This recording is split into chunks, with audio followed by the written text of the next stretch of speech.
What if the very essence of humanity's darkest fears and desires lay trapped within a single, unassuming vessel? A box that could rewrite everything you think you know. What if one woman, driven by curiosity and an insatiable thirst for power, dared to breach the ultimate taboo? She wasn't just any woman. She was Pandora, the first of her kind, embossed with the weight of creation itself, armed with the audacity to question the very gods who crafted her. With a heart full of mischief and a mind teetering on the edge of chaos, she held the key to an ancient riddle, one that could either save the world or plunge it into suffocating darkness. A box filled with whispers of hope, yet swarming with the venom of despair. Do you really know what hope is? Or is it just the cruelest joke of all? A glimmering mirage that dances just out of reach. As Pandora's fingers brushed against the box's smooth surface, a pulse of energy coursed through her veins, a dark promise waiting to be unleashed. She laughed, a sound both beautiful and bone-chilling, echoing through the treacherous halls of fate. The gods never intended for her to peek inside. That box held everything, war, envy, madness, and a seductive allure that could turn the most righteous soul into a monster. But what's a little chaos among friends, right? When your existence is defined by the whims of Olympian deities, what consequence could arise from one little act of rebellion? With every heartbeat, the tension twisted tighter around her chest. Was she a hero or a villain? A liberator or a destroyer? The answer teetered like a tightrope dancer above an abyss, and she was more than willing to take the plunge. Pandora stood at the precipice of annihilation, smirking at the oblivion that beckoned. As she opened the box, time itself seemed to freeze. A cascade of shadows poured forth, swirling like tempestuous spirits escaping their eternal prison, each one alive with a personality, a story, a fragment of humanity's broken soul. The world heaved a collective sigh, unaware that its fates were being rewritten in that very moment. Hell had never been so beautifully chaotic. What followed next was a dark carnival, an explosion of emotions, each more intoxicating and treacherous than the last. The gods watched in horror, their carefully spun tapestry of order unraveling like a cheap cloak at a critical moment. Could Pandora harness the storm she had conjured? Or would her insatiable curiosity lead to her own undoing? Laughter bubbled up from the shadows, mingling with cries of despair, and she realized with a shiver that the line between salvation and ruin was terrifyingly thin. In a world where chaos reigns unchallenged, who dares to wield the power of secrets meant to stay buried? Are you brave enough to grasp the truth? Or will you shy away, leaving Pandora and her box forever shrouded in mystery? The air pressed down like a heavy, suffocating blanket, thick with the scent of charred offerings. Flames flickered and danced, casting eerie shadows on the stone walls, whispering secrets that should never see the light of day. In the heart of a crumbling temple, a figure trembled, knuckles white as they clutched a tarnished bronze idol. My breath hitched, caught in my throat like a forgotten prayer. It was not just a figure. It was a harbinger of what was to come. I remember the day the stars fell, he muttered, eyes wide as the cosmos unfolded its monstrous plan. His name was Cadmus, a scholar burdened with knowledge that burned hotter than the flames surrounding him. His heart beat like a drum, each thud a reminder of the weight of the universe pressing down on him. I remember the darkness swallowing the light. Across the dim room, a woman stood poised, her beauty both celestial and haunting. Selene, the moon goddess, radiated a cool glow, yet darkness lurked in her gaze, a tempest of longing and despair. She was the embodiment of contradictions, a beacon of light fearing her own shadows. Do you really think they will listen? She challenged, her voice sharp, slicing through the thick tension. They worship the chaos, Cadmus. They don't seek the truth. With each word, she drew closer, a storm of emotions swirling between them. The flame light illuminated the tumult within her, How she yearned to be a savior, yet felt like a mere spectre drifting through the realms.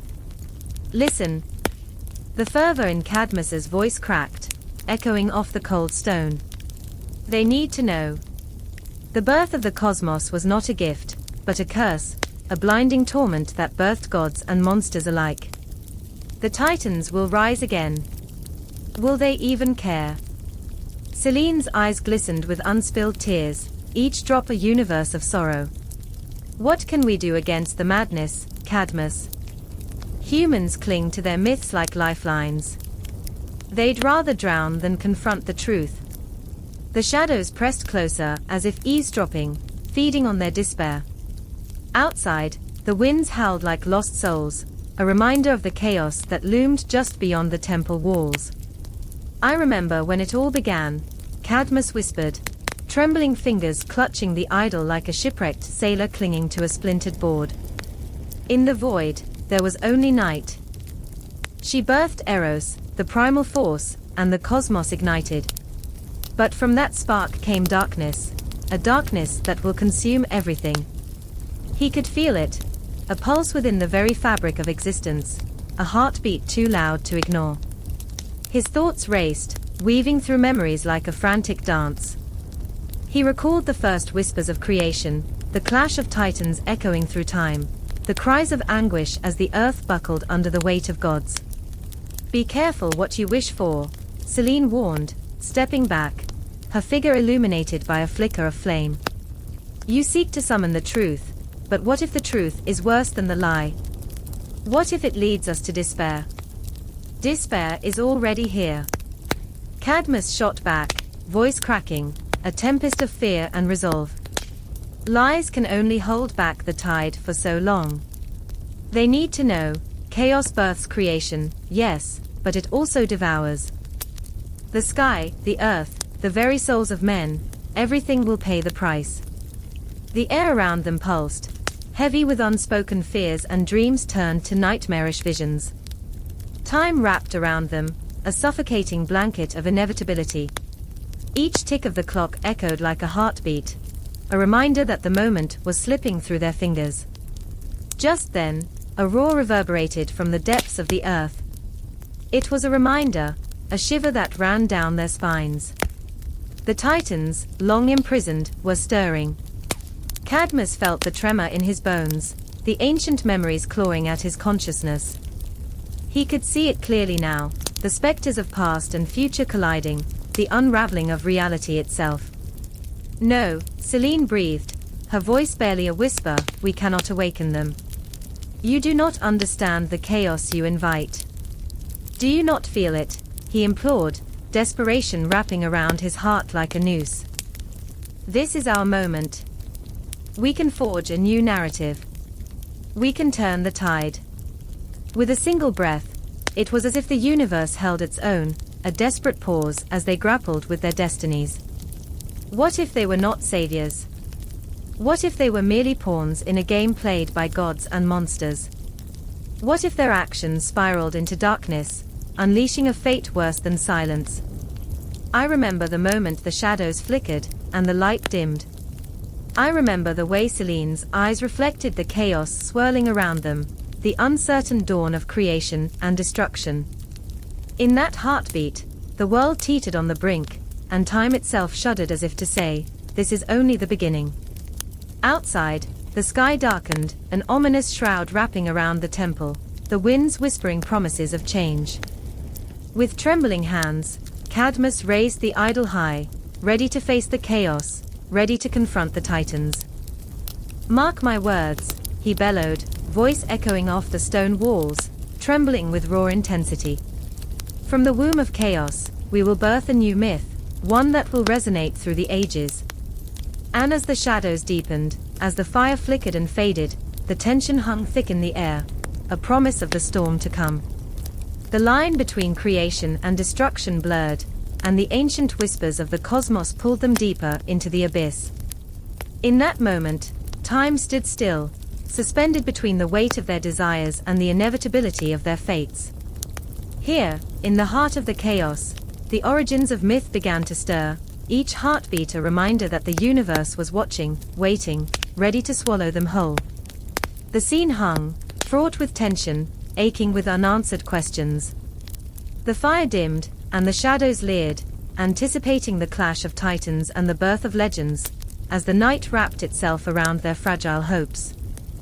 The cycle was set into motion, and the heavens trembled in anticipation. The air crackled with anticipation, a tension so thick it felt like a heartbeat in the silence. I stood there, at the edge of something vast, something terrifying. Shadows danced on the wall, flickering like lost thoughts, whispering secrets not meant for mortal ears. The moon hung low, a gaudy silver coin in the velvet sky, casting light on the altar where the unthinkable was about to happen. This was not merely a creation, it was a harbinger of chaos, a Pandora waiting to be unleashed.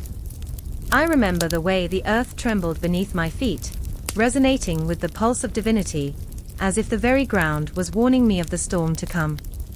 In the center of it all stood Prometheus, his face carved with the weight of 1,000 regrets, his hands trembling like reeds in a tempest. He was a titan of defiance, yet in that moment, he looked so small, so tragically human.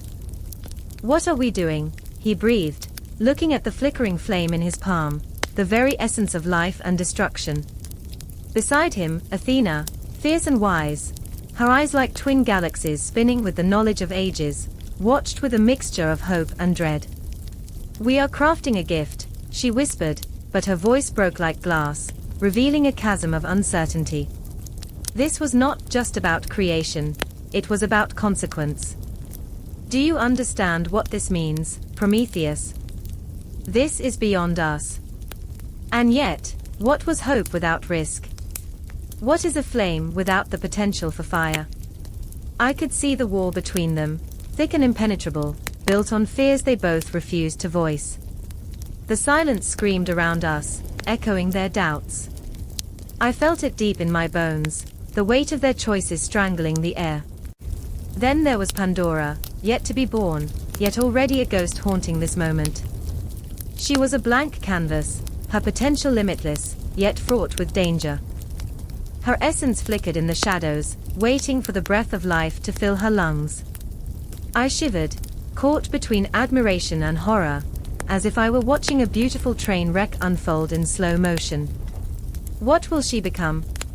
I dared to whisper, the words barely escaping my lips before dissolving into the star-speckled night. "Beautiful," Prometheus murmured, his eyes glinting with a dangerous hope. "She will embody the very essence of humanity, curiosity, desire, and, yes, even folly." The weight of that truth hung in the air, heavy and unyielding. What is beauty but a mask for chaos? What is desire but a flame that burns the hand that holds it? Athena stepped forward, her resolve momentarily faltering. "But can we control what she will unleash?" Her voice trembled, a subtle crack that revealed the anxiety thrumming beneath her armor. "Will we be her creators, or her prisoners?" I could see Prometheus' heart race, a wild stallion breaking free. "We must take that chance," he insisted, a fervor igniting his words. "To live without risk is to live in shadows." But even he could not suppress the tremor in his hands as he prepared to ignite the spark of existence. And then it happened. The moment hung suspended in time. As Prometheus lowered the flame, it danced like fireflies on the cusp of twilight, vibrant and fierce. With that touch, life surged into Pandora. She breathed, and the world trembled with her first gasp. But it was not the dawn of joy. It was the opening of a door better left closed. I remember the glint in her eyes, both a spark of innocence and the hint of recklessness. She stood, a goddess in the dawning light, yet her shadow loomed heavy and foreboding. I could feel the air shift, as if the universe itself held its breath, waiting for the inevitable fallout. Chaos erupted. With each heartbeat, the fabric of fate twisted tighter. What had been a divine experiment now spiraled into something monstrous, something that could not be contained. I watched Athena step back, her wisdom now a weight she could not bear. "What have we done?" she gasped, the words laced with terror. Whispers turned to screams as Pandora's eyes, their brilliance now tainted with uncertainty, danced across the horizon of creation. "I am here," she declared, but the echo of her voice promised more than just existence. It was an invitation to the abyss. I felt the world shift around me, grieving for the hope that had blossomed and withered all too quickly. It was then that I understood. The power of creation does not lie in the hands of the maker, but in the chaos that follows. I could see the cracks forming, the shadows spilling forth, uncertainty, pain, and dark desires, unleashed like a storm. Prometheus staggered, the weight of his ambition crashing down on him like a tidal wave. "No. This wasn't what I intended." But the words were lost in the maelstrom of uncertainty, swirling with Pandora's laughter. A laughter that echoed through time like a haunting refrain, beautiful yet devastating. "Will you love me or fear me?" she asked, a question that pierced the heart of creation itself. I felt it resonate within me, like a drumbeat of dread, a haunting refrain that would echo through the ages. And as the shadows began to swirl and writhe, I knew this was only the beginning. The world outside awaited the ripples of this divine experiment, and I stood paralyzed at the precipice of destiny, feeling the ground tremble beneath me. In that moment, I realized that Pandora was not merely a creation, she was every dream, every hope, and every nightmare wrapped into one. As the darkness began to seep through the cracks, I understood. We are all Pandora. We hold within us both the light and the darkness, the beauty and the chaos. And with that understanding came a chilling clarity. The true experiment had just begun. Lightning cracked across the sky, illuminating the silhouette of Olympus like the jagged teeth of a monstrous beast.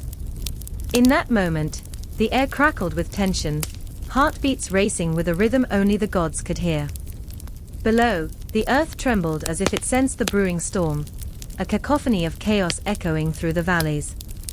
I stood there, breathless, caught between realms, feeling the weight of the divine pressing down on my shoulders like a mantle of dread. Zeus, the thunderer, was not just a ruler, he was a tempest, a whirlwind of emotions swirling within him like the dark clouds that shielded the sun. I could see it in his eyes, those stormy depths harboring both fury and despair. I remember the first time I encountered him, the way he commanded the sky with a flick of his wrist, how reverberations of power emanated from him. But beneath that fierce exterior lay a vulnerability that made my heart ache. He was a father, yes, but also a man wrestling with his flaws, haunted by his past decisions. Ghosts of betrayal lingered like shadows, whispering secrets that gnawed at his soul. The scene shifted, and suddenly, there he was, face contorted with rage, fists clenched as if he could forge lightning from his frustration. "Enough," he bellowed, his voice booming like the very thunder that rolled through the heavens. I felt it vibrate in my bones, reverberating through the earth, a primal call that sent shivers spiraling up my spine. This was more than anger. It was desperation, a plea for understanding that echoed through the valleys of Olympus. Then there was Hephaestus, the god of fire and craftsmanship, a titan bound to his forge, a place where metal met magic. I could see the glow of the molten lava, the way it danced like flames licking the edge of sanity. He was a character forged from the very elements he commanded. I remember the first time I saw him hammering steel, each strike a punctuation mark in a world filled with uncertainty. His scarred hands were a testament to both suffering and creation, and there was a beauty in that juxtaposition that made my heart swell. But Hephaestus was more than just the master of the forge. He was a prisoner of his own making, shackled by his perceptions of worth and love. In the flickering shadows of his workshop, I could hear him murmur, "Why can't they see me for who I am?" The question hung in the air, a ghost that refused to leave. Not even the flames could consume the pain of unrequited affection, of being an outsider in a realm where beauty reigned supreme. I felt the heat radiating from his forge, but it paled in comparison to the fire of his heart, yearning for acceptance, for a place among the gods who shunned him. Athena emerged like a specter, a whispered thought, a flicker of wisdom amidst the chaos. The goddess of wisdom had a presence that radiated strength and clarity, yet even she bore the weight of expectations, her brilliance often cloaked in solitude. She stood amidst the turmoil, a calm eye in the storm, but I could see the tremor in her hands, the fleeting doubt that creased her brow. She was not just a warrior, she was a strategist, always calculating the next move, but the burden of omniscience was a heavy cloak to wear. "Knowledge is a double-edged sword," she once said, her voice soft yet firm, as if she were revealing a truth that could shatter mountains. I wanted to reach out and tell her that it was okay. She didn't have to shoulder the weight alone. But how could I? The gods lived on a different plane, trapped in their celestial confines, while I stood beneath, watching, aching for their acknowledgement. The air thickened with tension, a pregnant pause before the storm erupted, a confrontation looming like the dark clouds above. And then the climax broke like a dam, a torrent of emotions unleashed. Zeus roared, "Do you not see what is at stake?" His voice split the air, a crack of thunder that rattled the heavens and sent tremors through my core. Hephaestus, lost in his anguish, spat back, "You see only your own throne, your own power. What of the rest of us?" Each word was a weapon, sharp and precise, each accusation fueled by years of pent-up resentment.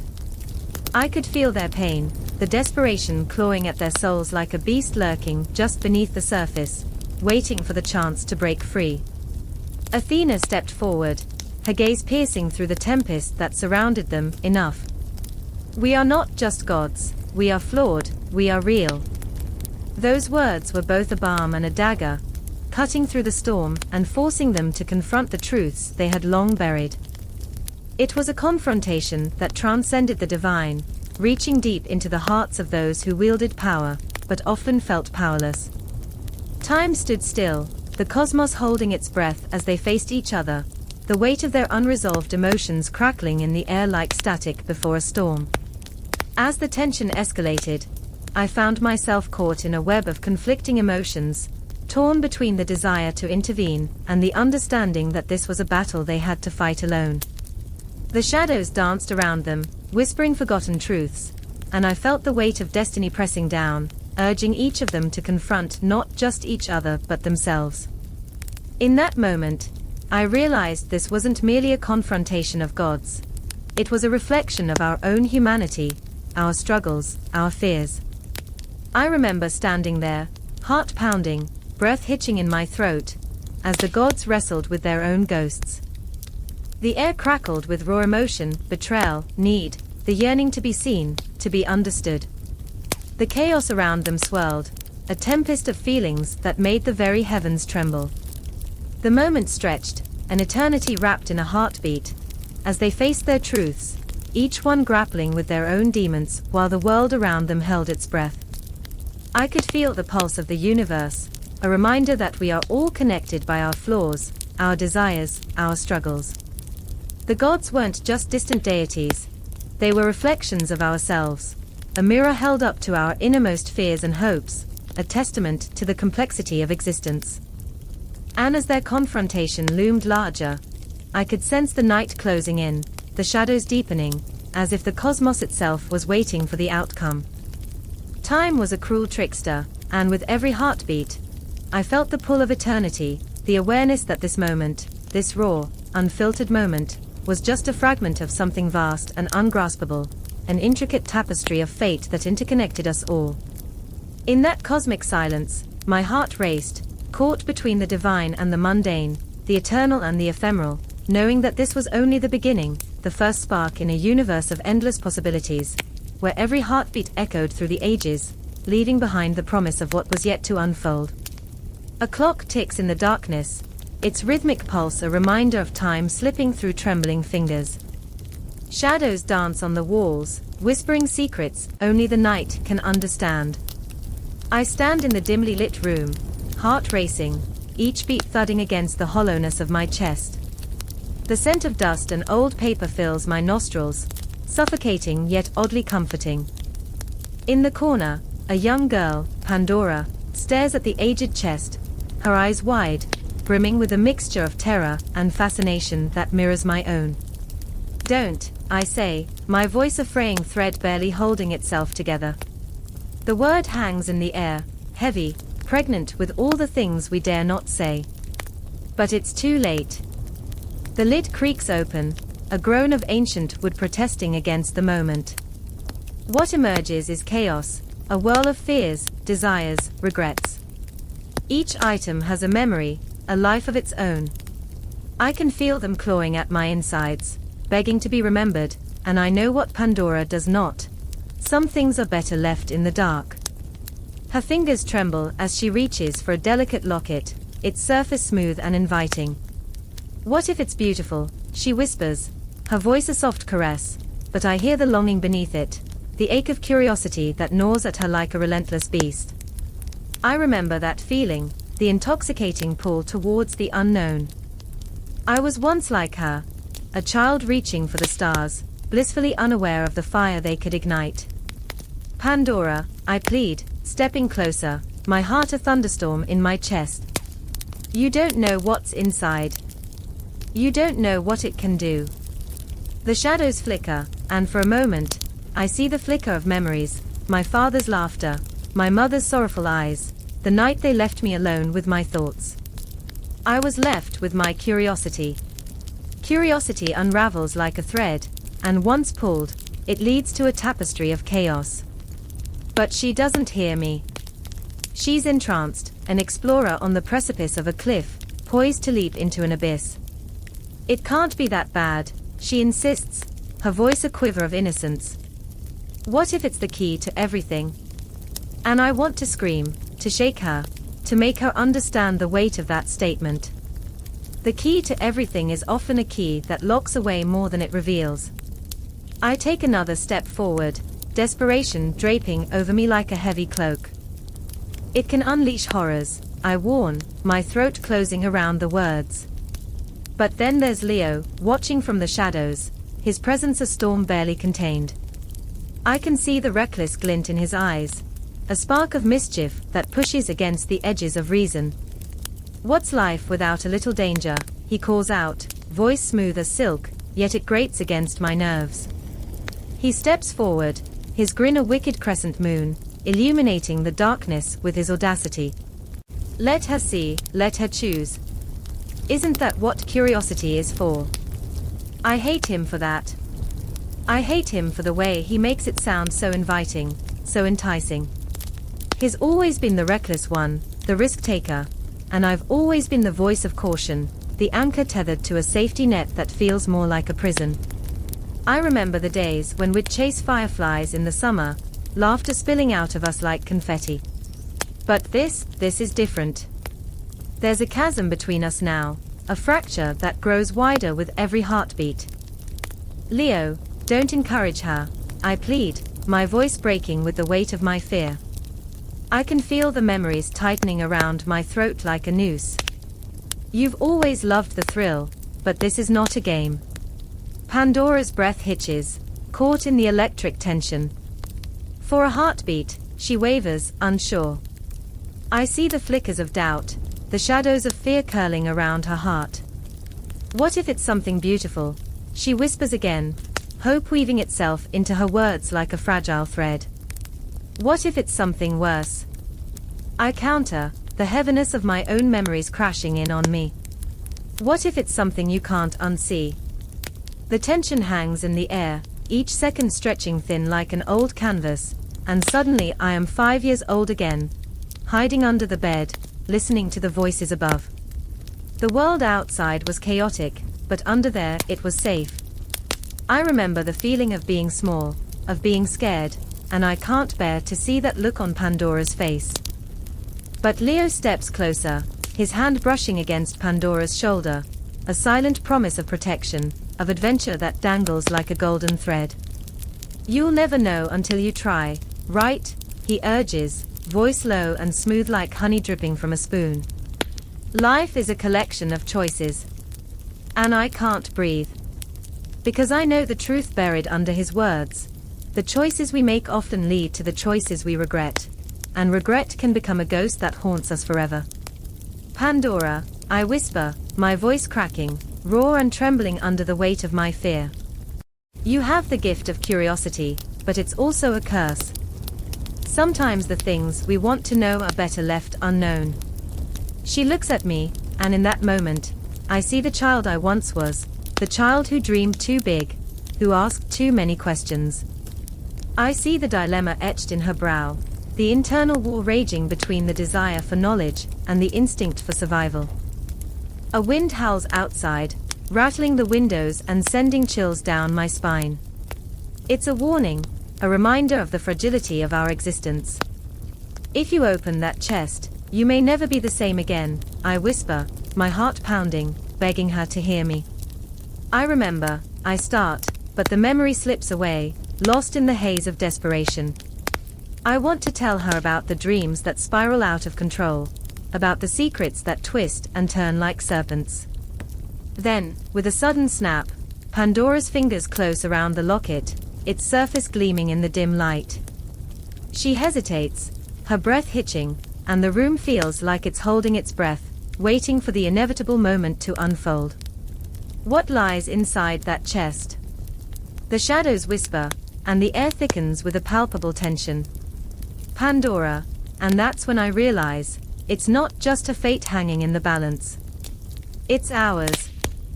The darkness swells, and I can almost hear the echoes of all the choices that brought us here, swirling around us like ghosts. 1 heartbeat. 2. I can't look away, and neither can she. And then, the world tilts. With a shuddering breath, she opens the locket, and the echoes of our past collide with the weight of the unknown.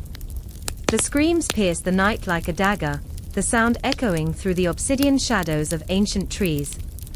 There in the moonlight, a woman stands, her hair a wild cascade of despair, and her heart thunders with the weight of unheeded prophecies. Clytemnestra, cloaked in the blood-red fabric of betrayal, feels the pulse of her own reckoning as she stands over the lifeless body of Agamemnon, the very man who shattered her with the cold kiss of abandonment. The air is thick with the metallic scent of iron, and the sky, a vast tapestry of despair, watches with an indifferent gaze. I remember the first time I felt the sting of betrayal. I was young, naive, with a heart that opened easily. I had trusted, oh how I had trusted. But trust is a fragile thing, like glass, and when it shatters, it can cut deeper than any blade. Clytemnestra knows this pain intimately now, her heart a battlefield where love and vengeance waged war. Her hands tremble, not with fear, but with the intoxicating thrill of power. She is a woman scorned, a force that even the gods must reckon with. She steps backward, her bare feet pressing into the cold earth, marking her territory. The shadows dance around her, whispering secrets of the past. You think you can take everything from me? She seems to ask the silent stars. You think you can leave me broken? The moonlight bathes her in an ethereal glow, transforming her from a widow into a goddess of revenge. She embodies every woman who has ever felt the sting of betrayal, the echo of their heartbreak swirling around her like a tempest. Across the city, in the heart of Thebes, another woman feels the pull of fate. Antigone stands resolute against the oppressive forces of law and tradition, her soul ignited by a fire that refuses to be quelled. The edict of Creon looms over her like a dark cloud, a decree that demands she forsake her blood for the sake of order. You will not bury him, he had declared, and in those words, she felt the universe tremble. You will not honor him. I remember standing at a crossroads, overwhelmed by choices. I can almost feel the weight of that moment now, a pressure that pushes against my chest, demanding an answer. Antigone feels it too, the crushing expectation to conform, to submit. But the blood that runs in her veins is fierce, it screams for justice, for love. My brother deserves to rest in peace, she vows, her voice steady like an unyielding river against the tide of oppression. In the stillness of the night, as the stars twinkle with ancient wisdom, she grips the soil of her ancestors, feeling its coolness seep into her skin. Each grain is a memory, a testament to the relentless cycle of love and loss. She knows what she faces, a world bent on silencing her, yet the fire within her burns brighter, each flicker a reminder of women who stood before her, unyielding in their truths. There is something haunting about the choices women make in this realm dictated by men. Clytemnestra and Antigone are both shadows and light, each representing the struggle that echoes through the annals of time, against the chains of societal expectation, against the oppressive weight of silence. They are warriors, artists of emotion, painting their pain on the canvas of existence, each stroke laced with the blood of those who fell before them. Time suspends itself. The moments stretch like a taut string, vibrating with the promise of confrontation. Clytemnestra, now a figure of dread, stands at the threshold of her own making. She feels the haunting presence of the Furies, those avenging spirits, whispering to her, urging her to embrace the darkness that festers in her heart. Her choices ripple through the fabric of fate, threads intertwining, each decision a knot in a tapestry woven with grief and fury. And Antigone, with a heart like a drum, marches toward her destiny. The air thickens with anticipation as she faces the unrelenting walls of Creon's decree. "You can't silence the dead," she shouts into the night, her voice a clarion call that reverberates against the stone edifices of power. The echoes of her rebellion travel far, intertwining with the cries of countless women who have fought, who have burned bright in the dark. Clytemnestra's knife glints in the moonlight, a cruel reminder of the choices that come laced with sacrifice. She remembers the warmth of love, the sweetness of past laughter, how quickly joy can turn to ash. Betrayal has carved her into a weapon, and she relishes the power it grants her. She stands, poised to strike, her breath heavy with the weight of all the lives intertwined with hers, each heartbeat a reminder of the choices that lead her to this moment. Antigone is nearing the gates now, her heart a storm of conflicting emotions, fear, defiance, love. She remembers her mother's embrace, the way it felt like home, the warmth that shielded her from the world's harsh edges. She is a vessel of sorrow, carrying the ghosts of her past, unwilling to allow them to be forgotten. With each step, she feels the spirits of her ancestors rise up around her, ready to claim their voice. The confrontation looms like a thundercloud, and both women stand on the precipice of chaos, each choice reverberating through time. A mother pleading for justice, a widow claiming her retribution, these are not just tales of old, they pulse with the blood of the present, a reminder that the struggles of women echo eternally. In this moment, they are not just figures of mythology, they are flesh and blood, their emotions raw and pulsating like an open wound. They are us, and we are them, caught in the relentless tide of time, reaching for something as ephemeral as justice, as enduring as love. And the night darkens, whispers floating on the wind, as the world holds its breath, waiting for the inevitable clash. The tension is a living thing, wrapping around their throats, squeezing until they can hardly breathe. The shadows deepen, the fabric of fate threads tighter, and the story, like a never-ending loop, spirals into the abyss, pulling us with it, into the heart of every woman's plight, their pain, their power, their undying spirit. The air was thick with tension, an electric hum that vibrated through the space between them, stifling yet charged. I could feel my pulse quickening, a chaotic drumbeat echoing against the quiet walls of the small chamber where Pandora stood, her heart a flickering candle in the storm of uncertainty swirling around her. Her hands trembled as she held the ornate box, a vessel of secrets, a Pandora's box, yet to be opened. In that moment, it was both a gift and a curse, a beautiful paradox cradled in the delicate expanse of her fingers. I remember how she looked, the way the light danced off her auburn hair, illuminating the contours of her face, which was caught between terror and defiance. She was exquisite, a haunting reminder that beauty often masks the abyss. Epimetheus loomed at the door, a shadow against the glow of the flickering torches. His brow furrowed, a tempest of guilt and longing battling for supremacy on his handsome features. "Pandora," he said, voice thick with desperation, "you mustn't," but the words hung in the air, suspended like the scent of winter before a snowstorm, heavy and foreboding. He was flawed, a man of choices, each one laced with regret, burdened by the weight of his own naivety. Would he ever escape the shadow of his own creation? Tension crackled violently, electrifying the air as Pandora stepped closer to him, a tempest of emotions swirling within her. You think you can decide what I should or shouldn't do? When you were the one who brought me into this chaos. A challenge, fierce and raw, igniting the flickering flame of her defiance. I remember her eyes, wide and wild, shimmering with unshed tears and unyielding strength. They were pools of liquid fury, reflections of a woman grappling with the chains of destiny that threatened to bind her. Please, Pandora, he pleaded, a ghost of desperation in every word, you don't understand what you're risking. The shadows of the past loomed between them, whispering of warnings long since forgotten. I was foolish once, he continued, voice cracking, but I won't let you make the same mistake. The irony hung like a noose between them. Here was a man warning her against folly while drowning in the dark waters of his own misjudgments. A heartbeat, my own, thudded painfully in my chest, thundering with an intensity that mirrored the chaos around them.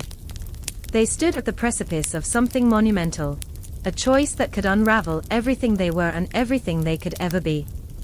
What is it that you really fear? She challenged, her voice a fierce whisper slicing through the thick air.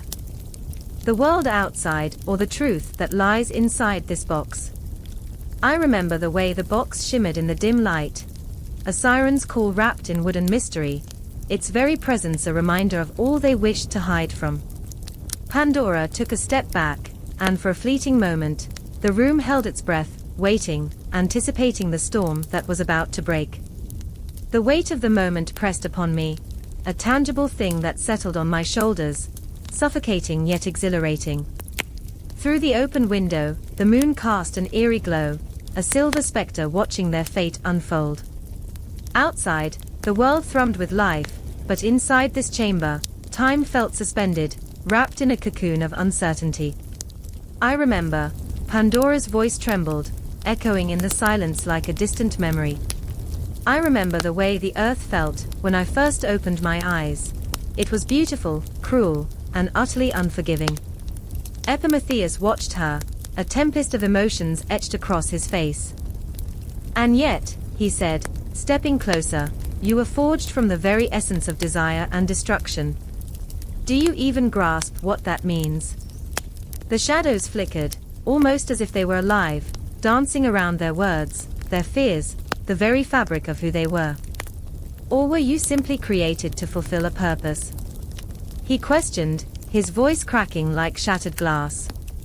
The accusation hung in the air, festering, and I could see her struggle, a woman torn between destiny and choice, between what was written and what she yearned to rewrite. I am more than a creation, she shot back, her voice steadying, grounded in resolve.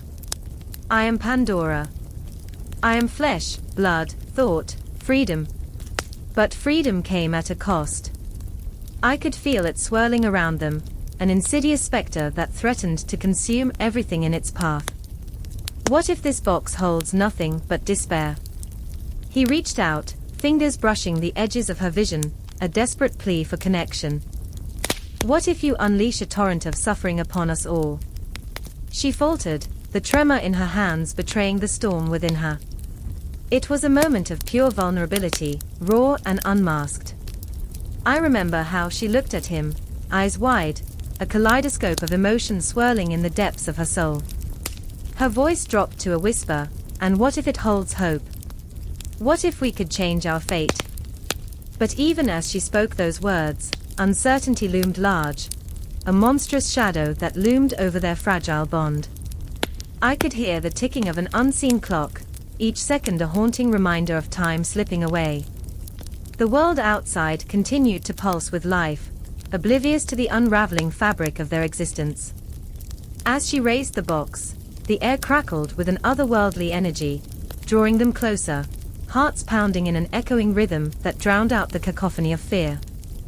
This is not just my choice, she declared, her voice gaining strength, it's our destiny. The box shimmered, as if alive, each glimmer a promise or a threat, a reflection of their intertwined fates. Their eyes locked, the world around them fading into a blur, and I could feel the tension reaching a fever pitch, a heartbeat away from explosion. Together? Epimetheus's voice was barely a whisper, laced with fear and hope. Whatever comes, we face it together. In that moment, as the box hovered just above the precipice of revelation, the universe held its breath, waiting for them to choose. Would they dare to embrace the unknown, to step into a world painted with both light and shadow? Or would they retreat, shackled by their own fears, forever prisoners of their choices? The moment hung in the air, taut and electric, until the very fabric of time seemed to sigh. I remember the silence that enveloped them, a quiet before the storm, where every heartbeat echoed in the stillness. The box shimmered, and with it, the promise of everything that could be or could shatter. Their hands brushed, a spark of connection igniting between them, and I felt the weight of destiny press heavier upon their shoulders. Whatever came next, it would change everything. And as I watched them teeter on the edge of the abyss, I understood that this was not just a marriage of souls. It was a collision of fate, a dance with the unknown that threatened to consume them whole. A moment unending, a choice still waiting, still hanging, still echoing in the silence. The clock on the wall ticks, a heartbeat in the silence. Each second echoes like a whisper of dread, vibrating through the dimly lit room. I glance at the box that has sat in the corner for years, a dark, wooden sentinel steeped in dust and secrets. It waits, patient and hungry, as if it knows its time is coming. My heart races, thrumming against my ribcage like a trapped bird desperate for escape. I'm not alone. I can feel her presence, a shadow flickering in the dim light. Avery, my sister, stands across the room, her breath shallow, her eyes wide with a mix of fear and curiosity. "Are you sure we should open it?" she asks, her voice trembling, slicing through the silence like a knife. I want to tell her that we have to. That the secrets inside that box are the same ones that have haunted our family for generations, festering like an untreated wound. But I can't find the words. Instead, I shake my head, a silent answer, a plea steeped in dread. In the far corner of my mind, I remember the stories our mother used to tell, tales wrapped in laughter that would twist into whispers of warning. "Stay away from the box," she said, her eyes narrowed. "It holds what is better left unseen." But wasn't that the point? To see? To understand? The air grows thicker with tension as I step towards the box, the floor creaking beneath my feet like it knows the weight of what's about to happen. The wood is cold, slick beneath my fingertips, and as I slide the lid open, the creak of the hinges is a chilling protest. Inside, there's only darkness, a void that seems to swallow the light. And yet, I can almost feel the whispers inside it, a cacophony of lost hopes, buried dreams, and the echoes of choices made in desperation. Avery inches closer, her face pale, but her eyes are drawn to the darkness. "What if it's something bad?" she whispers, her voice barely audible, laced with the fear of generations. "Or something good," I say, trying to quell the storm brewing within me. "We have to know." But what if knowing is worse? What if the box holds the truth of our lineage, the blood that stains our hands, the grief that clings to our souls? Avery and I, we wear our scars like armor, but we're still fragile, cracked porcelain ready to shatter under the weight of revelation. I take a deep breath, feeling the world around us slip away, the city outside muffled by the heavy weight of what's to come. I reach inside the box, my fingers brushing against something soft, a bundle of fabric, wrapped tightly as if it contains the secrets of the universe. I pull it out, my hands trembling, and as the fabric unfurls, the scent of old memories rises, sharp and potent. Beneath the layers lies a diary, pages yellowed and frayed, ink faded yet still holding the weight of words. I can't help but think of the lives that have passed through its pages, the laughter, the tears, the pain. This is more than a mere object. It is a vessel of our family's history, a mirror reflecting the truth we've long avoided. Avery gasps, her hand covering her mouth as if to stifle a scream. What if it's? Her voice trails off, the unspoken words lingering in the air like smoke. What if it's what? I challenge, feeling the tension build around us, electric and alive. What if it's about them? I know who she means. Our parents. The ghosts that haunt our dreams, the specters of their choices that linger in every corner of our lives. Choices that led to heartache, betrayal, and ultimately, silence. I can feel the diary's weight, heavy in my hands, an anchor tethering me to the past. I flip it open, the pages crackling like firewood, and the words leap off the page, burning with truth. I remember, I read aloud, voice trembling. I remember the night the shadows came to claim us. The time we danced under the stars, thinking we were free, not knowing the chains that bound us. The room feels colder as I read, each word a dagger that cuts deeper into our hearts. I can see the ghost of our mother in the shadows, her eyes pleading, her lips whispering warnings. Stay away from the box, she had told us, but here we are, standing on the precipice, staring into the abyss. Avery steps closer, her fingers twitching, wanting to touch, to be part of the unfolding story. What does it say? She asks, her voice barely a whisper, a thread of vulnerability threading through her words. It says that the past is never truly buried. It comes back, over and over, like a wave crashing against the shore, relentless and unforgiving. The truth feels like a weight on my chest, crushing, suffocating. I can almost hear the ghosts of our parents, their laughter mingling with the cries of regret, the echoes of their choices resonating through time. Are we bound to repeat it? Avery asks, her voice trembling, as if she fears the answer. I close my eyes and feel the pull, the haunting melody of history playing a tune that is both beautiful and tragic. Or are we meant to break free? Suddenly, the world outside the box feels distant, the city lights flickering like stars caught in a web of fate. I sense the weight of the choices before us, the secrets that lurk within the diary, hidden between the lines, waiting to be unearthed. The air grows thick with anticipation as I continue to read, unraveling the threads of our family's legacy, a tapestry woven with both light and darkness. Each revelation stings like a wound reopened, raw and aching. Avery watches, her breath hitching, eyes wide and shimmering. What if it's too much? She murmurs, her voice trembling with the weight of possibility. Then we face it together, I vow, the intensity of the moment wrapping around us like a cloak, binding us in our shared fears and hopes. As I turn the page, the whispers of the past flood the room, and I know, this is only the beginning. The box, a mere container of secrets, has opened the floodgates to a storm of emotion, a tempest of memories that will change everything. I can feel it building, the moment of confrontation looming like a shadow, waiting to engulf us. And just as I reach the pinnacle of revelation, the lights flicker, plunging us into darkness. The world outside fades away, and all that remains is the quiet rustle of pages turning, the echoes of our hearts beating in tandem, and the soft, haunting melody of the secrets waiting to be uncovered, urging us to continue. The air crackled with an unearthly tension, palpable and thick, as if the universe itself held its breath.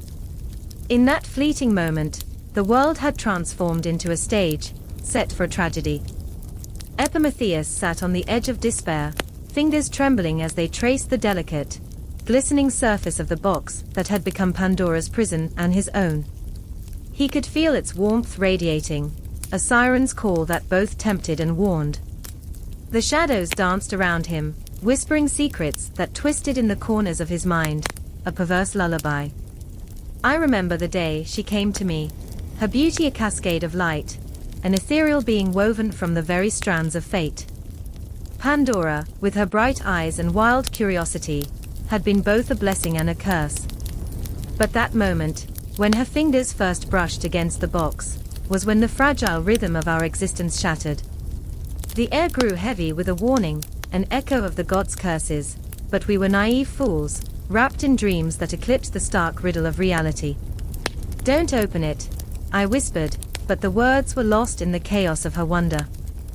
Those 3 syllables hung in the air like a prayer as she gazed at the box, her breath caught in her throat, eyes wide with temptation.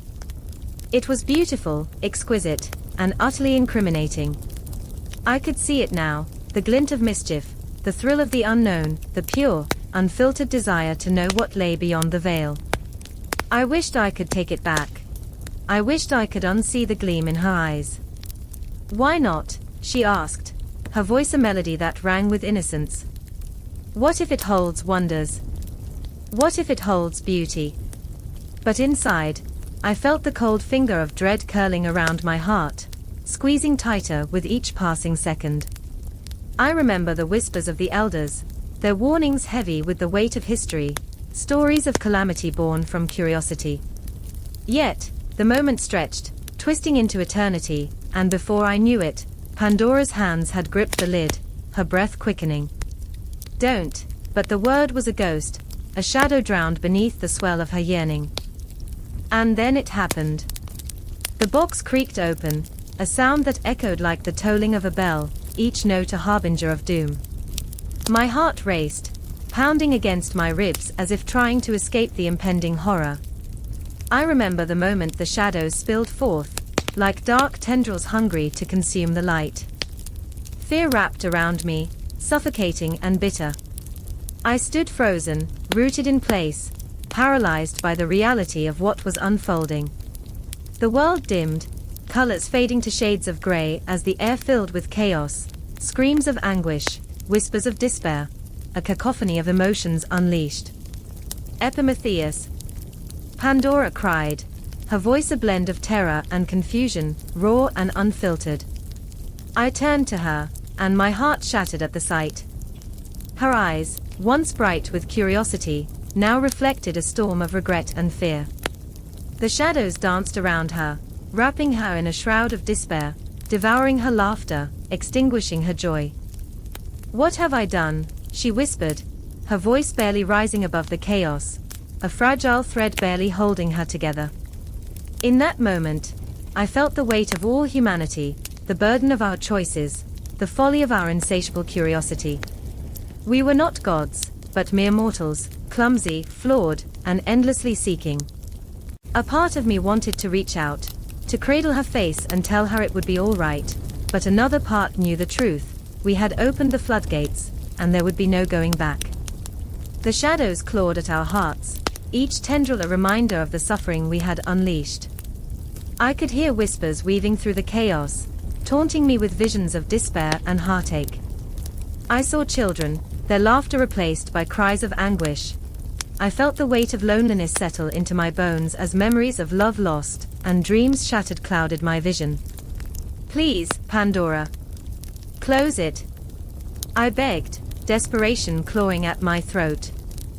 But her hands trembled, caught in the throes of horror and disbelief.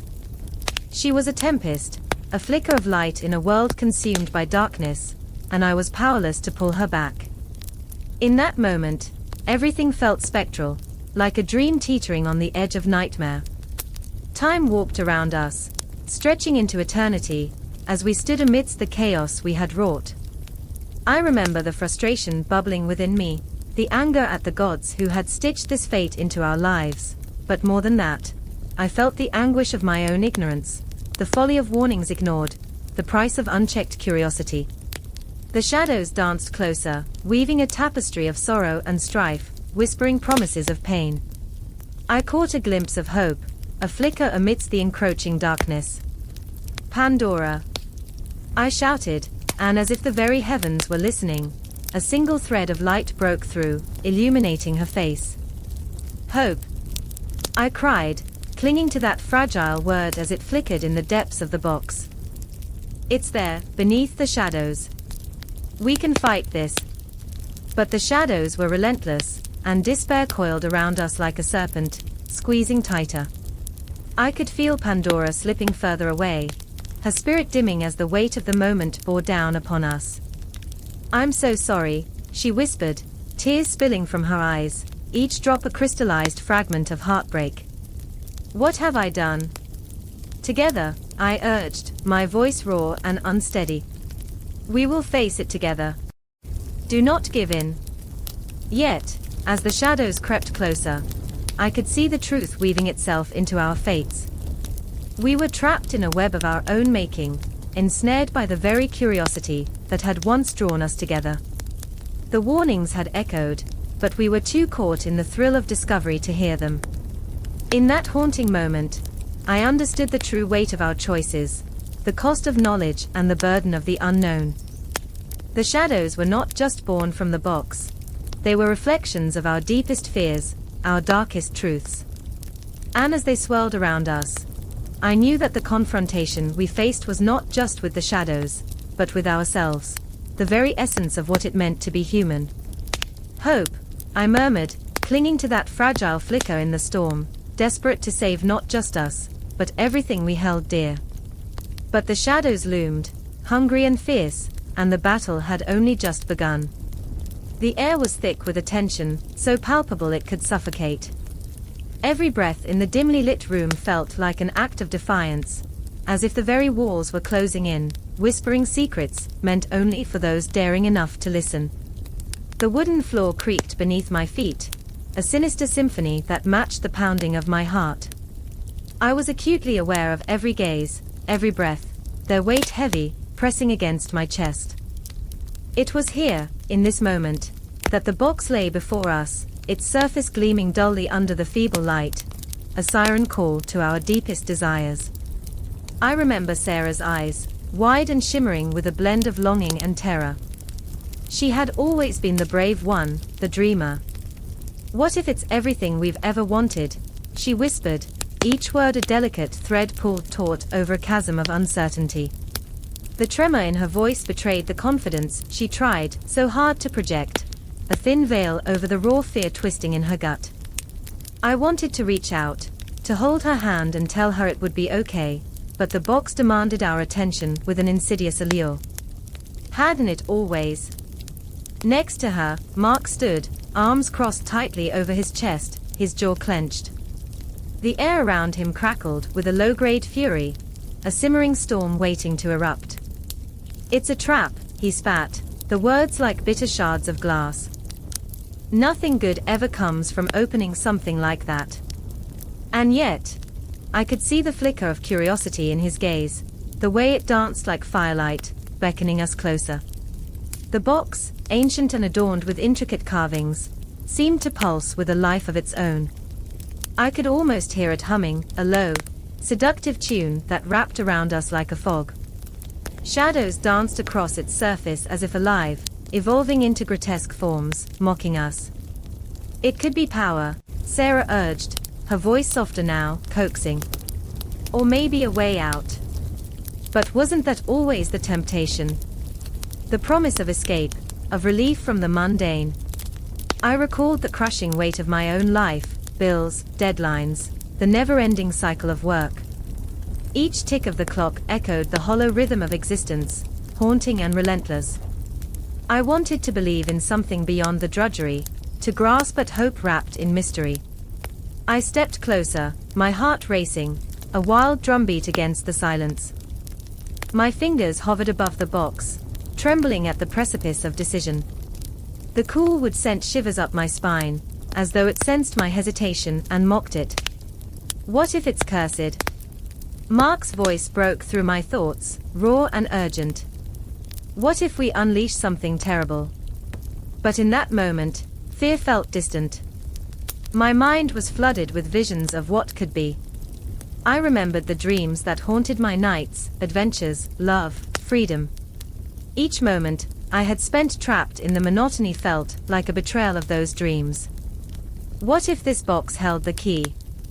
My breath quickened, and I could see Sarah's reflection in the box's polished surface, hope and fear warring for dominance. She took a step forward, eyes aflame, reaching for the latch.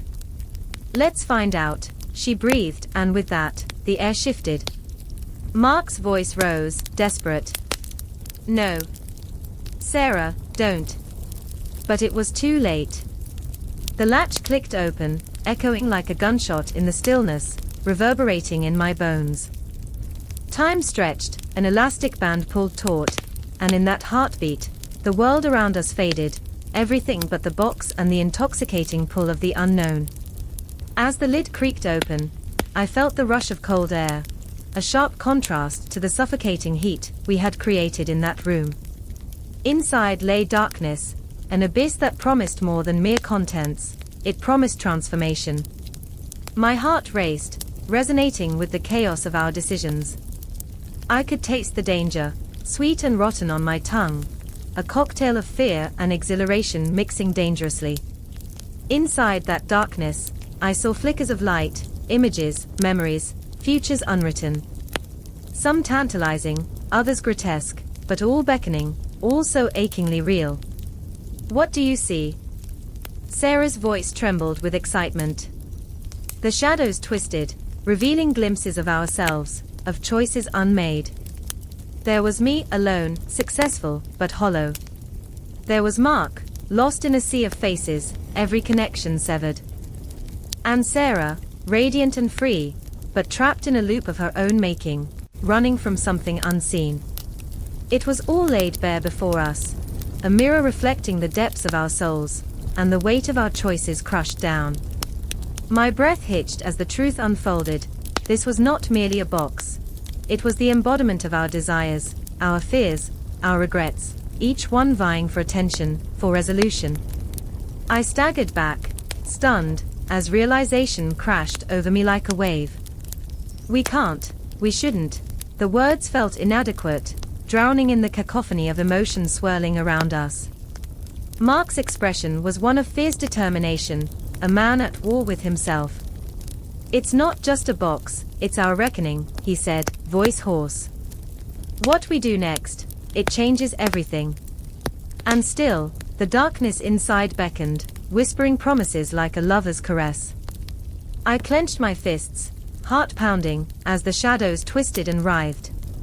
I could feel Sarah's presence beside me, a fragile flame in the tempest. I can't go back, she murmured, her gaze locked on the swirling abyss. Can you? In that moment, I understood. The box didn't hold the answers. It held our hearts laid bare, exposed to the light and dark alike. The temptation wasn't in what lay within, but in the choice to confront who we truly were. The air thickened once more, charged with desperation. The moment hung suspended, fragile as glass. One step forward, one breath in the darkness, and everything could shatter, or transform.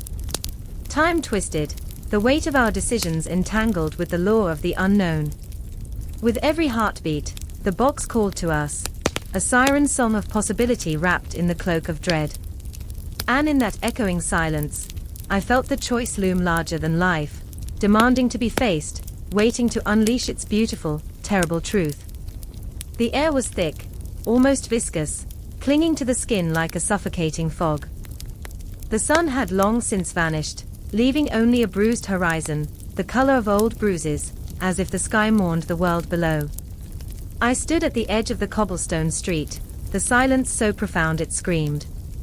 Shadows danced with a malevolent glee, twisting and contorting against the decay of what once was. A marketplace now filled with empty stalls and echoes of laughter that had become ghostly whispers. I was not alone. In front of me, Ilara knelt, her fingers tracing the contours of a child's forgotten toy. A cracked wooden horse, its paint chipped and fading. The weight of the world pressed down on her shoulders, and I remembered the nights we laughed under the stars, her smile brighter than the moon.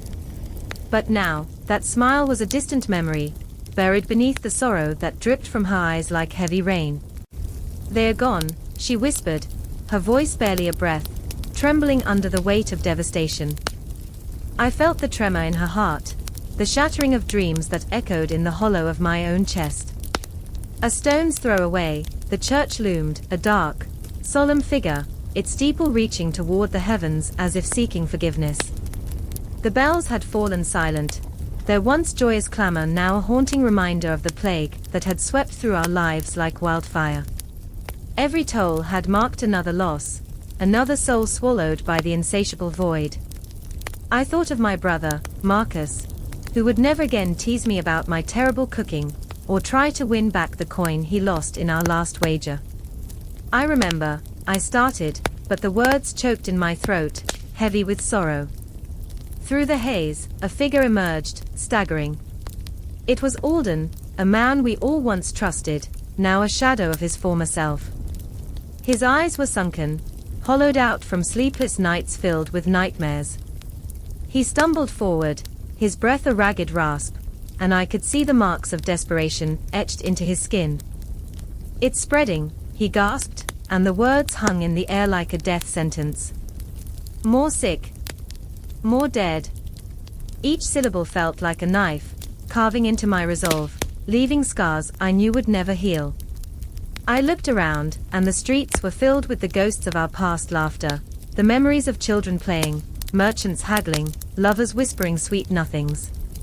But now the laughter was swallowed by the darkness, the merchants were shadows, and the lovers, they were lost, scattered like leaves in a storm. "We can't let this consume us," I said, my voice shaking, but the tremor held no conviction, only fear. Ilara caught my gaze, her eyes glistening with unshed tears. "What are we supposed to do? We're already lost." Her voice cracked, and my heart splintered further.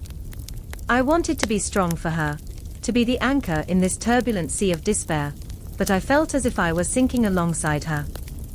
Every heartbeat echoed with the weight of hopelessness, and the sun slipped lower, a dying ember in an endless night. I remember, Alden interrupted, his voice a brittle whisper, the stories our parents told us. The ones about the old gods, who released the evils in the world. Plague. Sorrow. Despair. He paused, and the silence that followed swallowed us whole. Maybe they are back. A chilling gust of wind swept through the street, carrying with it the scent of decay and rot. The trees, once standing proud, now contorted, their branches reaching out like skeletal fingers, clawing at the darkened sky. My stomach churned at the thought of the unseen forces lurking in the shadows, waiting to consume the remnants of our fragile lives. My mind raced, spiraling through the labyrinth of memories, of laughter, of warmth, of love, and I remember my mother's words, "In times of darkness, we must remember the light." But how could we find light, when the very essence of hope flickered like a candle in a tempest? "Ilara," I said, the name a prayer on my lips. "We can fight this. We must." She looked at me, and in her gaze, I saw the flicker of a flame, barely alive, yet stubbornly refusing to be extinguished. It was fleeting, but it was there, a reminder that even in despair, there exists the tiniest ember of hope. Alden fell to his knees, the weight of the world too much to bear. "I can't," he choked, the words tearing from his throat like a beast. "I can't watch this anymore. The screams, the shadows. It's too much." I rushed to him, grasping his shoulders, feeling the tremors of his despair shake through me. "You are not alone," I cried, the words spilling out raw and unrefined. "We are in this together. We can find a way." But inside, the fear clawed at me like a feral animal, gnawing at the edges of my resolve. In that moment, the darkness felt all-consuming, but deep down, a flicker ignited, a desperate desire to fight against the impending doom. I clung to that flicker, as fragile as a breath, knowing that to extinguish it would mean surrendering to the shadows that clawed at our souls. As night fell, the moon emerged, casting a silvery glow over the cobblestones, illuminating the faces of despair. I saw it then, the reflection of my own fear mirrored in Ilara's eyes, the anguish woven into Alden's furrowed brow. We stood on the precipice, the edge of a chasm filled with uncertainties, but I refused to let the void drag us down. "Listen," I said, urgency igniting my words. "We must face this together. We cannot allow the release of evils to swallow us whole. We must remember who we are." And as I spoke, the shadows seemed to recede, if only for a moment. A flicker of defiance ignited in the depths of our souls, a shared heartbeat echoing through the darkness. We were not ready to succumb. We were not ready to fade. But beneath the surface, I felt the tremors of something far worse creeping in, an insidious whisper that promised despair in the guise of familiarity. The clock ticked on, relentless, unfurling the fabric of time, and I knew deep down that the battle had only just begun, and what lay ahead would test the very essence of our beings. I closed my eyes, feeling the weight of every moment, every heartbeat, and in that haunting silence, I understood this was only the beginning. The release of evils lingered in the air like a bitter taste, a reminder that the shadows were not done with us yet, and I braced myself for the storm that was to come. The moment the clock struck midnight, a shudder rippled through the air, thick with tension. The wind howled like a lost soul, a chilling reminder of the chaos brewing in the shadows. I stood there, heart pounding against my ribs, each thump a desperate plea for survival. The city, once vibrant, now lay cloaked in darkness, flickering streetlights, casting ghostly shapes on cracked pavement. I remember the taste of fear, metallic, bitter, and sharp as a broken promise. "Where are you?" A whisper threaded through the alley, fragile as glass yet heavy with dread. It was Lucas, his voice trembling like a candle's flame about to be snuffed out. I could see him, a silhouette against the backdrop of despair, eyes wide and haunted, searching for something beyond the void. And then there was Clara, always the light amidst our gathering storm, her laughter echoing like distant church bells, yet now stilled, dulled by uncertainty. "Lucas," I hissed, breathless. "We have to go." Every word was a battle, each syllable weighed down by the fear gnawing at my insides. The shadows shifted, and dread wrapped around me like a vice. I could almost taste the despair in the air, thick and suffocating. The street was a graveyard of memories, of laughter and love, now replaced by echoes of despair. The shops that once brimmed with colors stood desolate, their windows shattered, like the dreams we once held. I could feel the absence of hope pressing down on us, a weight that threatened to crush everything beneath it. "Do you remember?" Lucas's voice cracked, his eyes flickering with something. Was it hope, or was it the reflection of madness? "Remember the park? The way the sun danced on the lake? We thought we could change the world." I remember. I remember the sun, the warmth of it spilling through the branches, how we believed in the impossible. But that belief felt like a distant dream, fading, slipping through our fingers like sand. That was before. I couldn't finish the thought. It hung in the air, heavy and suffocating. Before the darkness crept in, before it stole everything from us. Clara stepped forward, her voice steady, yet it quivered at the edges. "We can't give in. We have to find it, the light, the hope. It's still out there, I can feel it." Her eyes shone with a fierce determination, a small flame against the sprawling darkness. But was it enough? In this world where despair held dominion, could we really find our way back? I wanted to believe her, to feel the warmth of hope wrap around me like a blanket, but the fear clawed at my throat. What if it's gone? What if we're too late? My voice trembled, a thin thread in the heavy silence. "Then we make a new path," Clara insisted, a fire igniting behind her eyes. "We aren't alone in this. We have each other." Her words hung in the air, fragile yet potent, a lifeline in the storm. I felt a flicker within me, a spark waiting to ignite. But doubt gnawed at the edges, whispering of the inevitable darkness. The memories of laughter and light felt so far away, like stars lost in the vastness of the cosmos, unreachable and distant. Suddenly, a noise shattered the silence, a crash, a sound that echoed like a gunshot in the stillness.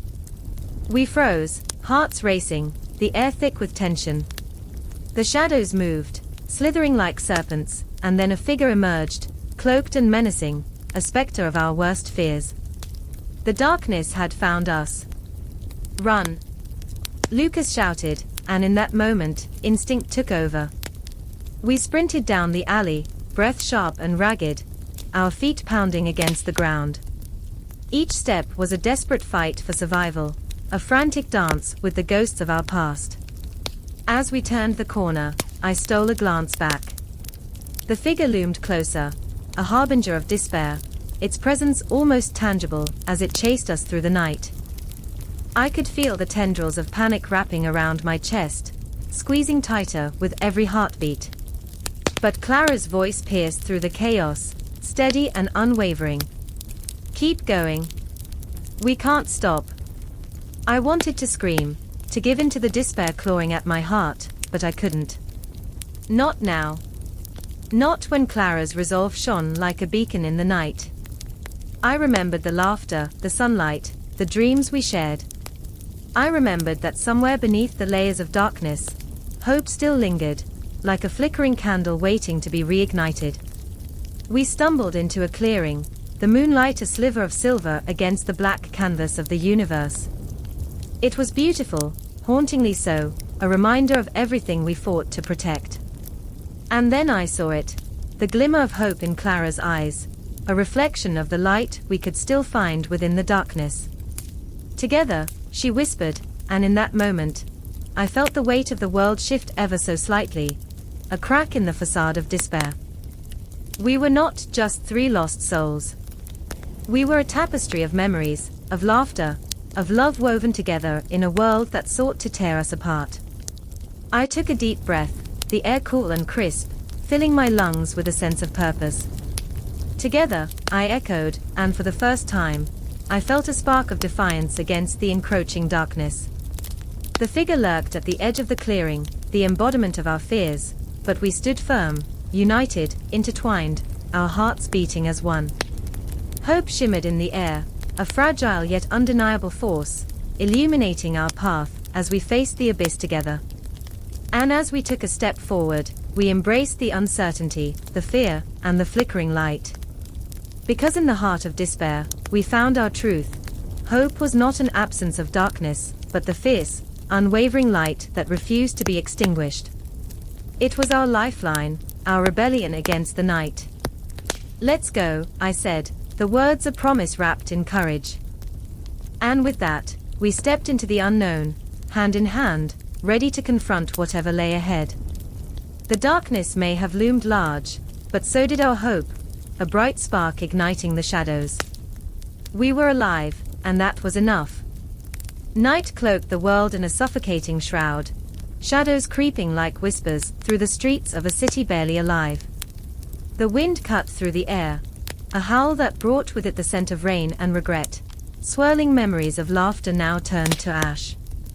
I stood there, heart pounding, pulse racing like a drumbeat of impending doom. The sky roiled above, an angry sea of clouds, pregnant with the promise of a storm. Here, in the silence of the night, the echoes of humanity's folly reverberated in my ears, a haunting reminder that what once was could never return. I remember the day it began. I was a child, clutching my mother's hand as the world trembled around us. "Don't look," she had whispered, her voice thick with fear, but I was drawn to the chaos, an inquisitive moth to a flame. I watched as people rushed past, their faces twisted in panic, their eyes wide with the weight of an unknown horror. I didn't understand then, but I do now. It was Pandora's box that had opened, a mistake that would ripple through time, twisting destinies, unraveling lives. The first scream pierced the air, sharp and unforgiving, igniting a fire of dread within me. I turned to see Thomas, my brother, standing frozen, his eyes locked on the chaos, where life and death danced in a grotesque ballet. I felt my heart lurch, torn between the instinct to run and the unshakable bond of blood. He was my anchor in a world gone mad, yet I could see the shadows creeping into his soul, each one a fragment of despair he couldn't escape. "Thomas!" I cried. The urgency in my voice trembled, desperate to reach him through the veil of horror. But he remained unmoving, lost in a labyrinth of his own making, haunted by whispers and regrets. I knew, even then, that something inside him was unraveling, a gaping wound that would bleed into eternity if we didn't find a way to stitch it back together. I remember the nights we spent together, dreaming of futures painted in vivid hues of hope. We were invincible, two misfits clinging to the last vestiges of innocence. But innocence is a fragile thing, easily shattered by the stark reality of loss. I felt it gnawing at the edges of my mind, a ghostly presence that refused to let go. The world outside our window was collapsing, yet we sat in silence, wrapped in our youthful naivety, until the day it all crumbled. As I pulled him closer, the darkness seeped through the cracks, a whirlwind of despair unleashed upon humanity like a beast unchained. I could feel it, a tangible weight pressing down on us, the air thick with the cries of the damned. The streets transformed into a theater of horrors where humanity bared its rotten soul, and we were mere spectators, prisoners of a fate we never chose. The flickering lights of the city played tricks on our eyes, casting elongated shadows that danced mockingly around us. I could hear the whispers of the past, the echoes of those who had ventured too close to the fire, who had dared to hope in a world that had become a graveyard of dreams. With every heartbeat, I felt the past clawing at my consciousness, memories of laughter and joy twisted into screams of agony and despair. What remained of humanity was a shell, hollow and grotesque, a living testament to the curse that Pandora unleashed. And then she appeared, a silhouette against the backdrop of chaos, a woman draped in shadows, her face obscured by the veil of night. Her presence was magnetic, pulling us in with an intensity that ignited something deep within me. "You have to choose," she said, her voice like smoke, curling around us, suffocating yet intoxicating. "Will you fight, or will you succumb?" In that moment, I felt the weight of the world pressing against my chest, an anchor pulling me under. I glanced at Thomas, his eyes wide with terror and longing, caught between the fissures of hope and despair. I could see it in him, the fierce desire to fight, to reclaim the light that darkness had stolen. I reached out, fingers trembling as I grasped his hand, the warmth anchoring me amidst the storm. Then the wind howled again, a mournful cry that echoed the pain of a world on its knees, and the shadowy woman stepped closer, her eyes piercing through the night. "You think you understand suffering, but you have no idea. Not until you've faced the abyss and emerged on the other side." Her words hung in the air, heavy with portent, a promise and a curse intertwined. A flicker of defiance ignited within me. I had watched as hope crumbled to dust, as despair devoured the light.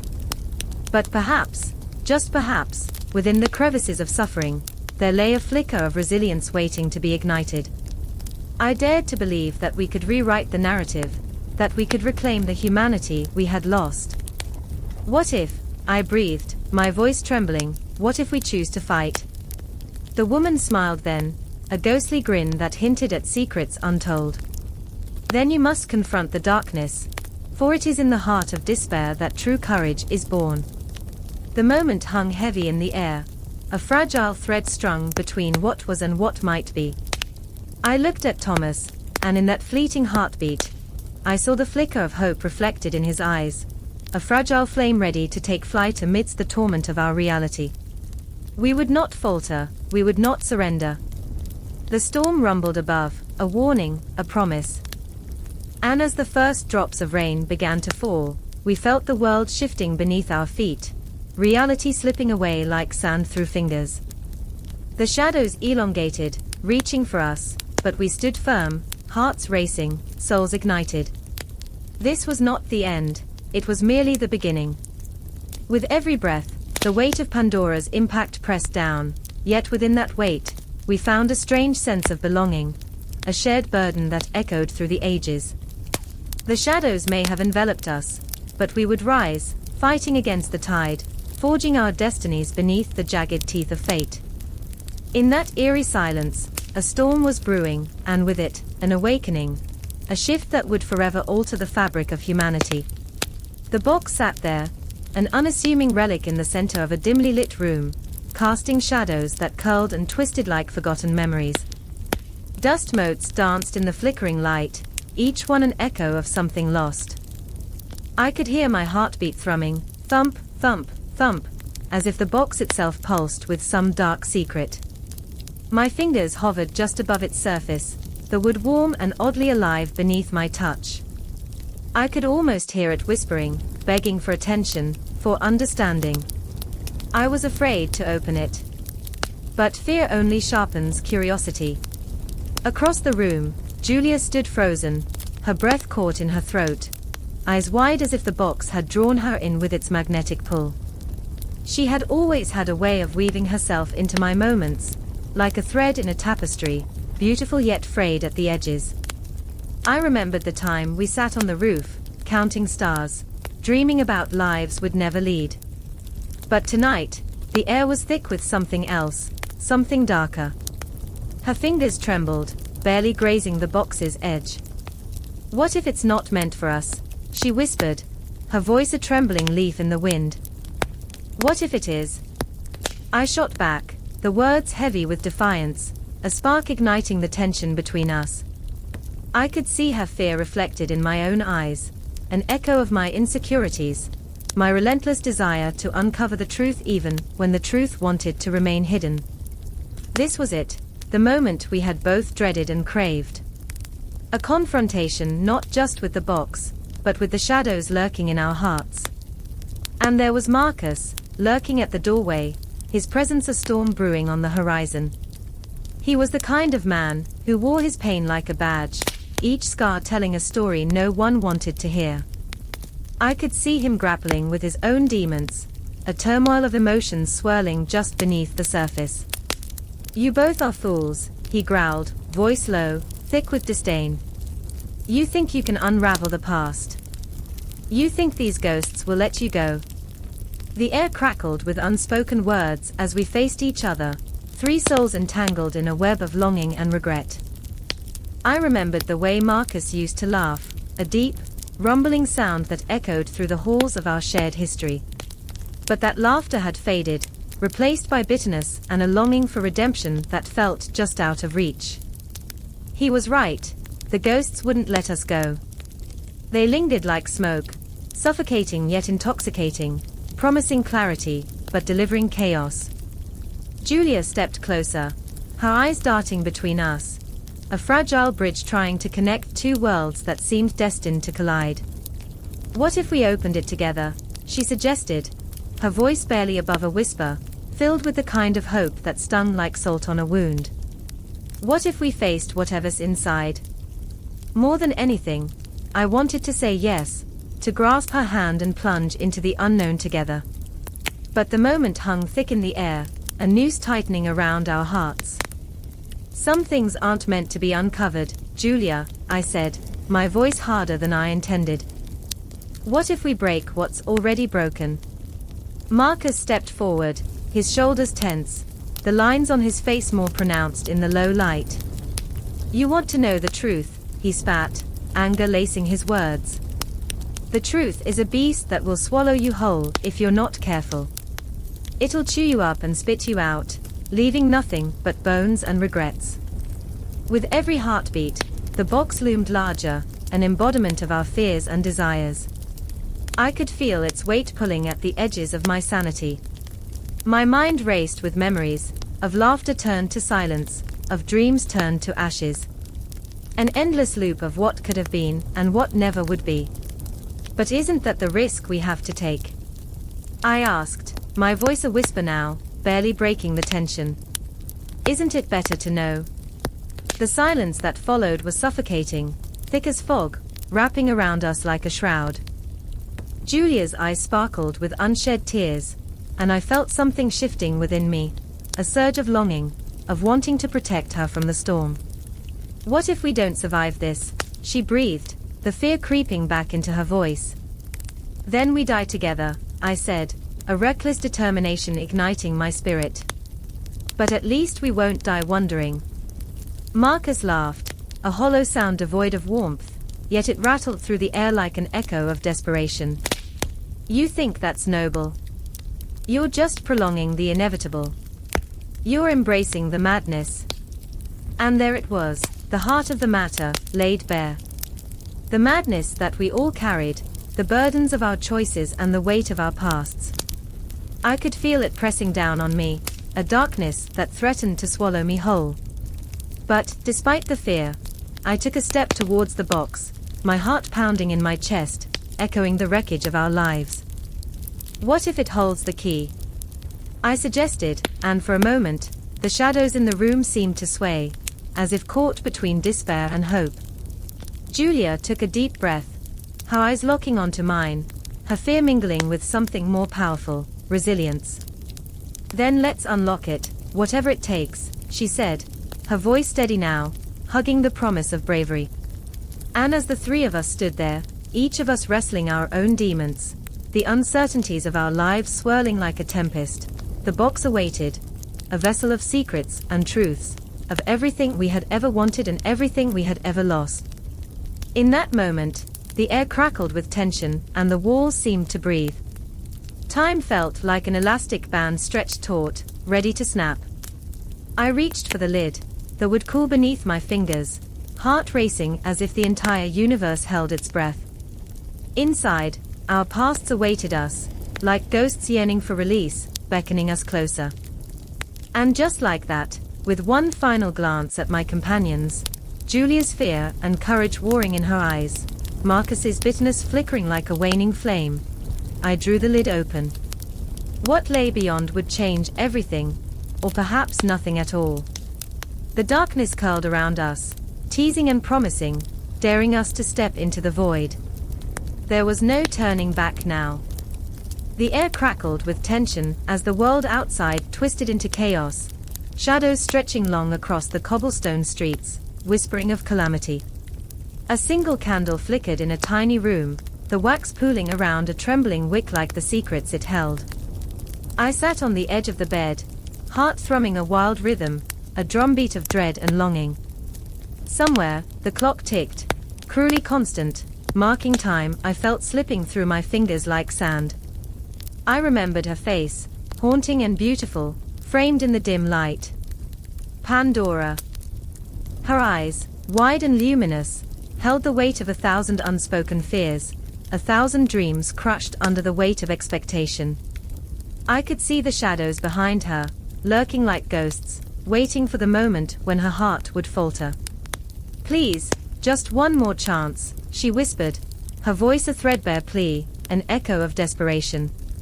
I could feel the warmth of her breath, mingling with the chill in the room as she clutched the box, her fingers trembling, as if it were a living thing, a beast poised to break free. And then there was Ilara, standing like a specter in the corner, arms crossed, a sentinel caught between regret and resolve. Her gaze flickered between Pandora and the box, a tempest of emotions playing across her features, a reflection of the storm that raged within. You don't understand, she spat, her voice sharp as glass. You think you can control what's inside. That you can just, but Pandora was not listening. She had already torn open the fragile veil of hope that shrouded her heart, exposing the raw, beating truth. What if it's something beautiful, she mused, her voice barely a whisper, a thread of hope weaving through the darkness. What if? But before she could finish, the box shuddered in her hands, resonating with a pulse that felt almost sentient. I could feel the air change, electric and heavy, swirling around us like a tempest. My heart raced, each thud echoing in the stillness, drowning out the whispers of the past. I remembered the tales, the myths, the stories we were told, each word like a knife, gnawing at the edges of my soul. Pandora, the first woman, crafted from earth and light, a gift to man, and yet her name became synonymous with chaos, an irony so bitter it stung. Here she sat, on the precipice of destruction, her hands trembling as she hovered over the lid. What if I open it, and the world changes? Ilara shook her head, a storm brewing behind her eyes. You're not a god, Pandora. You're flesh and bone, and the weight of the world is too heavy for anyone to bear. I could see the tears welling in Pandora's eyes, glistening like stars caught in a web of despair. But I'm so tired of being afraid. Afraid of what's out there. Afraid of what I could unleash. The clock ticked on, a metronome counting down to a moment of reckoning. Each tick sliced through the tension, a reminder that time was running out, that choices had to be made before the darkness consumed us all. Maybe fear is all we have left, Ilara said, her voice barely above a whisper, laced with the bitterness of truth. Maybe that's our burden to bear. But Pandora was shaking her head, her resolve hardening like steel. No. No more fear. I want to know what lies beyond. Suddenly, the box jerked, a heartbeat of its own, pulsing with a life that felt almost alive. It vibrated, a low hum resonating through the room, setting my teeth on edge. My instinct screamed to run, to hide, but something primal, held me captive in that moment. Don't do it, I begged, my voice cracking like a dry twig underfoot. You don't know what awaits. But the words hung in the air, heavy and unyielding, swallowed by the darkness creeping in around us. I remember the tales, Pandora whispered, eyes alight with fervor. I remember the whispers of hope, the legends of what could be. Her breath came faster now, urgency etched into every line of her face. What if I could change everything? Ilara stepped closer, the shadows curling around her like tendrils of smoke. Change. Or destroy. There's a thin line between the two, and once crossed, there's no turning back. The flickering candle flickered, casting elongated shadows that danced like specters across the walls. A shiver ran down my spine, the weight of history pressing down, a reminder of the women who came before us, who defied, who fell, who broke. No. Pandora cried, a desperate plea that shattered the silence, echoing in the confines of our small room. I won't be a prisoner of fear any longer. With a swift motion, she lifted the lid, a gasp escaping her lips, a sound both beautiful and terrible. The air thickened, and for a moment, time froze, stretching into infinity as the shadows twisted and writhed, anticipation churning like a tempest within me. Pandora, don't. Ilara's voice was a frantic whisper, but it was too late. As the box opened, a dark mist spilled forth, curling around us like a lover's embrace, fierce and possessive. It whispered secrets in a language that felt ancient and haunting, and I saw it then, the truth that lay within. Hope, a fragile ember, flickered and spluttered in the onslaught. It flared to life, illuminating the darkness, pushing back against the tide of despair. But that light came with a price, and the weight of it bore down hard on my chest. I watched, breathless, as Pandora's eyes widened, reflecting the chaos that spilled forth, a whirlwind of emotions, desires, and regrets. The shadows danced around us, an intoxicating mixture of fear and longing. Is this what we wanted? I thought, heart racing, every pulse a reminder of the storm that raged just beyond the fragile confines of our reality. But as the mist swirled, I knew nothing would ever be the same again. We stood there, three souls entwined in a moment suspended in time, and the world outside continued to turn, blissfully unaware of the battle brewing within. And yet, I felt the fates shifting, the cosmos realigning, caught in the aftermath of a choice that would ripple through history, through hearts, through dreams. In that moment, the very essence of our being hung in the balance, life, death, hope, despair, each thread woven tightly into the fabric of existence. A haunting silence followed, punctuated only by the echo of our breaths, as we stood, trembling, unyielding, on the brink of everything. Chapter 15. Pandora and the concept of knowledge. A double-edged sword. The darkness was palpable, thick as the smoke that curled from the dying embers of the fire pit. A cold wind howled through the trees, sending shivers down Pandora's spine. Her heart raced, a single drumbeat against the encroaching silence, each thump a reminder of the weight she bore, the knowledge she had unleashed. Shadows danced around her, whispering secrets of what had been and what was yet to come. Everything felt alive, and yet, it was all slipping away like sand through her fingers. Why did I open it? She breathed, the words hanging in the air like ghosts. She could still feel the cool metal of the box against her palm, the delicate etchings that held so many promises. But promises, she discovered, could be deceiving. She had thought it was a gift, a treasure trove of wisdom waiting to be uncovered. Instead, it had become a Pandora's curse, a terrifying burden that fused her mind and soul with every dark thought and painful memory of humanity. In the distance, there was a figure, Elias. He stood at the edge of the clearing, a silhouette against the night sky, his shoulders hunched as if under an unseen weight. The moonlight barely caressed his face, but she could see the flicker of doubt in his eyes, the shadows of a past he could not escape. Pandora, he called, his voice breaking the stillness, you shouldn't be here. You don't understand what you've done. Neither do you, she shot back, her voice sharp with fear and defiance. You think knowledge is a gift. It's a double-edged sword, Elias. It cuts deeper than any blade, and now, we're both bleeding. She could see the way his jaw clenched, his struggle laid bare in the tension between them. She had known him to be strong, unwavering, but now he was just a man caught in the storm of her choices. You had to know what was inside, he murmured, a hint of desperation creeping into his tone. But at what cost? Pandora's chest tightened at the truth laced in his words, the reality that knowledge is often steeped in sorrow. She thought back to the moment when she had lifted the lid, when her curiosity had morphed into an insatiable hunger, one that had now unleashed a torrent of chaos. The shadows creeping from the box had wrapped around her, whispering of despair, envy, and fears that clung to her like a second skin.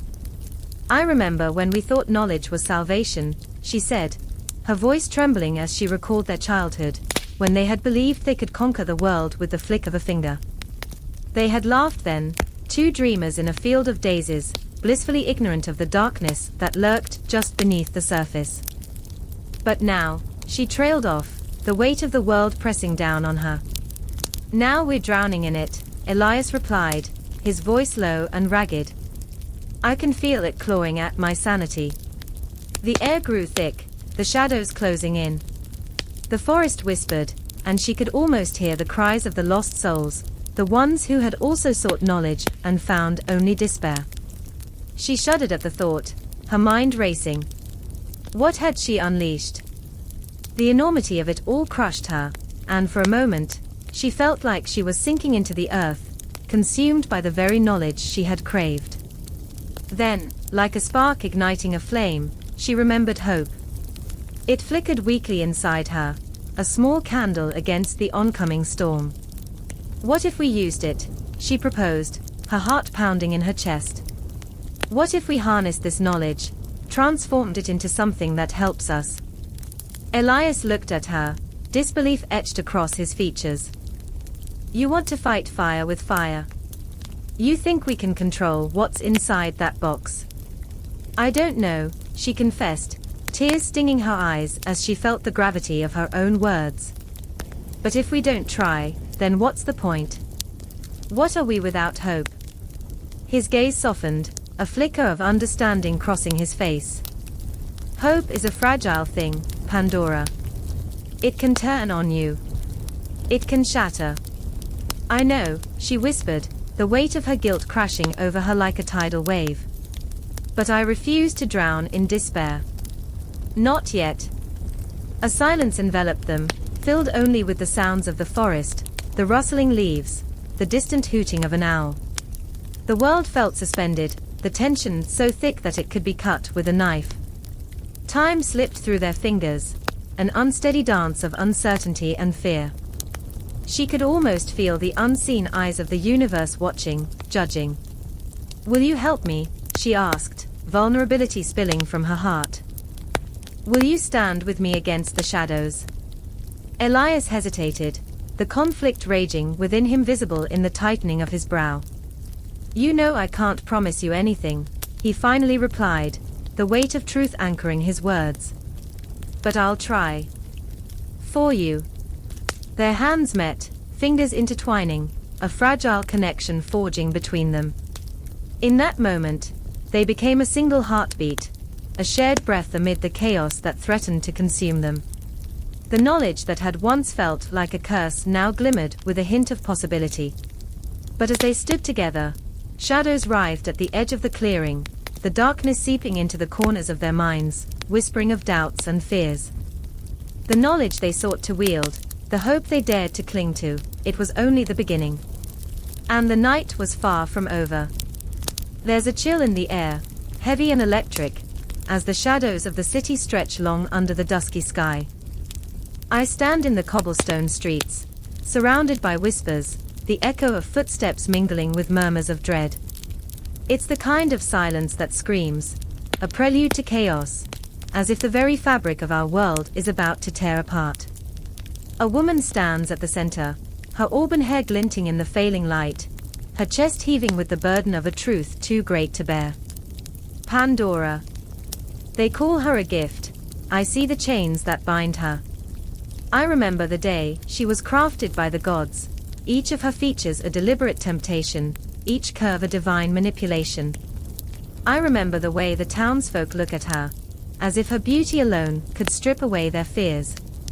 But beauty is a mask, isn't it? Beneath it lies chaos, a raging tempest birthed from a lie. I want to scream, to shake her awake from this dream, but my voice gets lost in the swell of the crowd, their eyes wide with sick fascination. And there's Epimetheus, Pandora's husband, a man with a heart too soft for the world that raised him. He watches her, torn between love and a paralyzing dread. I can see it in his eyes, a flicker of doubt that dances dangerously close to despair. He is the heavy burden of regret, the shadow of what could have been. Pandora, don't you see? His voice trembles, barely rising above the whispering crowd. You're beautiful, but beauty, it's a curse. But she's entranced, swaying to the rhythm of their admiration, unaware of the storm brewing behind her eyes. The box. The fabled box, the one she's warned not to touch, sits heavy with secrets. It shimmers in her grasp, calling to her, begging for release. Inside it dwell the worst fears of humanity, disease, famine, betrayal, chained by the very hands that sought to create her. The air crackles with tension, a palpable fear that grips the hearts of everyone present. I remember the stories passed down, the tales woven in the night like gossamer threads. They say she was sculpted to punish us, a cruel twist of fate. The gods, in their arrogance, believed they could tame humanity with beauty. But beauty is a fickle mistress, one that seduces and destroys in equal measure. I can feel the weight of their judgment pressing down on us, a cosmic reckoning hanging like a pendulum, swaying dangerously close to the edge. And then it happens, a moment suspended in time. With a single touch, she lifts the lid.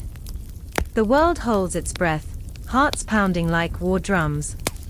Fear spills forth like a flood, a dark tide devouring hope. I see despair rising, a grotesque dance of shadows that wraps around Epimetheus, pulling him into its abyss. Pandora, why? His voice is raw, a mix of anguish and betrayal. You were supposed to save us. But in that instant, she is not just Pandora, the woman cursed by her own allure. She is every woman, every man, every child caught in the web of fate. She is the embodiment of our deepest fears and our hollow desires. I watch as she crumbles, her facade breaking like glass under the weight of expectation. I didn't mean to, she whispers, her voice trembling. I only wanted to know. A cacophony rises, a collective gasp that reverberates through the air, fear morphing into hysteria. The townsfolk scatter like leaves in a storm, each person gripped by the chilling realization of their mortality. I feel the panic clawing at my throat, a primal instinct to flee, yet I am frozen, rooted in place, witnessing the unraveling of a myth. Time bends in this moment, warped like the reflections in a shattered mirror. I remember my own distrust, the moments I stood at the edge of revelation, facing the abyss. It's terrifying, isn't it? To glimpse the truth and turn away. To wish for knowledge only to find despair lurking behind it. And then I see her, a silhouette against the chaos, a ghost of the woman she once was. Hope, she whispers, her fingers still trembling over the box. Hope remains. In that flicker, I feel a spark, a fragile thread weaving through the darkness, stitching together the tattered remnants of humanity. But Epimetheus's heart shatters. What good is hope when the world is consumed by despair? His words cut like daggers, and I feel the weight of his grief pressing down on me, a suffocating shroud. You've unleashed the monsters, Pandora. You've doomed us all. A part of me wants to reach out, to tell him that the monsters were never contained, they swirled within us all along. But I cannot speak. The silence is too loud, suffocating us both. And in that silence, I see the ghosts of our ancestors, the echoes of our past haunting the present. As the crowd disperses, I stand alone, watching Pandora and Epimetheus. Their love, once vibrant, now hangs by a thread, fragile as the last breath of a dying flame. I can feel the weight of their grief, the gravity pulling us into a chasm of despair. Yet, deep within that darkness, a question lingers. What if hope is the very thing that binds us together? The night stretches on, the city fading into shadows. I am left with the weight of a story unfinished, a myth that spirals into chaos. With every heartbeat, I sense the threads of fate tightening, wrapping around the characters, binding them to an uncertain destiny. In the stillness, I remember the faces of those I've lost, the dreams that haunt my sleepless nights. And I realize that Pandora, in her tragic beauty, is a reflection of us all. We are each of us flawed, each carrying our burdens, our hopes, and our fears.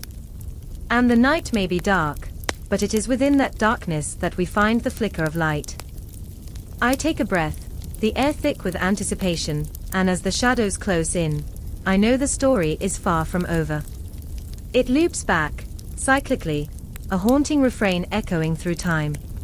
Each moment, each heartbeat, each breath carries us deeper into the myth and the madness. The world demands our reckoning, and I can only hold on as the tide sweeps me away, into the abyss where hope and despair entwine in an eternal dance.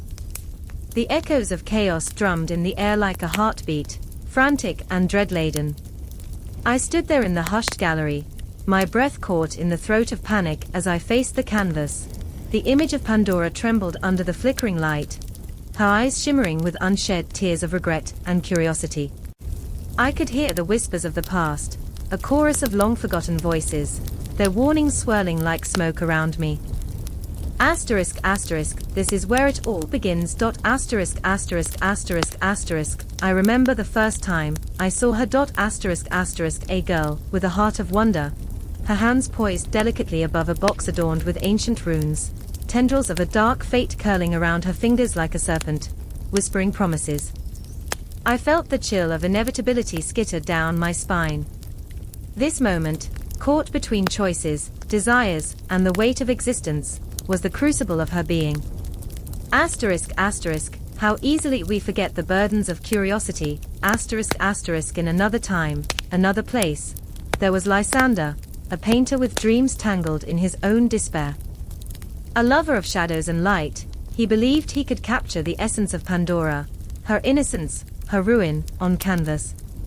His brush danced like a desperate heartbeat, each stroke echoing with the agony of his own unfulfilled longings. But with every attempt, the colors slipped through his fingers like grains of sand, each failed masterpiece a reminder of his own Pandora's box, the potential for greatness buried beneath layers of fear and self-doubt. Asterisk asterisk, it's just paint, he would mutter, staring at a canvas. Asterisk asterisk, why can't I make her alive? Asterisk asterisk, but in the reflection of the easel, he saw a ghost of himself, unsatisfied and haunted. The sterile light of the studio felt like a prison, the paint tubes were his shackles, mocking him with their vibrant hues, daring him to conjure life where he felt none. Then there was Ilara, a historian whose heart beat in sync with the rhythms of the past, a relentless seeker of truths lost in time. She spent sleepless nights poring over dusty tomes, her fingertips grazing the yellowed pages filled with tales of despair and hope. I remember her voice, a haunting echo. What if Pandora was not the villain? What if she was simply a girl who opened a door she was warned never to touch? Her obsession weighed on her like a shroud. The more she searched, the more she found herself drawn into the abyss of her own anxieties. The shadows of her past whispered softly, weaving tales of heartbreak, echoing the very essence of Pandora herself, a vessel of potential, forever marked by the choices of others. On one fateful night, all three paths converged beneath the staring eye of the moon, a luminous orb of possibility and despair. Lysander stood before his canvas, a tempest of frustration and inspiration. Tonight, he whispered, voice trembling, I will breathe life into you. The brush became an extension of his soul, the colors swirling like memories. Ilara, clutching her notes, entered his studio, breathless and wild. You have to see this. She held a fragile page against her chest, her eyes alight with fervor. Pandora's box, what if it wasn't just a box? What if it was a universe of possibilities? But Lysander, lost in his vision, barely heard her. The flickering candlelight cast ghostly shadows, and for a moment, it felt as if the room itself was holding its breath, suspended in an electric silence. Time seemed to bend. The boundaries of their struggles blurred, and the air thickened with unspoken words and haunting memories. Don't you see? Ilara pressed on, stepping closer, urgency saturating her voice. We think of her as the bringer of chaos, but what if she merely opened the door? What if she was meant to free us? Lysander's brush paused, hovering above the canvas, suspended in that moment of revelation. The weight of her words hung in the air like a bitter perfume, sharp and intoxicating. But self-doubt clawed at him, wrapping around his throat like a noose. Free us. He echoed, the words tasting like ash on his tongue. What have we ever been free of? I remember the tension, tangible like electricity, crackling between them. Ilara's heart thrummed wildly, her passion spilling forth like ink from a shattered pen. What if Pandora is a reflection of us all? She urged, nearing desperation. Her box is not merely a curse, it's a mirror. Pain, hope, despair, they all coexist. Lysander felt the weight of her gaze, raw and naked. The canvas before him, once a battleground for his fears, transformed into a portal of revelation. I can't, he gasped, the paintbrush trembling in his hand. What if I fail? Failure. Ilara's voice was a whisper, yet it filled the space with an undeniable force. Failure is part of the myth. It's part of being human. Just paint. With that, Lysander, heart racing, returned to the canvas, each stroke a catharsis, the boundaries of his self crumbling with every swirl of color. Ilara watched, breathless, as he began to redefine Pandora, not just as a figure of lament, but as an embodiment of resilience. The shadows danced on the walls, shadows of their own fears, their own Pandora's boxes laid bare. In that moment, the world around them collapsed. The past, the present, all fused into a singularity of emotion. The air pulsated with raw energy, heartbeats sinking in the silence of creation. Time became irrelevant, stretching like the fabric of a dream, echoes of laughter and tears intertwining, binding them together in a tapestry of shared struggle. I could feel it, too, the electric pulse of their collective energy igniting the room. They were right there, on the precipice of something fierce and beautiful, the unveiling of a truth that could shatter worlds, or bind them together. And as their stories unfolded, I felt myself drawn deeper into the whirlpool of chaos and creation. I was there, in the gallery of history, lost in the echoes of their pursuit of meaning, standing at the very edge of Pandora's embrace, feeling the weight of every heartbeat, every breath, every brushstroke that could alter destinies forever. The canvas waited, and so did the universe. The clock tower's hands tremble, impossibly still for a moment, as if the universe holds its breath. The city is wrapped in a shroud of twilight, shadows pooling in the corners of cobbled streets. I stand at the edge of a crumbling wall, heart racing, pulse echoing in my ears, a frantic metronome marking time in this age-old dance. I can hear the whispers of ghosts in the wind, teasing at secrets long buried. The air is thick with the scent of damp earth, and beneath it, an undercurrent of something sharp, electric. Do you hear that? Celine's voice cuts through the silence, a tremor woven into the words. Her eyes dart, wide with desperation. A flicker of fear ignites within me, a fire kindled by her urgency. She is flawed, a mosaic of courage and fragility, and tonight, we teeter on the brink of something monumental. I remember the stories, I say, my voice barely more than a whisper, the way they twisted and turned through centuries, morphing like shadows. The myths, they always seemed alive, didn't they? A chill runs through the air, the remnants of ancient tales clinging to the edges of reality. I can almost hear the laughter of old gods echoing in the darkness, half remembered, half forgotten. Celine pulls her cloak tighter, her breath coming in quick, shallow bursts. It's not just stories anymore, is it? It's real.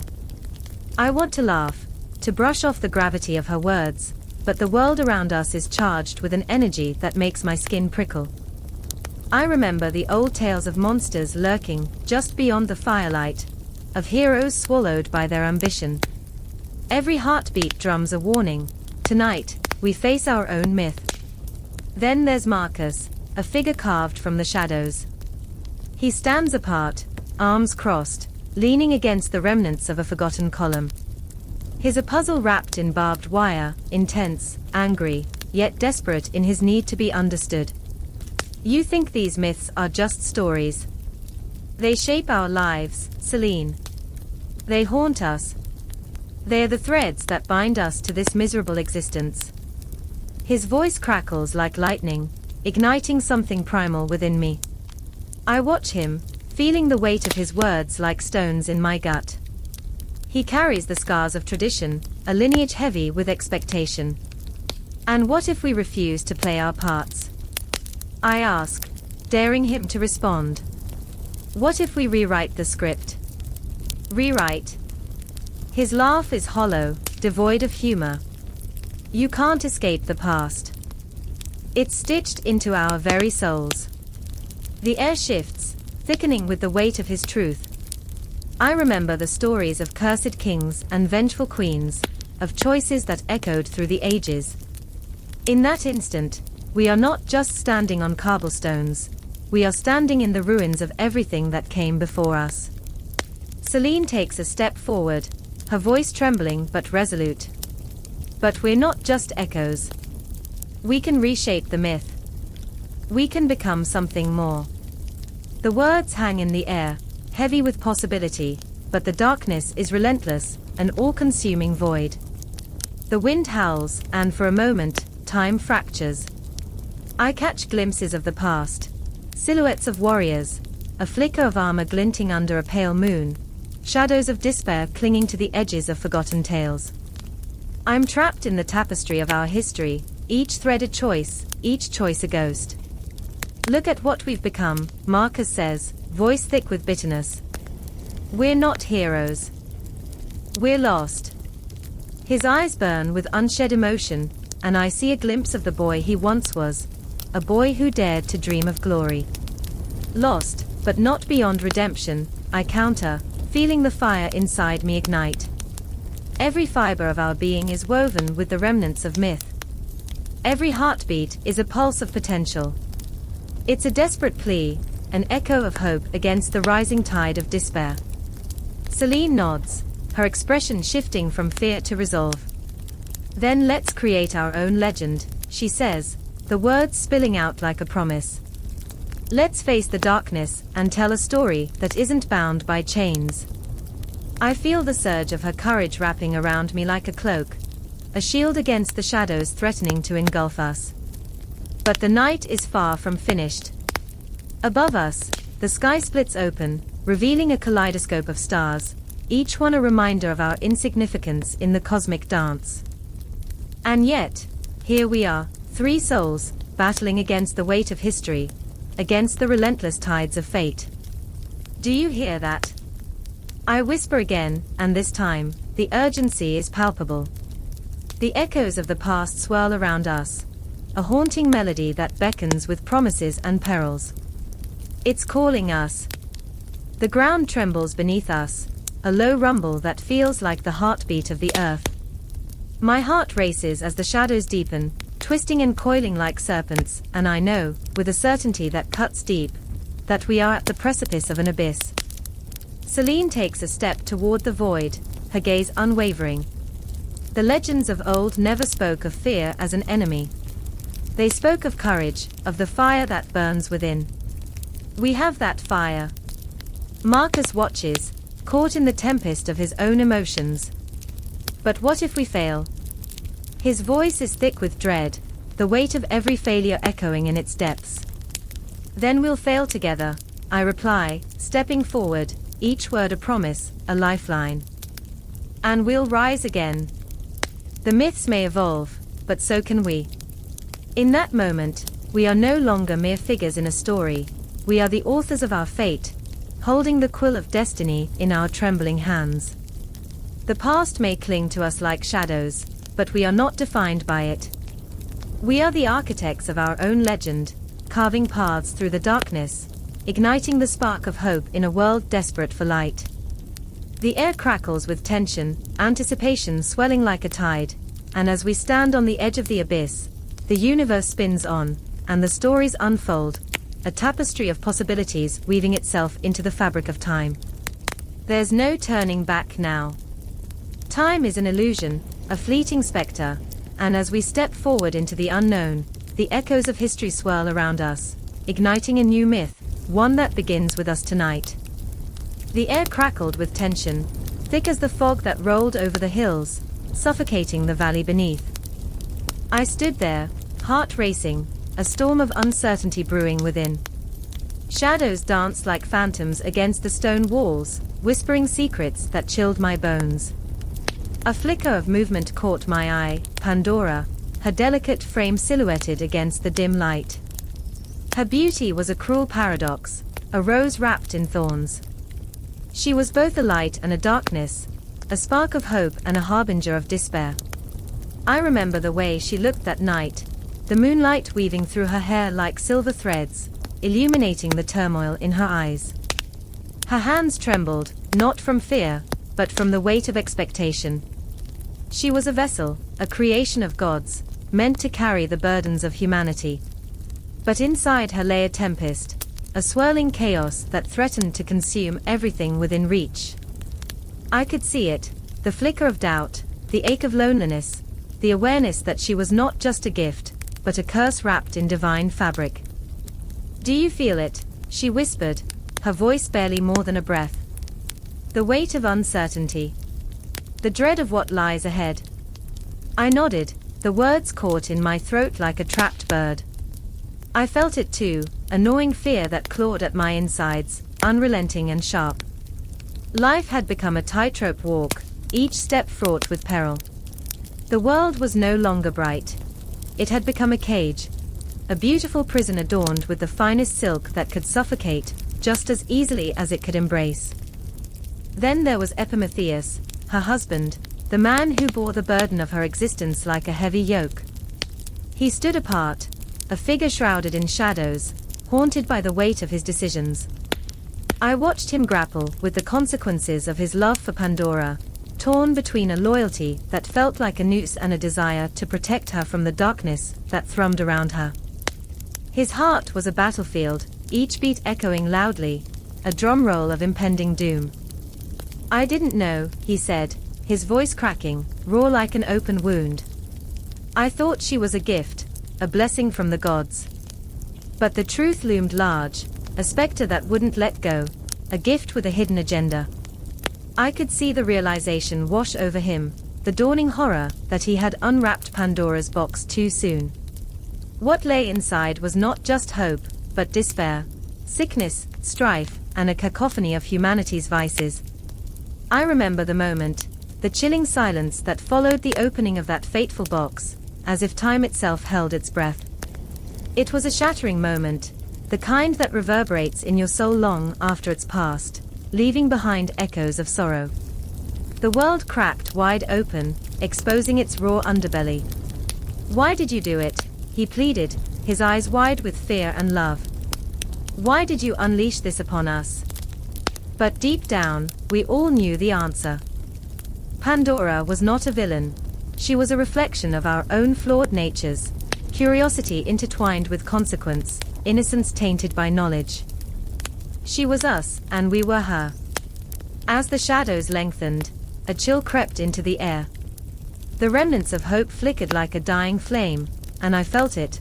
A collective heartbeat of humanity, echoing through time, a reminder of our fragility. I wandered through memories, each one a thread in the tapestry of life, weaving a story of love and loss, triumph and despair. The cosmos seemed to twist above us, galaxies colliding in a dance of fate and free will. "Do you see them?" Pandora asked, her voice trembling with urgency. "The shadows, the whispers. They're here, lurking, waiting for us to falter." I turned, searching the void, but all I felt were the ghosts of our past, pressing close, reminding us of the mistakes that shaped us.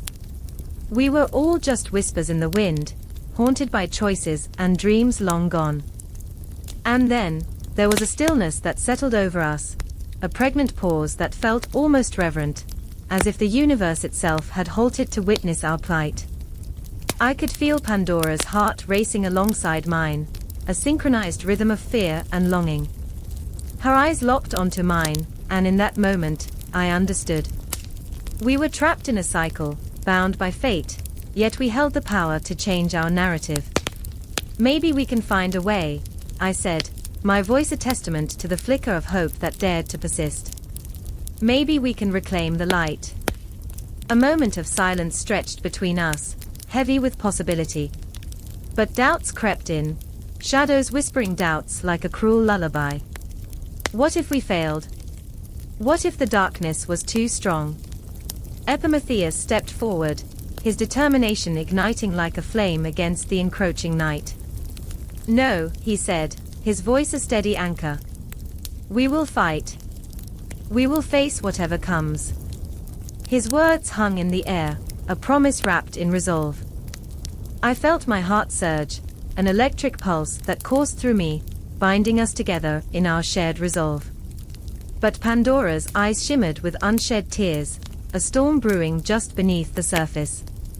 "What if it's too late?" she whispered, vulnerability cracking her facade. "What if I've already lost?"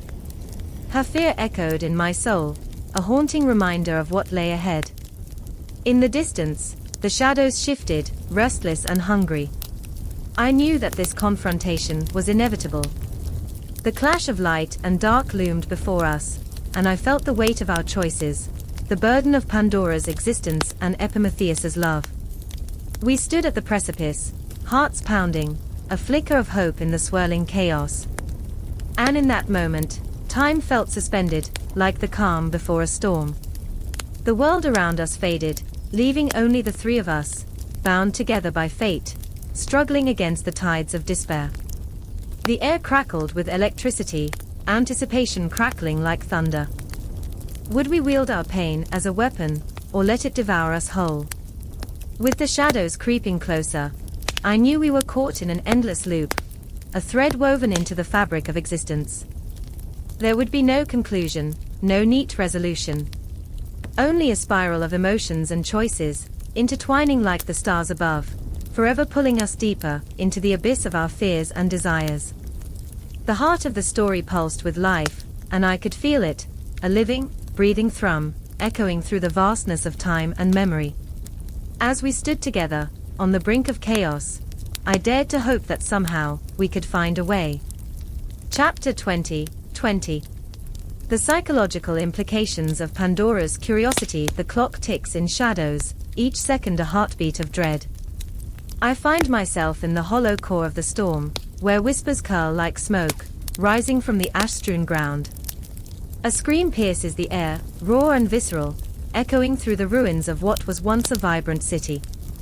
I close my eyes, but the scream seeps into my mind, clawing at the edges of my sanity, twisting it like a knife. James. No.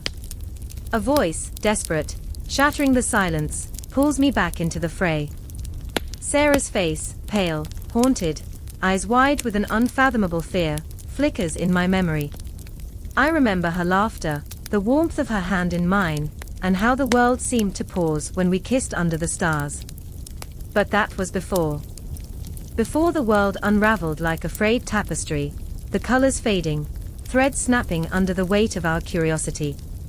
The curiosity that clawed at us, taunted us, beckoned us closer to the edge where darkness dwells. Why did you touch it? She screams again, her voice a dagger twisting in my gut. I had been so consumed by the desire to know, to taste the forbidden fruits of knowledge, that I forgot the warnings echoing in the recesses of my mind. Knowledge, I understand now, is a double-edged sword, a mirror reflecting our darkest fears. I remember the moment I laid my fingers on that cursed artifact. It pulsed with a life of its own, a heartbeat that synced with my own as if it were calling to the very core of my being. For a fleeting moment, I felt invincible. The cosmos unfurled before me, painting the sky with possibilities until they turned to nightmares. The artifact, pulsating with power, exuded a soft glow that promised enlightenment, but it was a siren's call, luring me into the abyss. Sarah was right. I had unleashed something we could not contain. Shadows flicker around us, stretching and twisting like tortured souls. The air thickens with tension, charged with the weight of impending catastrophe. I can feel it in my bones, something darker, more ominous, lurking just beyond the reach of our understanding, teasing us with glimpses of the terror it holds. James. Sarah cries, and her voice cuts through me like glass. I turn to her, desperation clawing at my throat. She is trembling, her hands twisting in front of her, haunted by the weight of my choice. What have you done? I want to scream back, to tell her that I didn't know, that the allure of knowledge consumed me, swallowed me whole. Each breath I take is heavy with guilt, a suffocating shroud that swirls around us, dark and thick. My heart races, a drum echoing in the silence, beating in rhythm with the tremors beneath our feet. In that moment, I see Liam, our lost friend, his laughter haunting us like a ghost. The last time we saw him, his eyes glittered with the excitement of discovery, his hands gesturing wildly as he spoke of the artifact's potential. It's a gateway, he had said, a man possessed, eyes wide with wonder. Imagine what we could learn. And yet, it was his curiosity that led him to the precipice, the tipping point where the world as we knew it shattered beneath our feet. I remember the way he vanished, drawn into the shadows cast by our ambitions. We searched for answers, but all we found were echoes of his laughter, fading into the void. James, we have to leave. Sarah's voice snaps me back to the present, her eyes wild, frantic. The ground trembles again, as if responding to her words, and I feel it. A rush of cold air sweeping through, a harbinger of chaos. I want to run, to escape the weight of my choices, but something binds me to the spot, a dark tether of guilt and regret. I see the artifact glowing in the distance, a malignant star in a sky devoid of hope. It draws me, a moth to flame, whispering promises of understanding, of unraveling the very threads of existence. But I know now what lies beneath that surface, a chasm of despair, a plunge into madness. James. Sarah's voice rises in pitch, urgency spilling into her words. Please. We have to go before it consumes us too. But beneath her fear, I sense a flicker of something else, an understanding, a shared pain. We are both tethered to our plight, bound by the choices we made, the paths we walked down hand in hand, only to find ourselves lost in the dark. The shadows twist, and I can almost hear them whispering my name, mocking me, feeding on my hesitation. A sudden crash reverberates through the ground, and I see it, figures emerging from the shadows, their faces obscured, eyes glinting with the hunger of the void. They want the truth, they want my fear, and I realize that the curiosity that once felt like a gift is now a curse, a shackle chaining us to an inevitable doom. Run! I shout, and we tear through the ruins, the echoes of our footsteps swallowed by the silence that looms.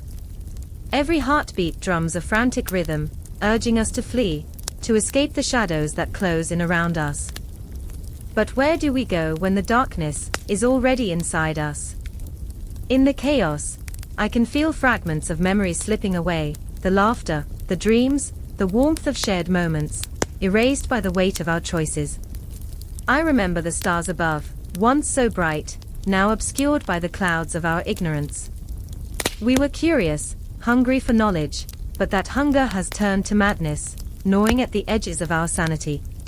And as Sarah and I stumble together, hand in trembling hand, racing against the tide of our own making, I realize that the confrontation we seek is not with the shadows chasing us, but with the truth lurking within, the truth of our own flawed humanity, our insatiable curiosity, and the darkness that blooms from it.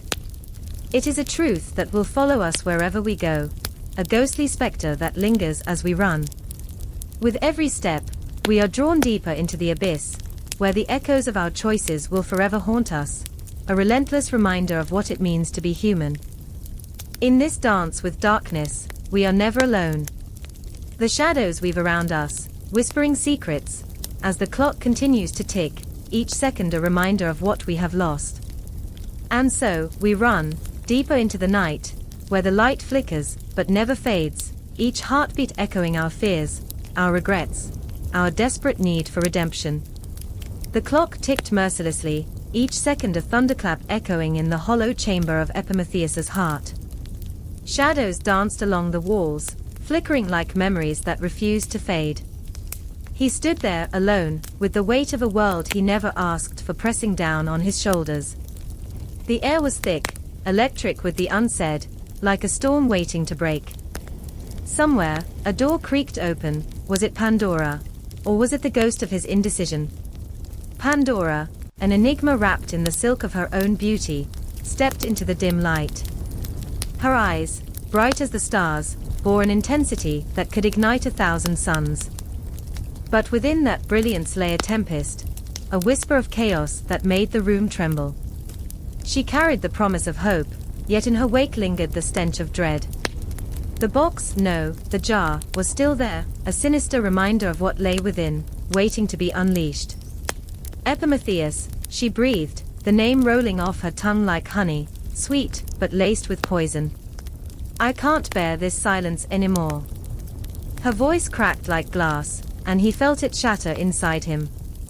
Do you even see me? The question hung like fog in the air, oppressive and unyielding. He wanted to reach out, to pull her close and banish the shadows that haunted them both, but fear gripped him like a vice.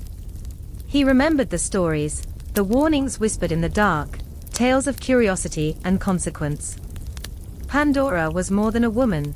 She was a harbinger of fate, a living reminder of his own failures. I remember, he murmured, voice barely above a whisper, the first time I saw you. The memory washed over him like a tide, pulling him deeper into a whirlpool of longing and regret.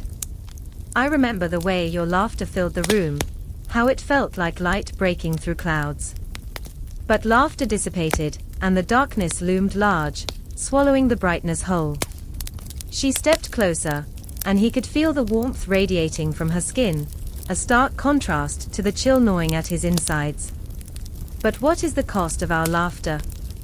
Everything about her was magnetic, Yet there was a chasm between them, a canyon carved by the weight of their roles. He was the man who reflected, always looking backward, and she was the woman who dared to look ahead. Two sides of a coin, yet they were worlds apart. How could he offer her anything when his existence felt so hollow? "I've always been the one who thinks," he sighed, the words heavy with resignation. "I was warned about you. I was told you would bring the end. Yet here I am," she countered, her voice rising like wildfire, "and I am alive." There was a defiance in her, a wild spirit that clawed at the cage of her limitations. "I want to live, Epimetheus. I refuse to be shackled by the fears of what might come." The tension crackled in the air, sharp and potent. He could almost taste it on his tongue, bitter, like ashes. But what if it's too late? Too late? For what? For love? For hope? Her eyes flashed with desperation, a storm brewing on the horizon. "You don't understand, do you? This jar, this curse, it's not just about what it holds, it's about what you choose to do with it." He flinched at her words, feeling like a marionette tangled in its strings. "And what if I choose wrong? Then we face it together." Her voice cracked, raw with emotion. "What's the alternative? To stand here, paralyzed by fear, while the world outside burns?"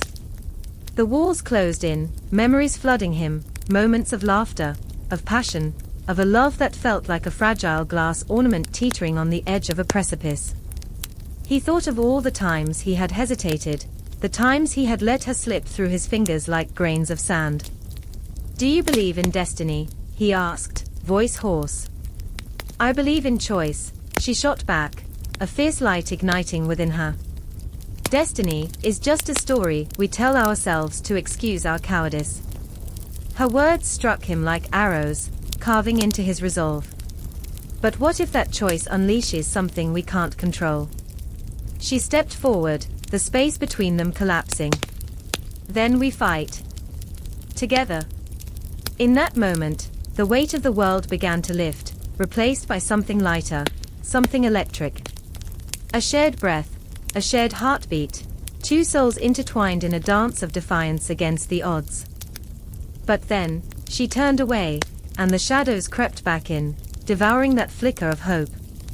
"I can't be the only one fighting this battle," she said, her voice cracking again, teetering on the edge of despair. "I need you." The room fell silent, the clock ticking louder than their breaths. His heart raced, caught in the tumult of emotions, the pain, the longing, the haunting question of whether he could truly be her ally.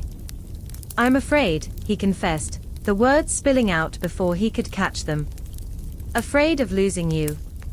Afraid of what you might become." "Then we face that fear," she shouted, desperation spilling like a breaking dam.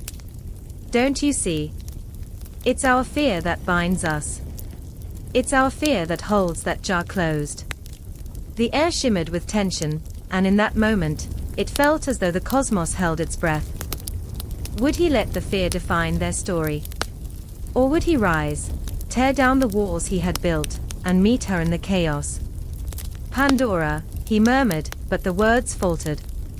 The moment hung between them, thick with unspoken possibilities. "What will you choose?" she asked, her voice barely a whisper, raw and trembling. The shadows deepened, and in that eerie silence, the clock continued to tick. The weight of uncertainty pressed down upon them, but within that weight lay a flicker of hope. He clutched at it, desperate to hold on, desperate to step into the light. "Together," he whispered, the word a promise, a lifeline. But the answer was still hanging, as if the universe had paused, winking at their fragile alliance. The clock struck, the echoes reverberating through the chamber, and as he reached out to her, ready to embrace the tumult that lay ahead, shadows danced once more, whispers of chaos teasing at the edges of their consciousness. This was only the beginning, and the jar still loomed dangerously close, its secrets waiting to unfurl. Their choices would intertwine, a web of desires, fears, and an impending storm brewing just beyond the horizon. Would they hold on, or would they let go? The answers lay within their hearts, but the path ahead was still shrouded in darkness. And they were left dangling on the precipice, hearts racing, breaths mingling, as the world outside waited, bated breath, for the chaos to begin. I remember the darkness pressing in, thick and heavy like a shroud, wrapping around me in that unbearable silence. It clung to my skin, seeping into every crevice of thought as I stood there, paralyzed. A single flicker of light broke through the abyss, but it was not warmth. It was cold, electric, a haunting reminder of the chaos that had spilled forth from Pandora's ill-fated gift. In that moment, my friend Lysander, eyes wide like saucers, grasped my arm as if I were a lifeline. "They'll blame us, you know," he whispered, his voice trembling, each word cutting through the thick air. "They'll say it's our fault." I could only nod, my heart a cacophony of guilt and dread. We stood in the remnants of a world once whole, shattered like glass across the floor, a mosaic of our past sins and regrets. The echoes of laughter, whispers of dreams, were drowned out by the creeping tendrils of despair, swirling like shadows in the corners of the room. What had once been a gift, a beautiful box, tantalizing and forbidden, now lay open, its contents unleashed like a tempest. Hope, once vibrant and blinding, had fled, leaving only the bitter stench of anger and sorrow. I fought against the memories, the laughter of the gods, the hubris that had led us here, our relentless pursuit of that which was never meant to be touched. I remember when we thought we could control it, I said, the words breaking from my lips like a confession, my voice shaking. "Open the box," they said, "and we'll find the secrets of the universe." But what did we find instead? Lysander's fingers tightened around my arm, grounding me, but the truth was a phantom, lurking behind every corner, every reflective surface. It whispered to my soul, "You should have known. This is what happens when you play with fire." In the distance, the clock struck ominously, each chime resonating through the silence like a warning. I could almost see the hands moving, slow and deliberate, as if time itself was mocking us.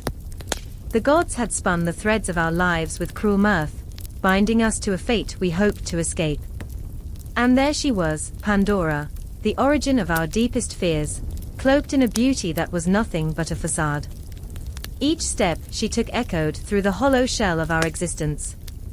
Her eyes, once bright with curiosity, now seemed clouded with the weight of the world, a reflection of the chaos that swirled around her, consuming everything in its path. "Why did you open it?" I heard myself ask, the words dripping with accusation. But deep down, I knew the answer. We were all drawn to the glimmer of the box, the promise of knowledge that came with a price. We longed for understanding, but in the end, we were simply children playing with toys far too dangerous to grasp. I thought, her voice cracked, a fragile melody that trembled in the air. I thought I could handle it. I thought I could change the world. Tears welled in her eyes, glistening like shattered glass. But look what I've done. The sorrow in her eyes twisted my heart, making it ache with a mixture of empathy and rage. I wanted to scream at her, to shake her until the truth spilled out. But instead, I found myself pulled into her despair, a dark vortex of shared misery and regret. "You're not alone," I managed to whisper, though my own voice felt foreign to me, wrapped in a layer of grief. A figure passed in the shadows, a specter that lingered just beyond reach. It was Callista, our neighbor, once vibrant and full of life, now hollowed out by loss. "They say hope is the last to leave," she murmured, her voice an echo of the despair that hung over us. But what if it never truly existed?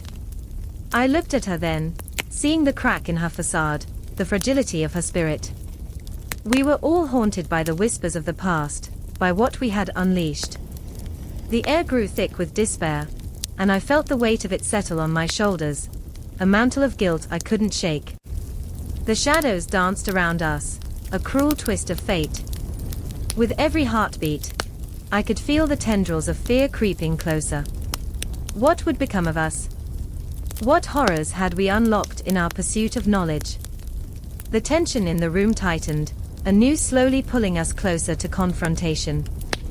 Would we lash out at each other, driven by fear, or would we find solace in the shared pain? I stepped forward, my breath hitching in my throat as I searched their faces, mirroring the turmoil inside me. We have to face it, I said, my voice breaking the fragile silence. We can't let the darkness consume us. But even as I spoke, I felt the gnawing doubt clawing at my heart. What if it was already too late? What if hope was merely an illusion, a fleeting shadow dancing on the edge of reality? The weight of our collective failure pressed down, suffocating in its intensity. I could feel the darkness swirling, mocking our attempts to rise above it. The air crackled with tension, the ghosts of our choices swirling around us, relentless in their pursuit of our hearts. As the clock ticked slowly, dragging us towards an uncertain fate, I clung to the only glimmer of light I had, the bond between us. We stood on the precipice, teetering between despair and redemption, the abyss yawning beneath us. Together, I breathed, the word hanging in the air like a promise, a fragile thread binding our fates. We face it together. But the shadows loomed, waiting, watching, biding their time. I could feel them closing in, every beat of my heart echoing the truth. Pandora's curse was far from over. It was only just beginning, and the end was a long, winding road fraught with darkness and despair. And yet, I held on to hope, however fragile, however elusive, like a flickering candle in the night, a defiance against the abyss. The air crackles with tension, a quiet storm brewing just beneath the surface. A door slams open, and my heart stutters, the sound echoing in the night like thunder. I stand there, frozen, caught in a moment suspended between dread and exhilaration. The shadows swirl, breathing life into a haunting memory that refuses to let go. There she is, Pandora, her name a whispered curse on the lips of many, yet her eyes betray a weight far heavier than the box she carries. I remember the stories, the old tales that painted her as the harbinger of doom, the one who unleashed the chaos of humanity upon the world. But standing before me now, she is raw and real. She is trembling, and I can feel the gravity of her burden anchoring her to the ground. "Help me," she says, her voice a fragile thread pulling me into her despair. It quivers like a leaf caught in the wind, desperate to find solace.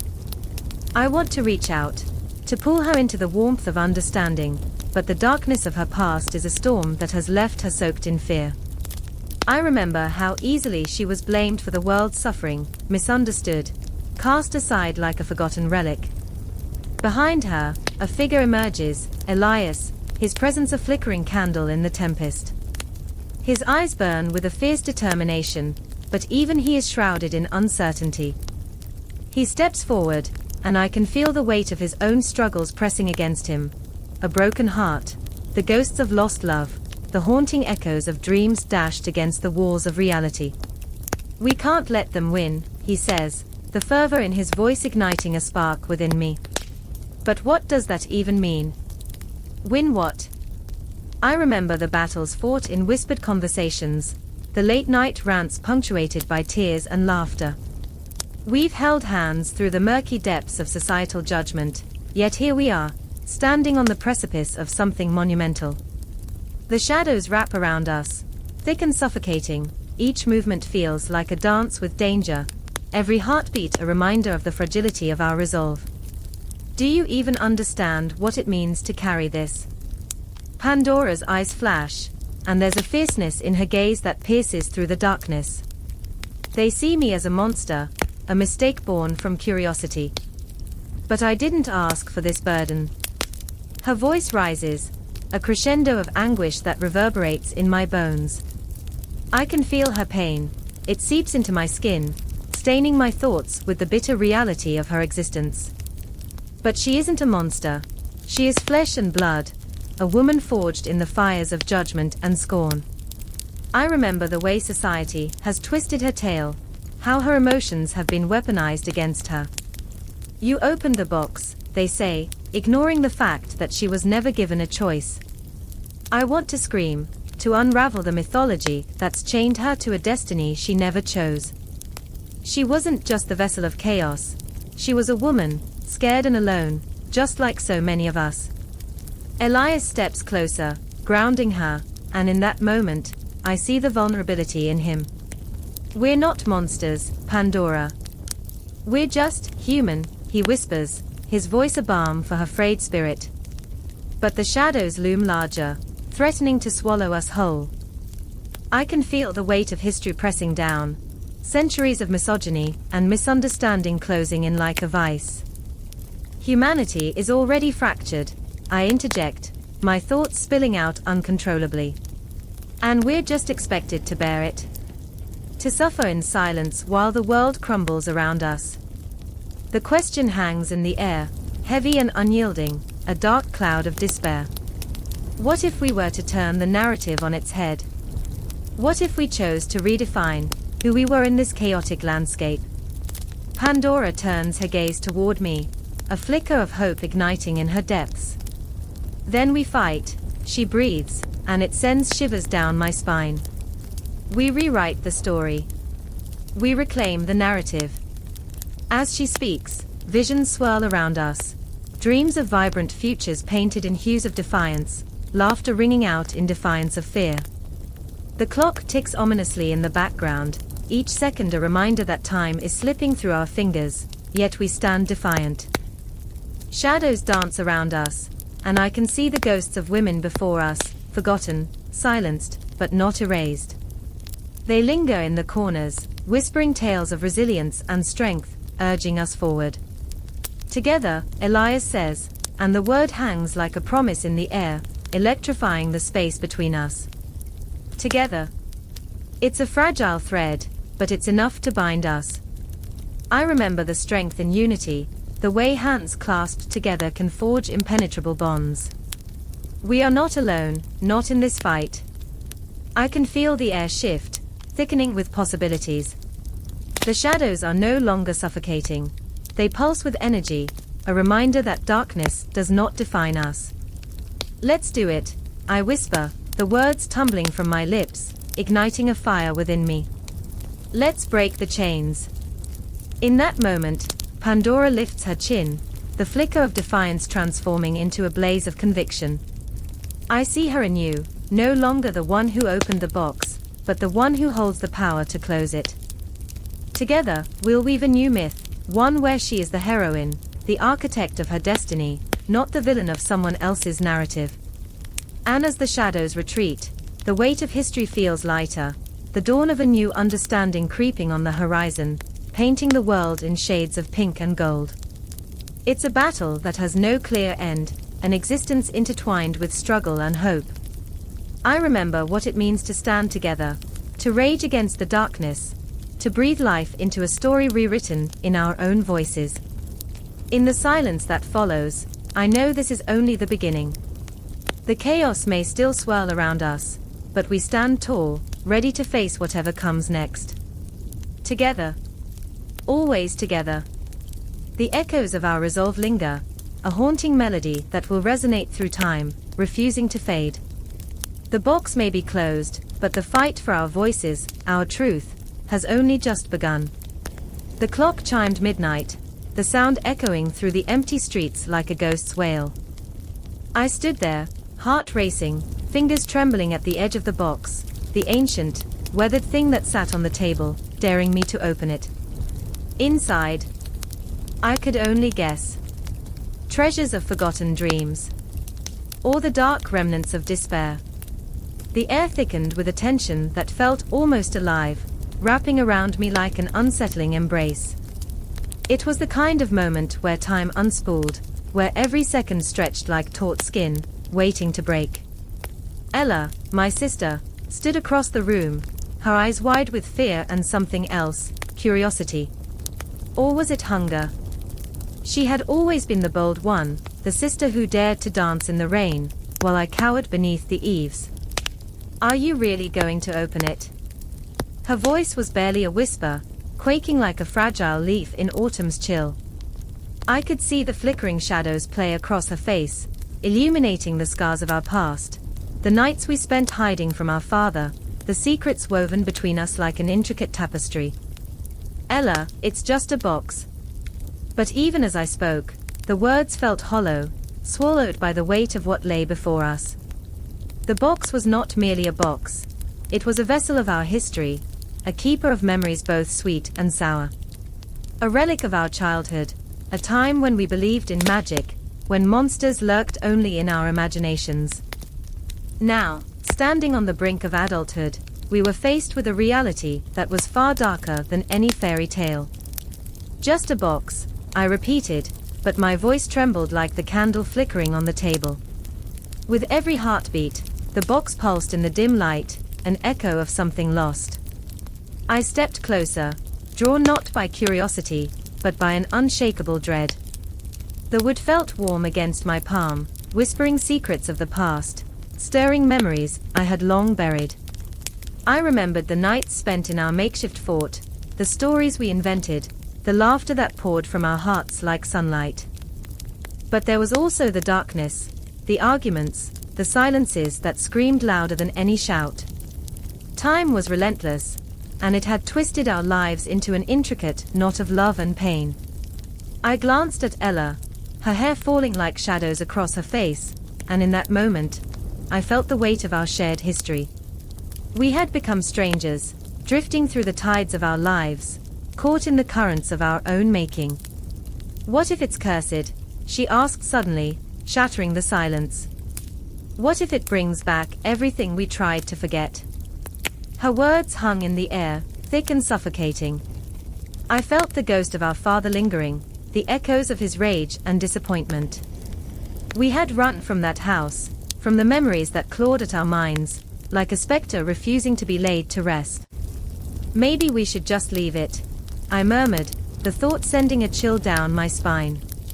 But then I thought of the dreams that had slipped through our fingers like sand. The box was a promise, an opportunity to confront the shadows that haunted us. We can't run forever, Ella, I said, my voice stronger now. We have to face it.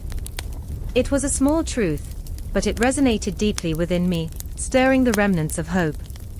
We were bound by blood, by shared nightmares and dreams, no matter how fractured they had become. I lifted the lid, heart pounding, the hinges creaking like the whispers of the past. Darkness yawned open before us, a void filled with echoes of laughter and tears, with the weight of our choices pressing down like a shroud. The contents were simple. A faded photograph of us as children, grinning beneath a summer sky, a rusted key, and a withered flower. Each item carried the weight of 1,000 memories, some tender, others sharp as glass. I felt Ella's breath hitch beside me, a shared understanding sparking in the air. I remember that day, she said, her voice trembling. We thought we could conquer the world. I remembered too, the sun blazing, the taste of freedom on our lips, the promise of tomorrow stretching endlessly before us. But that day faded, like the flower in the box, and reality crashed upon us like waves against jagged rocks. What do we do with this? Ella asked, her eyes brimming with unshed tears. The weight of the moment pressed down, heavy and suffocating, leaving no room for pretense. I felt the pulse of the box, a heartbeat echoing our own. We were at a crossroads, standing on the precipice of our own pasts, and the choice loomed like a specter before us. I reached for the flower, its petals crumbling beneath my fingers. We remember, I whispered, feeling the words crash against the walls of my heart. We take these pieces, this pain, this joy, and we carry them with us. Ella nodded, the shadows in her eyes softening, as if some flicker of light had found its way back. The box became a bridge, a connection to the past, not a burden, but a testament to our resilience. In the dim light, we stood together, two survivors staring into the abyss, ready to confront the ghosts of our childhood, the echoes of laughter mingling with the haunting memories. I wanted to scream, to unleash the storm brewing within me, but instead, I breathed deeply, allowing the weight of our journey to settle around us like the fabric of time itself.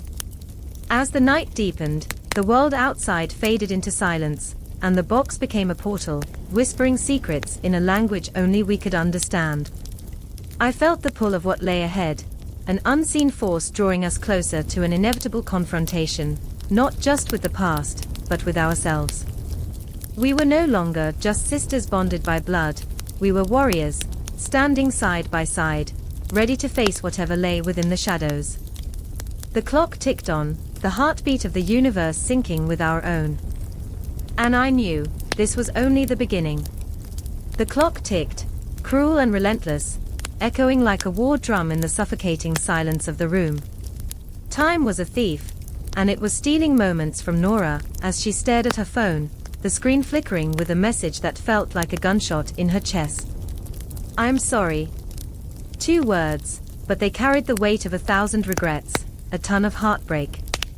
Her breath caught in her throat, the air thick with the scent of impending sorrow, and she could sense the shadows gathering around her, whispers of her past curling like smoke, wrapping around her mind, clinging like a bad dream that wouldn't let go.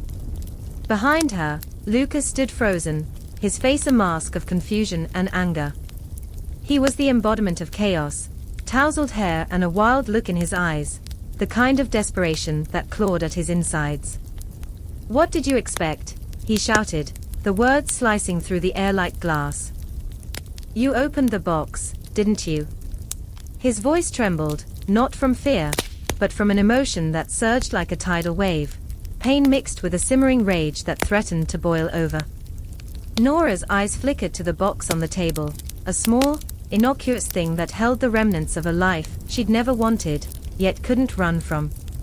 It was an artifact of her own making, or perhaps her undoing, a Pandora's box in the flesh, a vessel of hope and despair all at once. She could feel the energy pulsing from it, dark and intoxicating. The temptation to open it again, to pry it open and let the secrets spill out, was almost unbearable. And yet, she knew that each layer she peeled back revealed not just answers, but fresh wounds. "I didn't mean to," she whispered, more to herself than to him. "I remember," Lucas said, his voice softer now, more vulnerable, "when we thought we could control it, the chaos.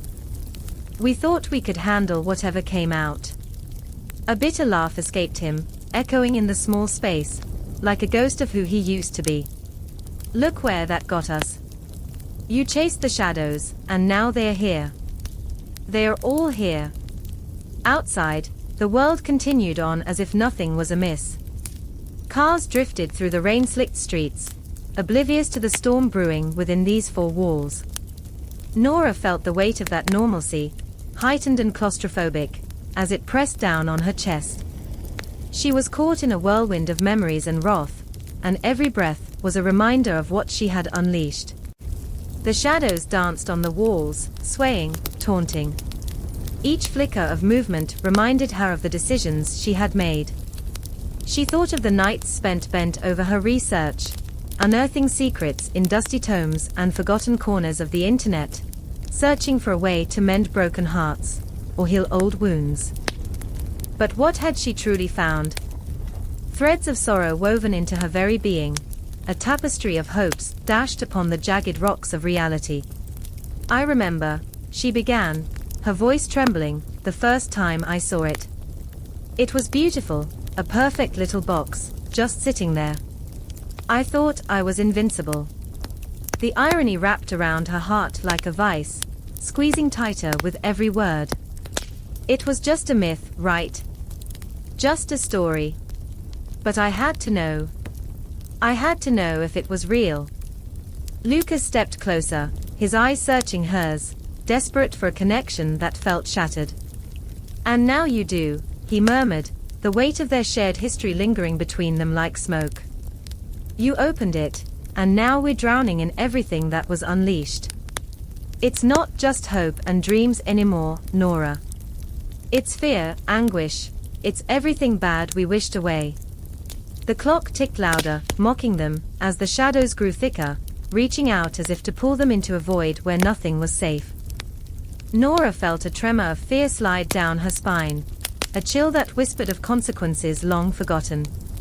She glanced at the box again, a siren call drawing her in. But there's still hope, she pleaded, desperation clawing at her throat. What if we can put it back? What if we can control it? Lucas shook his head, a shadow of a smile flickering across his lips, mirthless and edged with sorrow. Hope is just another illusion, Nora. You can't put back what you've let out.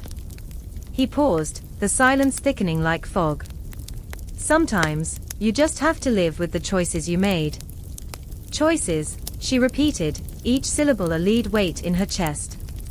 Every choice had led them here, to this moment of reckoning where time itself seemed to hold its breath. The shadows whispered louder, a cacophony of regrets blurring into the corners of her mind, and she could almost hear their laughter, dark, mocking. Somewhere deep inside her, a flicker of defiance ignited. But I won't give up, she said, each word a heartbeat, a pulse of life in the overwhelming darkness. Not now.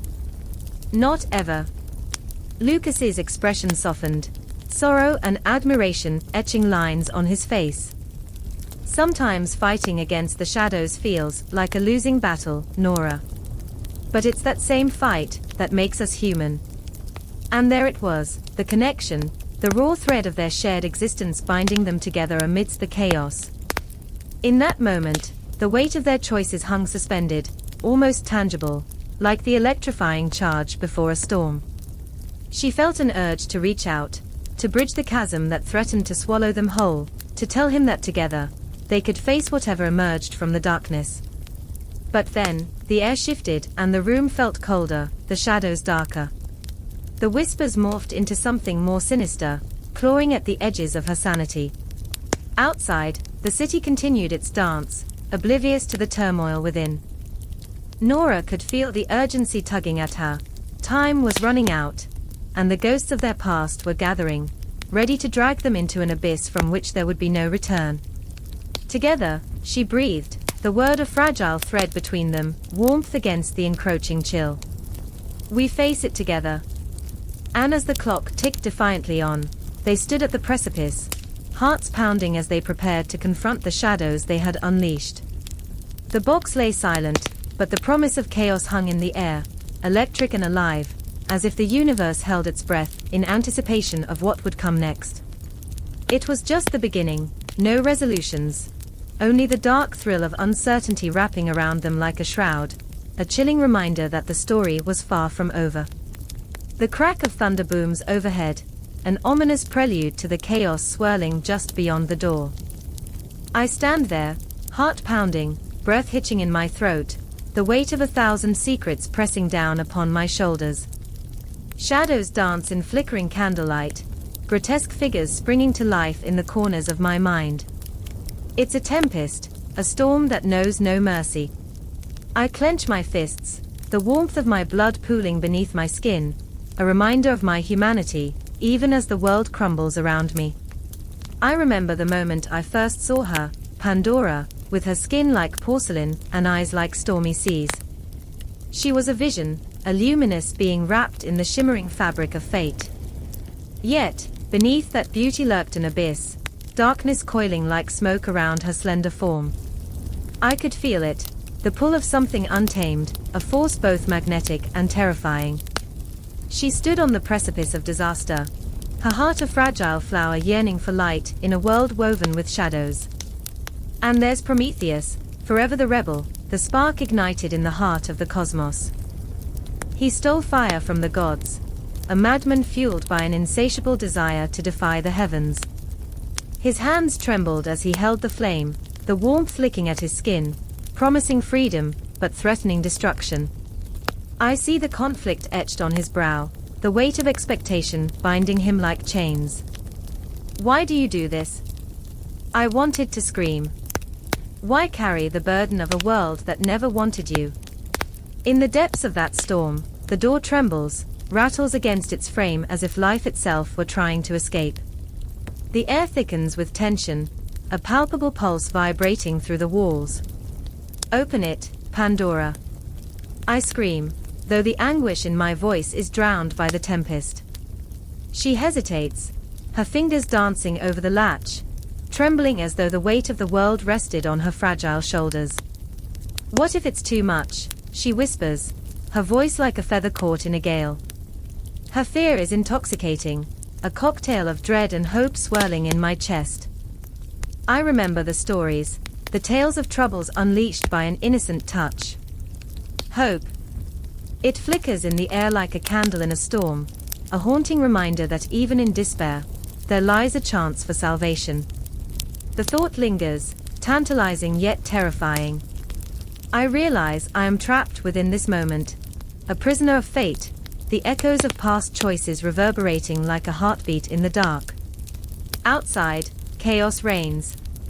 The sky is a tumult of swirling shadows, thunder roaring like a beast awakened from slumber. The winds howl, and I can almost hear the cries of those who came before us, the voices of sorrowful gods and broken souls.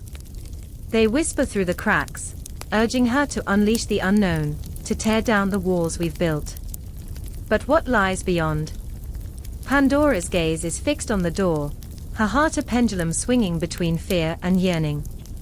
"What if I unleash despair?"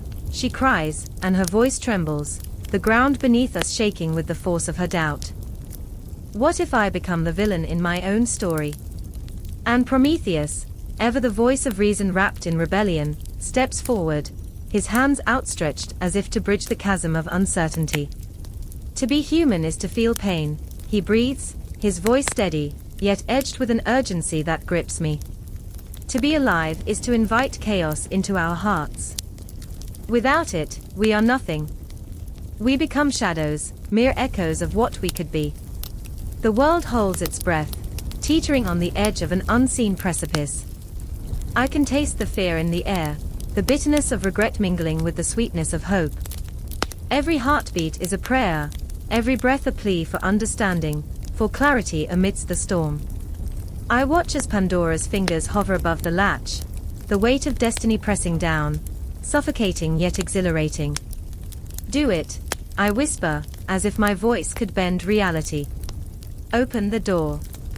Time stretches, the seconds becoming eternities, each one filled with unspoken fears and dreams deferred. Her hand trembles, hovering just above the latch, and I see the flicker of doubt in her eyes, the shadows of countless lives she never lived dancing in the corners of her mind. She is a paradox, a riddle wrapped in enigma, and yet, she remains achingly human. I see her reflection in the glass, each facet a fragment of her soul, splintered yet beautiful. I want to scream for her to stop questioning, to embrace the chaos, to step into the storm and become something more than herself. But fear, that insidious beast, whispers in her ear, planting seeds of hesitation. Then, the world shifts. A flash of lightning slices through the darkness, illuminating the room in a blinding blaze. In that moment, everything comes crashing down, the walls, the fears, the fragile hopes. It all collides together in a cacophony of brilliance, the air electric with possibility. "Please," Prometheus begs, his voice raw, filled with desperation. "You cannot turn away from your fate. You must embrace it." And so, she breathes. She breathes deep, drawing in all the fears, all the doubts, all the hopes that had ever been buried. It fills her, a roaring tide, and she whispers a prayer to the cosmos, to the ghosts of those who came before, their stories etched in the fabric of time. The latch clicks, and my heart stops. The door creaks open, revealing a world beyond, a swirling maelstrom teeming with potential, darkness coiling alongside light. Secrets writhe in the space between breaths, and the echoes of the past crash against the shores of the present. I can feel it, the pull of destiny tightening around us like a noose. I am swept up in the whirlwind, the storm closing in, a desperate embrace that promises both salvation and ruin. With every heartbeat, every breath, we are drawn deeper into the fray, into the unknown, into the very essence of what it means to be alive. And as Pandora steps forward, a reluctant hero on the brink of everything, I realize there is no turning back.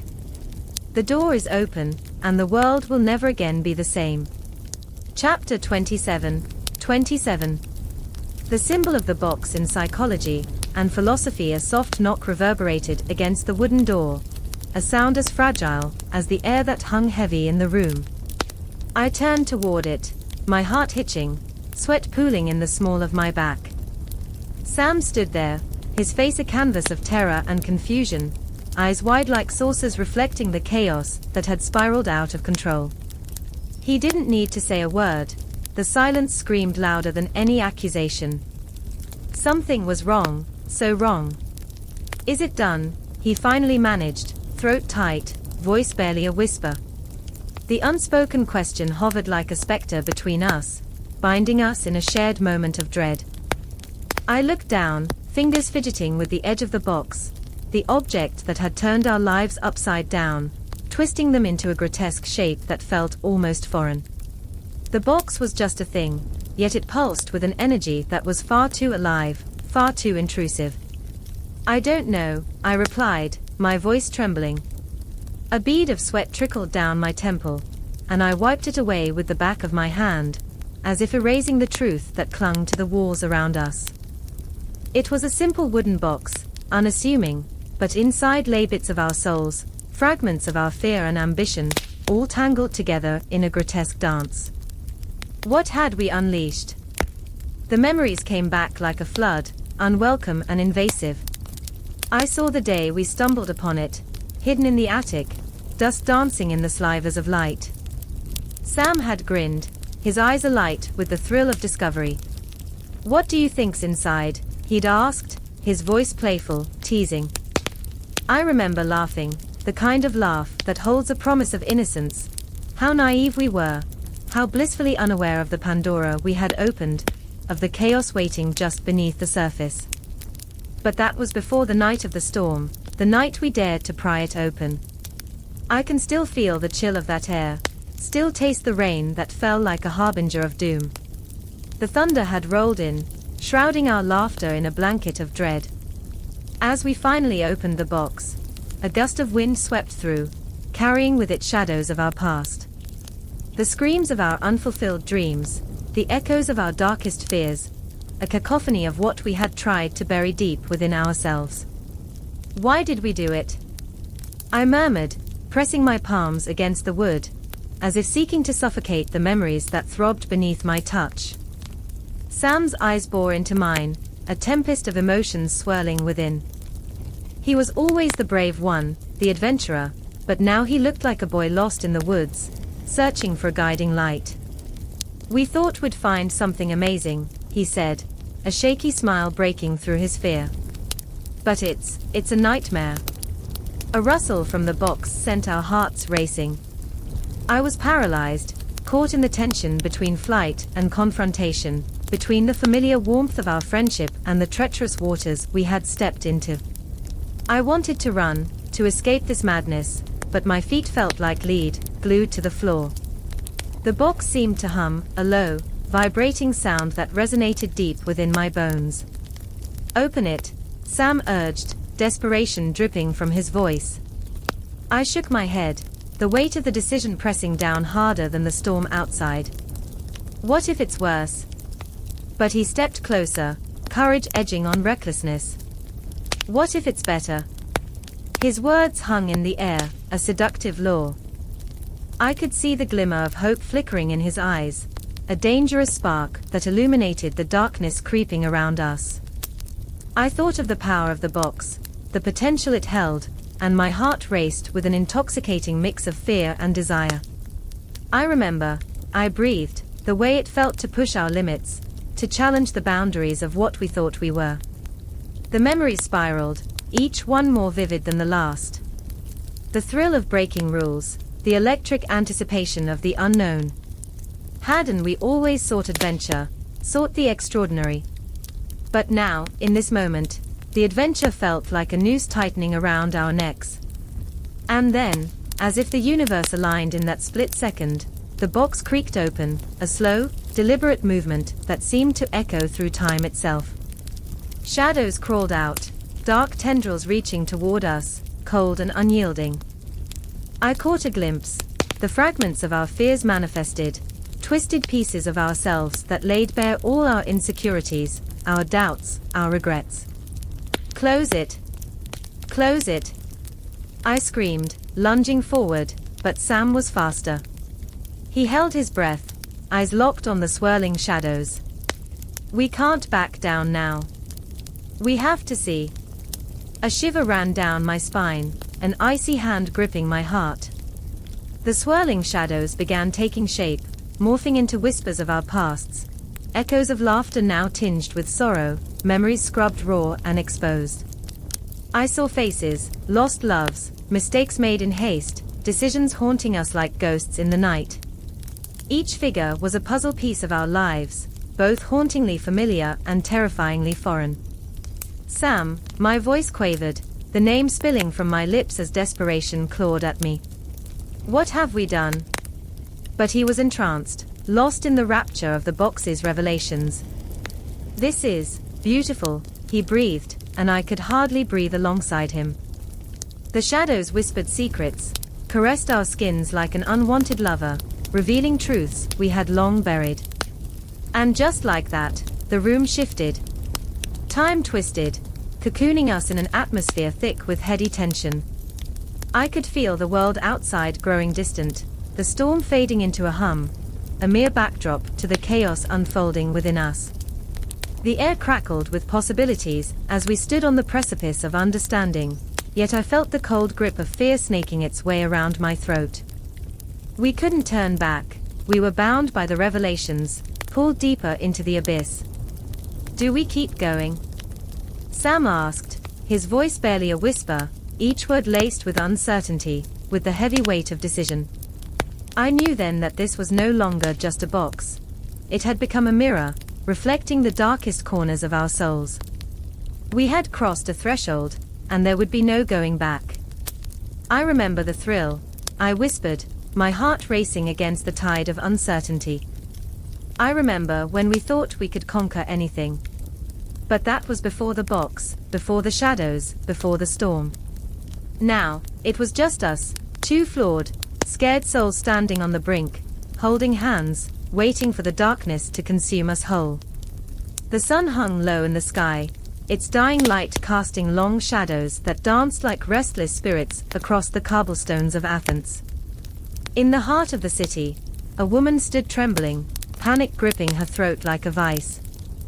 Her name was Callista, and she had just overheard whispers echoing through the agora, the marketplace alive with the clamor of merchants hawking their wares and children chasing dreams in the dust.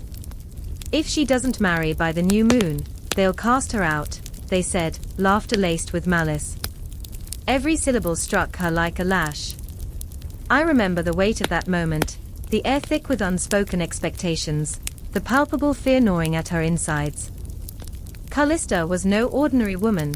She was the daughter of a wealthy merchant, yet here she stood, poised on the precipice of desperation. To the world, she was a bargaining chip, a vessel for lineage and legacy. But she felt more like a ghost haunting the edges of her own existence, a flicker of defiance burning beneath the surface, threatening to consume her. And then there was Lysander, her brother, a man torn between the chains of tradition and the yearning for a different life. He watched Callista from the shadows, his heart a tumultuous sea of anger and love. Lysander knew the weight of the expectations that bore down on them both. He remembered their childhood, the days when they would run through olive groves, laughter mingling with the wind, their futures unshackled by the ruthless hands of fate. But those days were ghosts now, slipping through their fingers like sand. "Callista," he whispered, the syllables heavy on his tongue, drenched in the gravity of their reality. "You can't let them decide for you." His voice, a deep current of urgency, collided with her frail courage. She turned, her eyes shimmering with unshed tears. "What choice do I have, Lysander?" The question hung between them like a gaping chasm, filled with desperation and hopelessness. "I am nothing without a husband. A woman's worth is measured by the men she binds herself to." The words struck like thunder, shaking the very foundations of her soul. The echoes of her mother's voice echoed in her mind, a haunting ghost that refused to rest.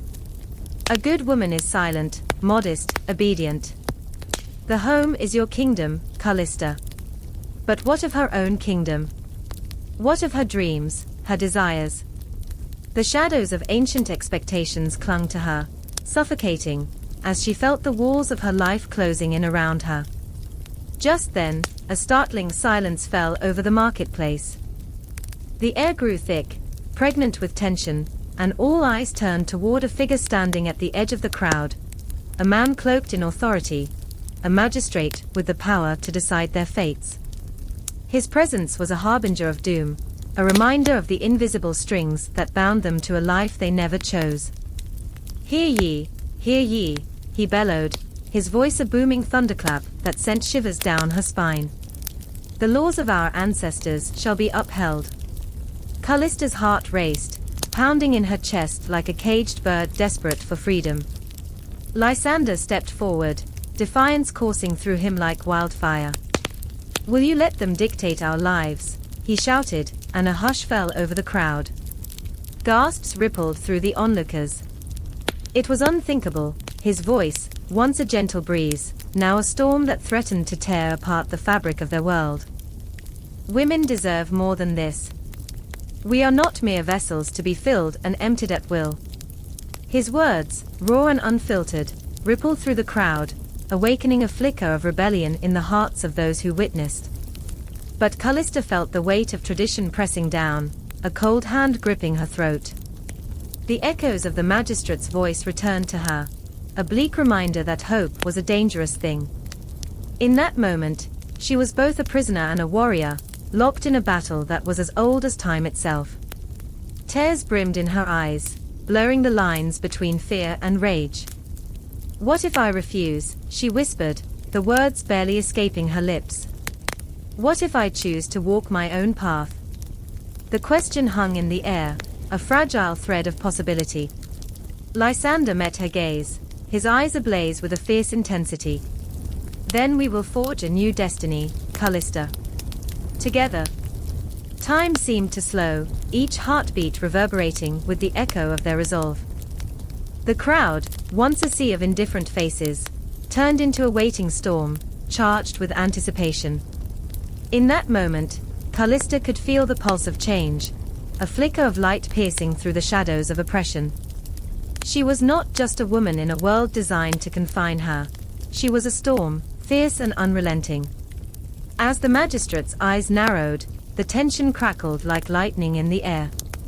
This is unseemly, he declared, but his voice trembled, revealing the cracks in the facade of authority. The law binds us all. But as Callista raised her chin, a spark ignited in her soul. The law does not own me, she proclaimed, fierce and unwavering. I am more than a pawn in this game. I am a daughter of the earth, a creature of the cosmos, born to chase dreams, even if they shatter. Those words hung in the air, vibrating with power. Around them, whispers erupted, some in agreement, others in fury, but it no longer mattered. In that moment of defiance, she felt her heart unshackle, felt the weight of expectation slowly lifting. No longer just a name, a shadow of a woman, she had become a force of nature, ready to carve her own destiny. Yet even as the spark flickered, the shadows loomed, dark and foreboding. The magistrate stepped forward, fury igniting his features. You will regret this, he snarled, but his voice was laced with uncertainty. The crowd, once passive, now pulsed with the energy of rebellion, ready to rise against the ancient laws that dictated their lives. The conflict crackled like a taut string, ready to snap. In that moment of suspended reality, the cosmos felt close, stars flickered in the distance, and time seemed to curl in on itself. Callista, Lysander, the onlookers, they were all bound in this single thread of existence, a moment that would forever alter the course of their lives. The air was electric, charged with the promise of change, the possibility of stepping into the unknown. And then, as the darkness loomed like an omnipotent specter, they stood on the precipice. Two souls, hearts thundering, ready to confront the weight of centuries. The tension hung, thick and suffocating, as the world held its breath, poised to witness the clash of dreams and destiny. A scream cuts through the night, sharp enough to slice the silence as the moon hangs heavy, swollen with dread. I stand there, breath caught in my throat, heart racing like a trapped bird. The village is nothing but shadows and flickering lights, a place where hope has been snuffed out like the last glow of a candle, yet somewhere within, embers remain. This is the moment when Pandora, once a mere whisper in the wind, becomes a tempest.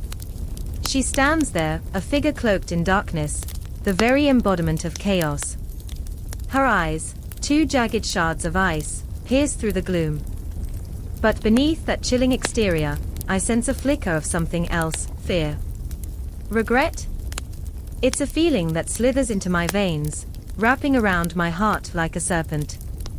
I remember her laughter, once bright and free, now twisted into a haunting melody that lingers in the air. Pandora, I whisper, the name falling like a prayer. But it's too late. The villagers are restless, torches waving like desperate hands reaching for salvation. They see her as a monster, a villain who has brought their world to its knees, and the fear in their eyes ignites a fury deep within. I can hear their murmurs, the words slicing through the night, which sorceress, destroy her. Each accusation is a dagger aimed not just at her flesh, but at her very essence. And yet, in this moment of chaos, there's a strange bond that pulls me closer to her. I think of Tom, my brother, whose life was stolen in the very streets we now tread. He was the heart of our family, a flicker of light in a world darkened by despair. I remember how he used to twirl me around, laughter spilling like sunlight, full of possibilities. But that laughter drowned beneath the weight of tragedy, a weight that now threatens to crush us all. Do you remember the stars, Tom? I murmur to the empty air. How they made us feel untouchable. Like we could reach out and grasp the universe. My memories mix with the present, a tangled web of longing and loss. Pandora's voice breaks through my reverie, shattering the silence that grows thicker around us. You don't understand, she cries, a raw edge of desperation in her tone. I never wanted this. Her words hang heavy, filled with a sorrow so profound it echoes off the walls of my heart.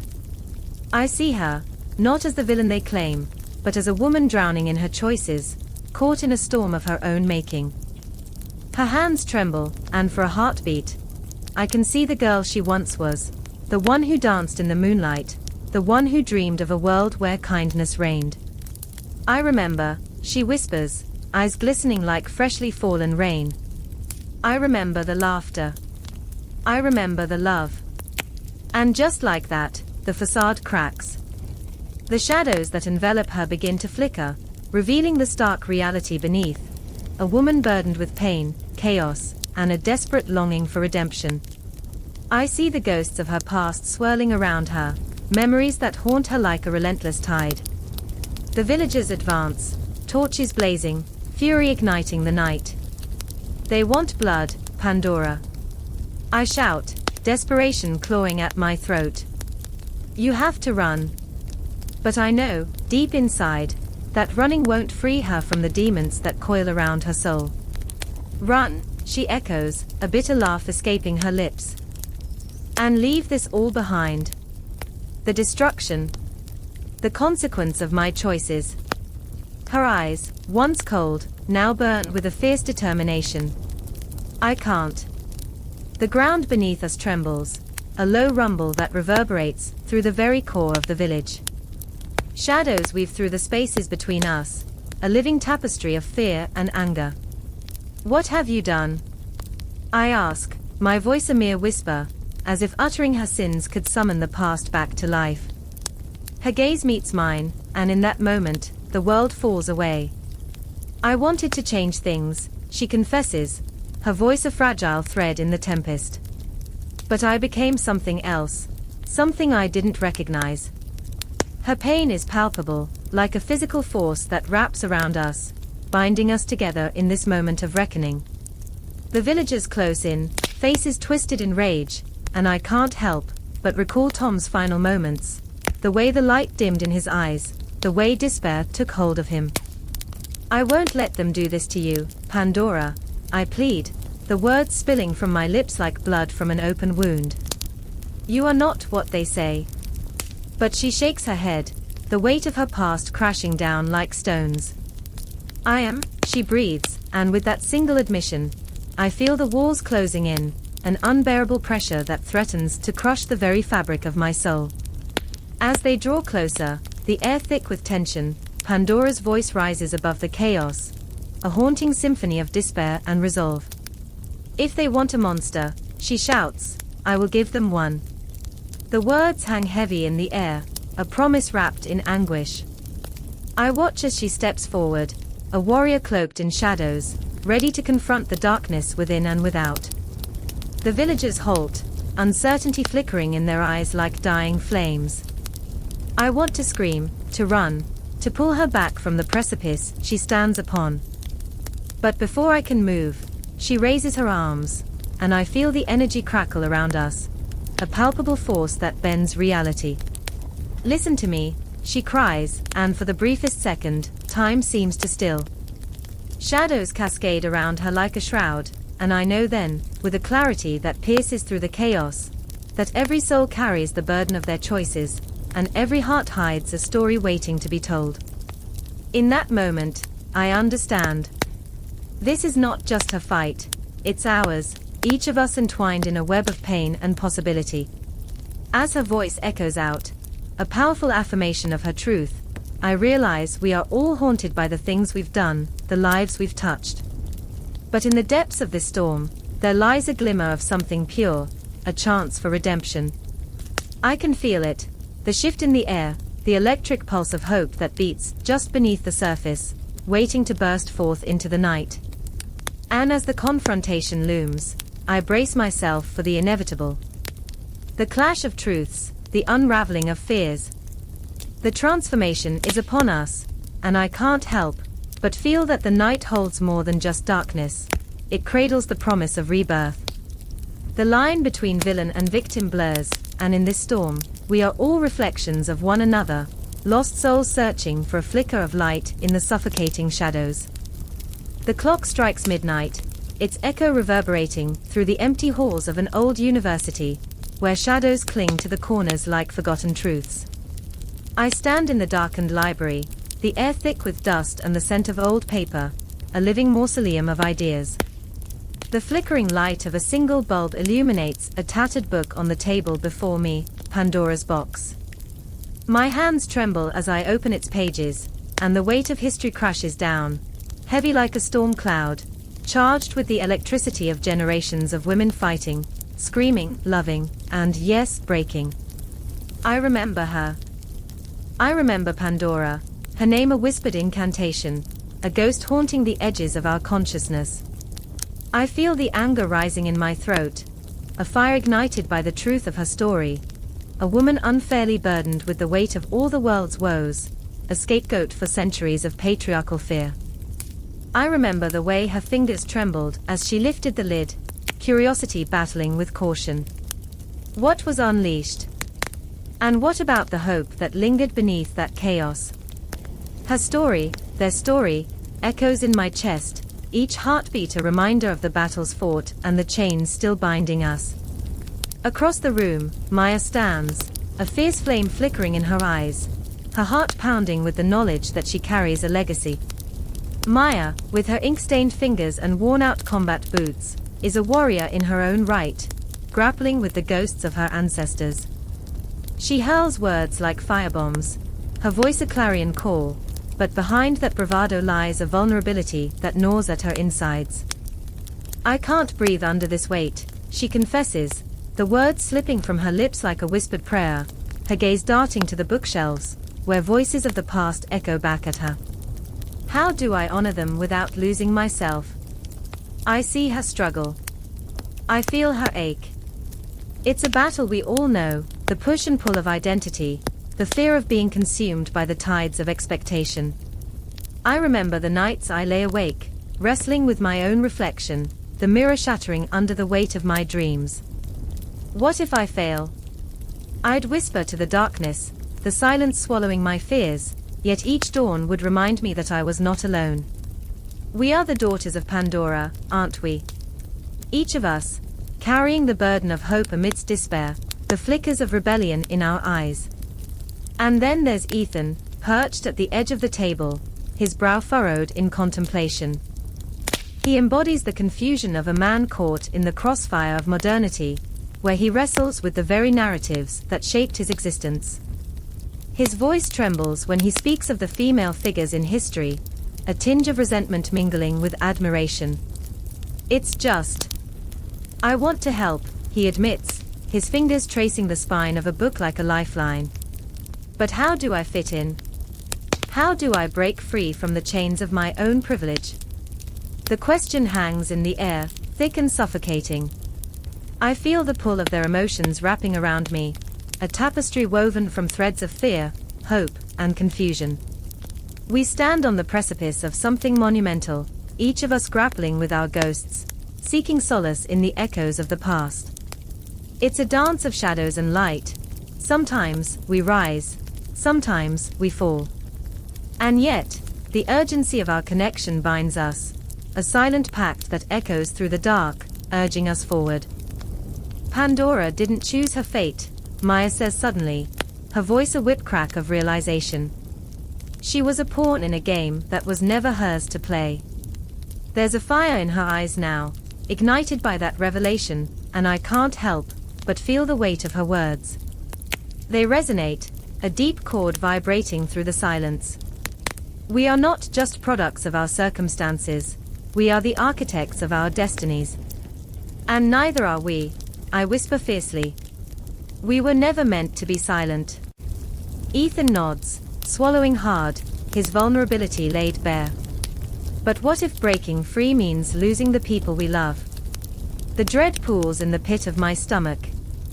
I remember the times I had to choose between safety and truth, the heart-wrenching decisions that left me trembling in the aftermath. Love often feels like a double-edged sword, doesn't it? We become warriors, but the scars we carry are a testament to the battles fought against those we hold dear. The realization crashes over us like a wave, the tide shifting underfoot. We are not alone in our struggles. The legacy of Pandora fills the room, stitching our hearts together with its raw, unyielding thread.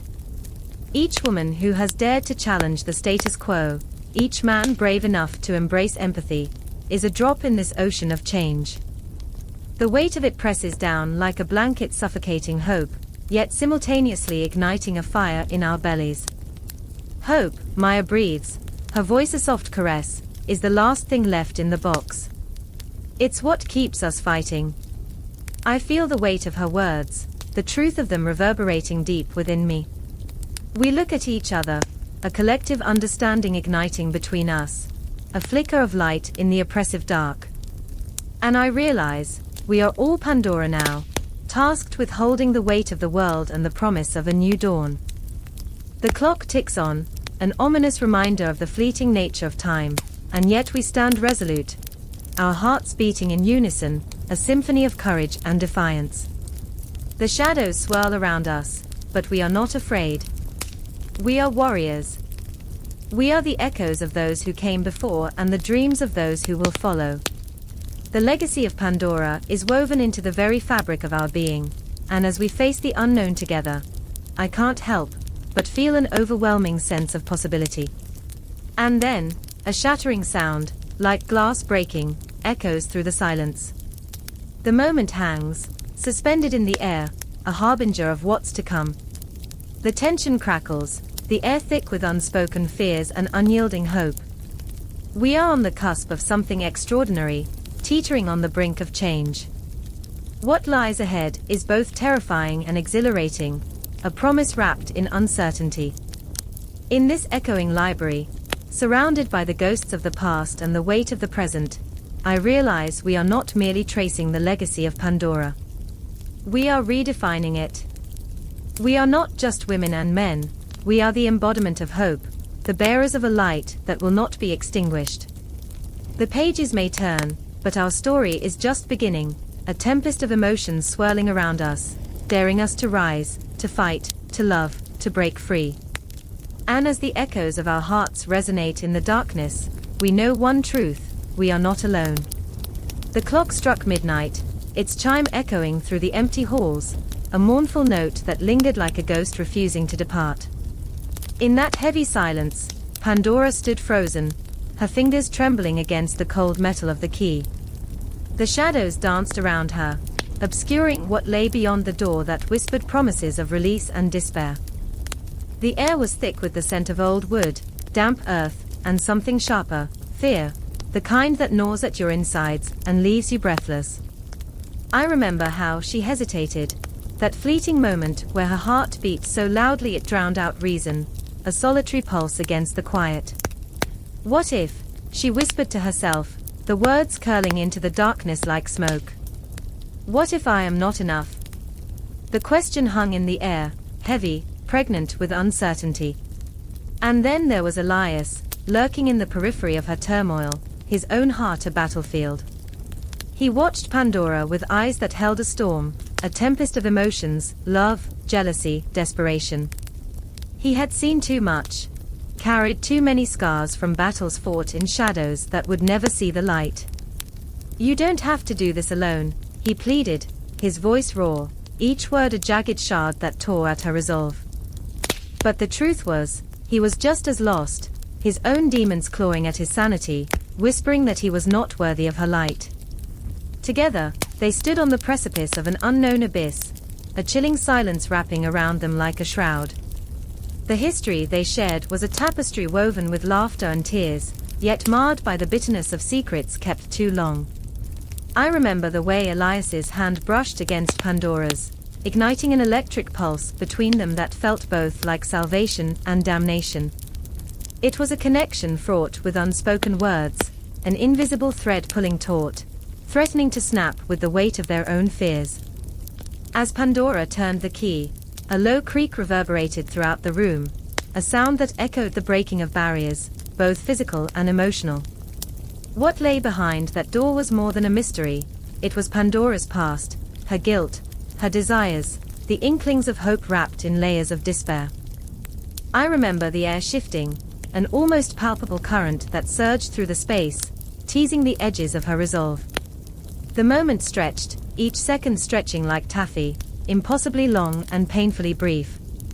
And there it was, the box. It glimmered under the dim light, ethereal and cursed. A beautiful enigma. I remember the way Pandora's breath hitched, her eyes widening with something akin to reverence and dread. It holds the answers, she murmured, a soft confession carried on the wind that swirled around them. But at what cost? The question was a knife, sharp and unyielding, slicing through the fragile fabric of their shared moment. Elias's voice was a dark melody, haunting yet soothing. Some answers are better left buried. Yet the magnetic pull of the box was undeniable, its allure wrapping around them like tendrils of smoke. The walls seemed to thrum with their shared history, memories of stolen glances, unfulfilled promises, and the heavy weight of regret that clung to them like a second skin. But Pandora's heart was a prisoner of her own making, chained by fear and desire. The clock continued to tick, each second a reminder that time was slipping through her fingers like sand. She leaned closer, the box whispering secrets only she could hear, pulling her deeper into its dark embrace. What if it holds the key to freeing us?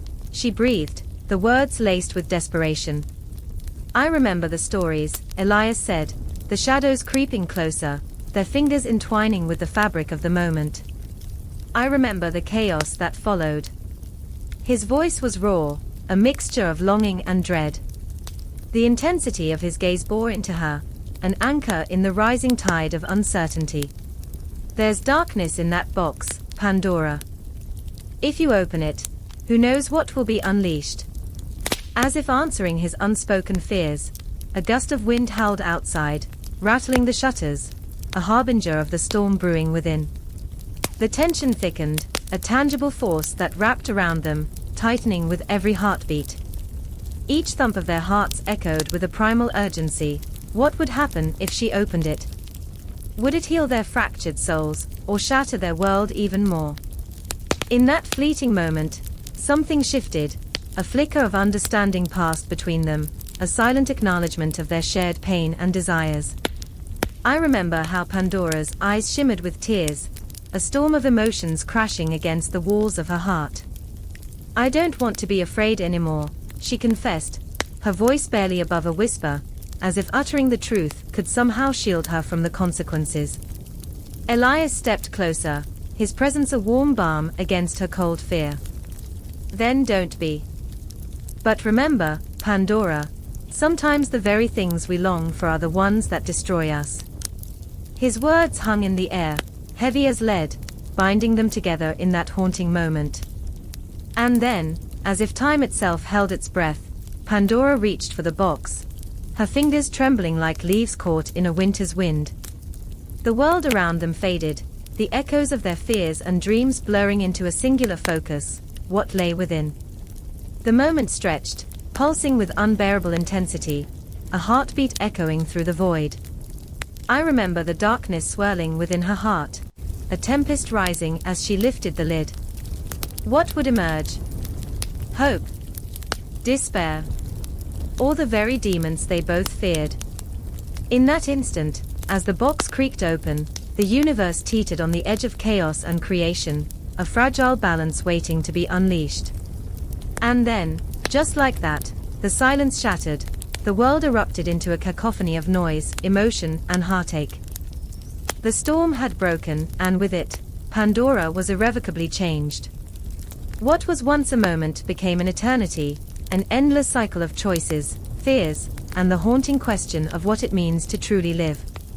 In that dark embrace, their fate was sealed, and as the shadows danced, the story twisted, spiraling toward a confrontation that would echo through time. The box lay open, and with it, the very essence of their souls, raw, exposed, and utterly unafraid, yet filled with the weight of all they had yet to confront. In that heart-stopping instant, everything changed, and the echoes of their choices would resonate through the ages. The wind howled through the trees like a banshee, a foreboding whisper of the chaos that awaited. Panic surged through me, heart racing as I stood amid the wreckage of what once was. The air crackled with tension, thick as smoke, a suffocating reminder of a choice unmade. I could feel the ground tremble beneath my feet, the remnants of Pandora's folly spilling out like the ghosts of the past, clawing at my sanity. I remember the moment Pandora grasped the lid, her hand trembling, suspended in time. The moment before the world tore apart, the uncertainty palpable. "Don't, Pandora," I'd pleaded, but her curiosity ignited like wildfire, consuming everything in its path. Her eyes shimmered with a thirst for understanding, a longing to pierce the veil of the unseen, and yet, in that fleeting instant, it felt like the universe held its breath. The air thickened, electric with anticipation. "Why can't I know?" Pandora whispered, her voice a haunting melody of desperation. "Why can't I see what lies beyond?" She was a paradox, a tempest in human form, brave but deeply flawed. Her curiosity was a beautiful curse, a longing that echoed in the chambers of my own heart. I was not unlike her, tethered to the pain of unknowing, yet I understood the thin line we tread between enlightenment and destruction. The shadows danced around us, tales of consequence and redemption flickering in the dim light. I remember standing there, watching her wrestle with the darkness within, a churning storm on the horizon. She was trapped in her own mind, a labyrinth of questions with no exit. And then, there was the moment when her resolve shattered. With trembling fingers, she lifted the lid, and the screams of the unseen erupted, a cacophony of despair that swallowed the world whole. Hope, once a gleaming light, flickered and died among the shadows. In that instant, she released more than just a cruel fate. She unleashed a tide of consequence that crashed into our lives, reshaping everything. For every question she dared to ask, 1,000 nightmares answered back. "Pandora, what have you done?" I shouted, a desperate plea swallowed by the chaos. The ground trembled beneath us, the air thick with the stench of despair. It wrapped around me, a vice tightening with each heartbeat. All around, the world crumbled, haunted by her insatiable need to uncover the truth. The innocent had become the guilty, the past had become the present, and we were left to sift through the ruins of our choices. I remember her face, the shock, the realization dawning like a dark sun. I thought there would be something beautiful, she gasped, the weight of her actions crashing down like a tidal wave. I wanted to know what lay within. But the price was heavy, a pendulum of suffering swinging freely, unbound by the laws of morality. In the aftermath of the storm, we stood amidst the chaos of shattered dreams and whispered regrets. I saw the flicker of hope, trapped within the ashes of despair, a ghost of what once was. She was no longer just Pandora. She was a reflection of us all, a mirror of our darkest desires. Curiosity had birthed consequence, and now we faced a reckoning. The shadows whispered secrets to me, tales of those who had come before, foolish souls who had dared to seek the truth. I felt the weight of their despair, a collective heartbeat echoing in the silence. The allure of knowledge was intoxicating, but it danced on the edge of oblivion, a fatal edge that we all teetered upon. Do you ever wonder what it means to be free? I asked her, the words spilling out like a confession. To know the universe and still be tethered to your own heart. Pandora's eyes, once bright with naive wonder, now held a flicker of something darker, a raw, aching understanding. She was awakening to the reality of her choices, a painful birth of self-awareness. Freedom, she murmured, the word hanging heavy between us. Is it worth the cost? The ghosts of her doubts lingered, each question a haunting refrain. Memories, shrouded in shadows, clawed at our consciousness, reminding us that the truth could be a double-edged sword. I watched her grapple with redemption, a labyrinthine path twisting through her heart. Each step forward felt like a step into the abyss, but she was determined to find a way back, to reclaim the light. The battle within her surged, a violent clash of hope and despair, each emotion colliding with the force of 1,000 storms.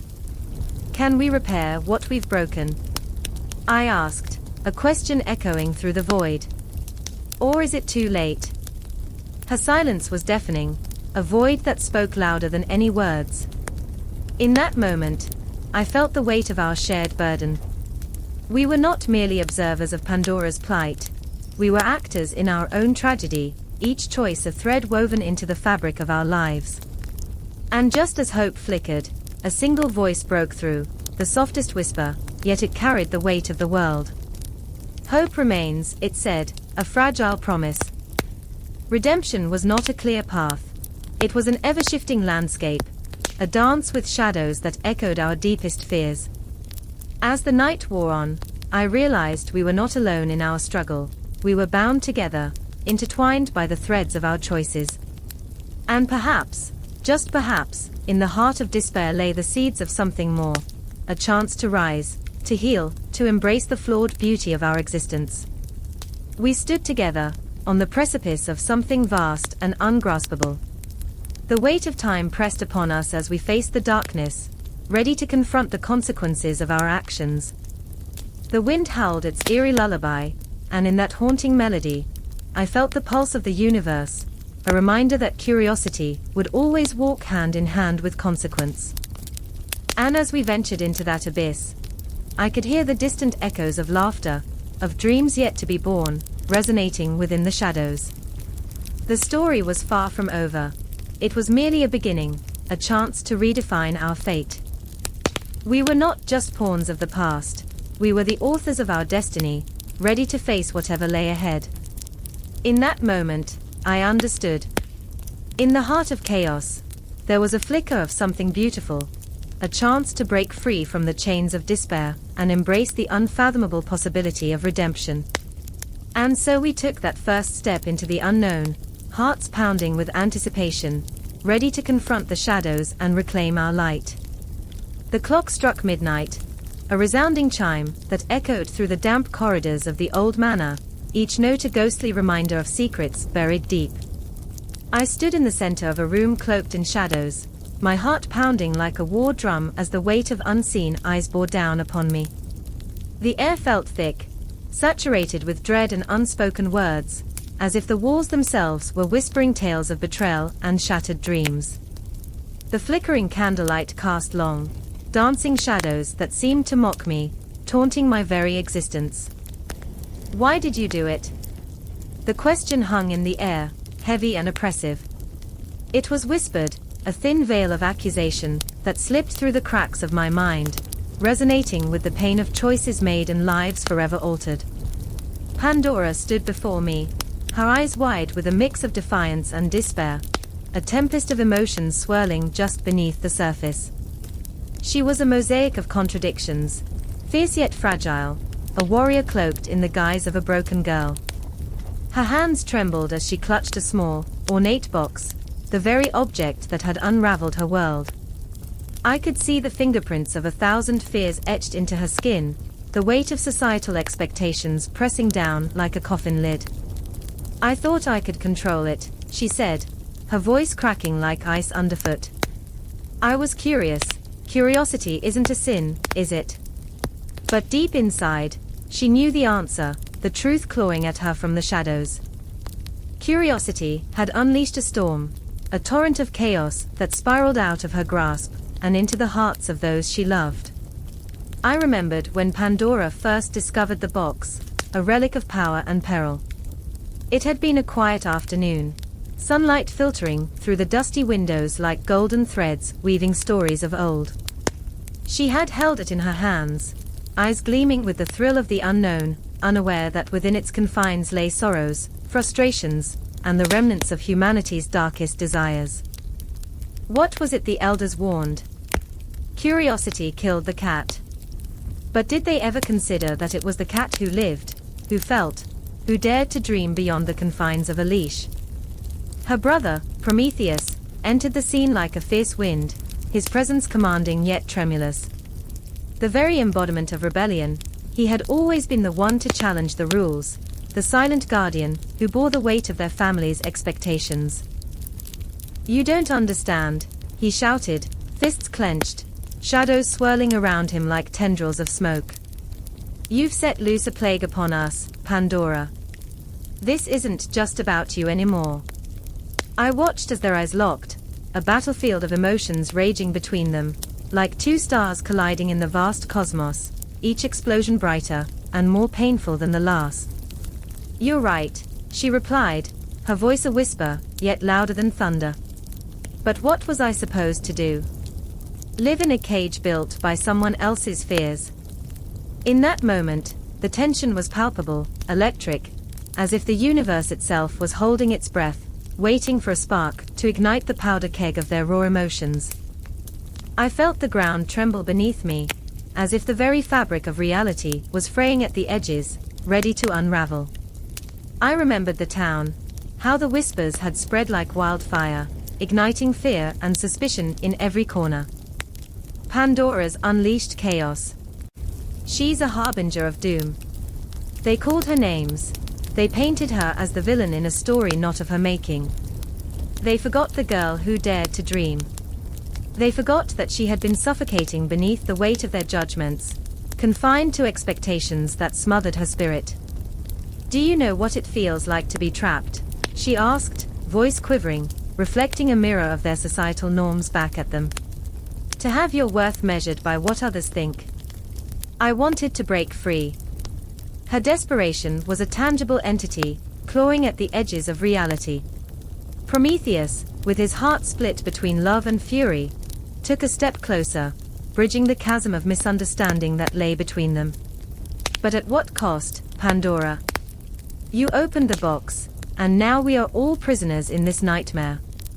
Each word was a hammer, driving nails into a coffin of their shared history, of sibling bonds strained to a breaking point. The box, that cursed object, sat ominously on the table, its gilded edges glimmered under the candlelight, a siren's song luring us into the depths of despair. I could almost hear it whispering to me, promising answers wrapped in chaos, a paradox of hope and dread. The air crackled with possibility, and I was caught in its web, unable to look away from the unfolding tragedy. "We're all prisoners," I whispered into the silence, feeling my own heart thrumming with the weight of their pain. Prisoners of what we think we should be, trapped by the ghosts of our past decisions. In this dark moment, it felt like the universe was collapsing in upon itself, the stars dimming as if they too were mourning the loss of innocence. The shadows grew longer, swallowing the room whole, as Pandora's resolve began to falter. Tears glistened in her eyes, a testament to the battle within. "I didn't mean to hurt anyone," she breathed, each word like a dagger, sharp and painful. "I just wanted to know." And in her vulnerability, she became more human. In her flaws, she embodied the very essence of existence, beautiful yet torn, striving yet failing. Prometheus exhaled, his anger slowly transforming into something more profound, an understanding laced with sorrow. And that's the tragedy, isn't it? In our quest for freedom, we often become the chains that bind us. As the clock ticked on, the weight of their emotions forged a bond, a fragile thread that could either tear them apart or bring them together. It was a choice, a reflection of the societal norms that dictated their lives, the very chains they longed to break. In that grim silence, the world around them faded, leaving only the echoes of their shared pain, the lingering pulse of unresolved conflicts, the haunting specter of choices unmade. They stood at the precipice of something greater, the chaos of their lives swirling like a tempest, daring them to leap into the unknown. And as the shadows deepened, I felt the darkness cradle me, whispering promises of what lay ahead. No conclusions would emerge from this moment. Only a haunting transition into a reality that refused to be ignored. The night stretched on, the struggle between light and dark unfurling endlessly, a cycle of pain and hope that would never truly end. Chapter 34. The role of fate and free will in Pandora's actions. The clock ticked in the dimly lit room, each chime an echo of fate whispering, "Time is slipping." It was a sound that clawed at Pandora's insides, her heart racing, caught between the iron grip of destiny and the desperate, thrumming pulse of her own will. She stared at the small, cracked box resting on the table, its surface slick with sweat, like it was breathing too. The air was thick with tension, as if the very walls were holding their breath, waiting for something to break. "Open it," a voice rang out, her sister, Ilara, a ghost of certainty in a world turned to shadow. Ilara's eyes were wide, luminous pools reflecting fear and longing. "You have to choose." But Pandora could feel her resolve quaking, every second stretching like taffy, pulling at the edges of her sanity. This was more than a moment. It was a reckoning, a crossroads between who she was meant to be and the chaotic tempest of her own desires. She remembered their mother's voice, a soothing balm against their chaotic childhood. "Fate is a thread, woven through our choices. We are more than puppets, Pandora." Yet now, she felt the strings tightening around her heart, pulling her toward an uncertain fate. "You can change it," Ilara urged, the words spilling like a desperate prayer. "You are not just a pawn." But what if she was? What if the choices she made were mere echoes of a path already laid out? "Every heartbeat is a choice," Pandora whispered into the oppressive silence. "But what if I'm only a shadow of a greater design?" Her fingers trembled as they hovered above the box. She could almost hear its secrets, feel the weight of what lay inside, the sweet poison of hope and despair. A part of her wanted to unleash it, to confront the unknown like a lover anticipated after a long absence. But risk could shatter everything. Ilara's frustration flared, a wildfire against the chill. "You are more than this," she cried, her voice a knife cutting through Pandora's hesitation. "You can choose to challenge fate." The fire in her sister's eyes ignited something deep within Pandora, an ember of rebellion against the suffocating blanket of inevitability. But could she? The memory of their father's voice danced in her mind, full of reverence for destiny. "Some things are meant to be, dear one. Embrace your fate." The words were wrapped in love, but they felt like chains. What if I don't want this fate? Pandora thought, her fingers grazing the box's lid, her breath hitching. The room pulsed with energy, the air thickening around them like a brewing storm. The walls seemed to lean in, pressing secrets into Pandora's mind, the shadows quivering with the spirit of what could be. She felt Ilara's presence, a fierce anchor tethered in a sea of uncertainty. I can't bear this weight alone, she thought, the realization crashing over her like icy waves. Ilara stepped closer, her voice threading through Pandora's turmoil. You're not alone. The conviction wrapped around Pandora like a warm embrace. Whatever happens, I'm here. She could feel the truth in those words, a lifeline in the chaos. Yet still, doubt clung to Pandora, curling around her heart like a vine, a persistent whisper reminding her of the darkness that lay in the choice to act. As the clock ticked on, fate and free will danced an intricate ballet, each second a heartbeat in a world on the cusp of change.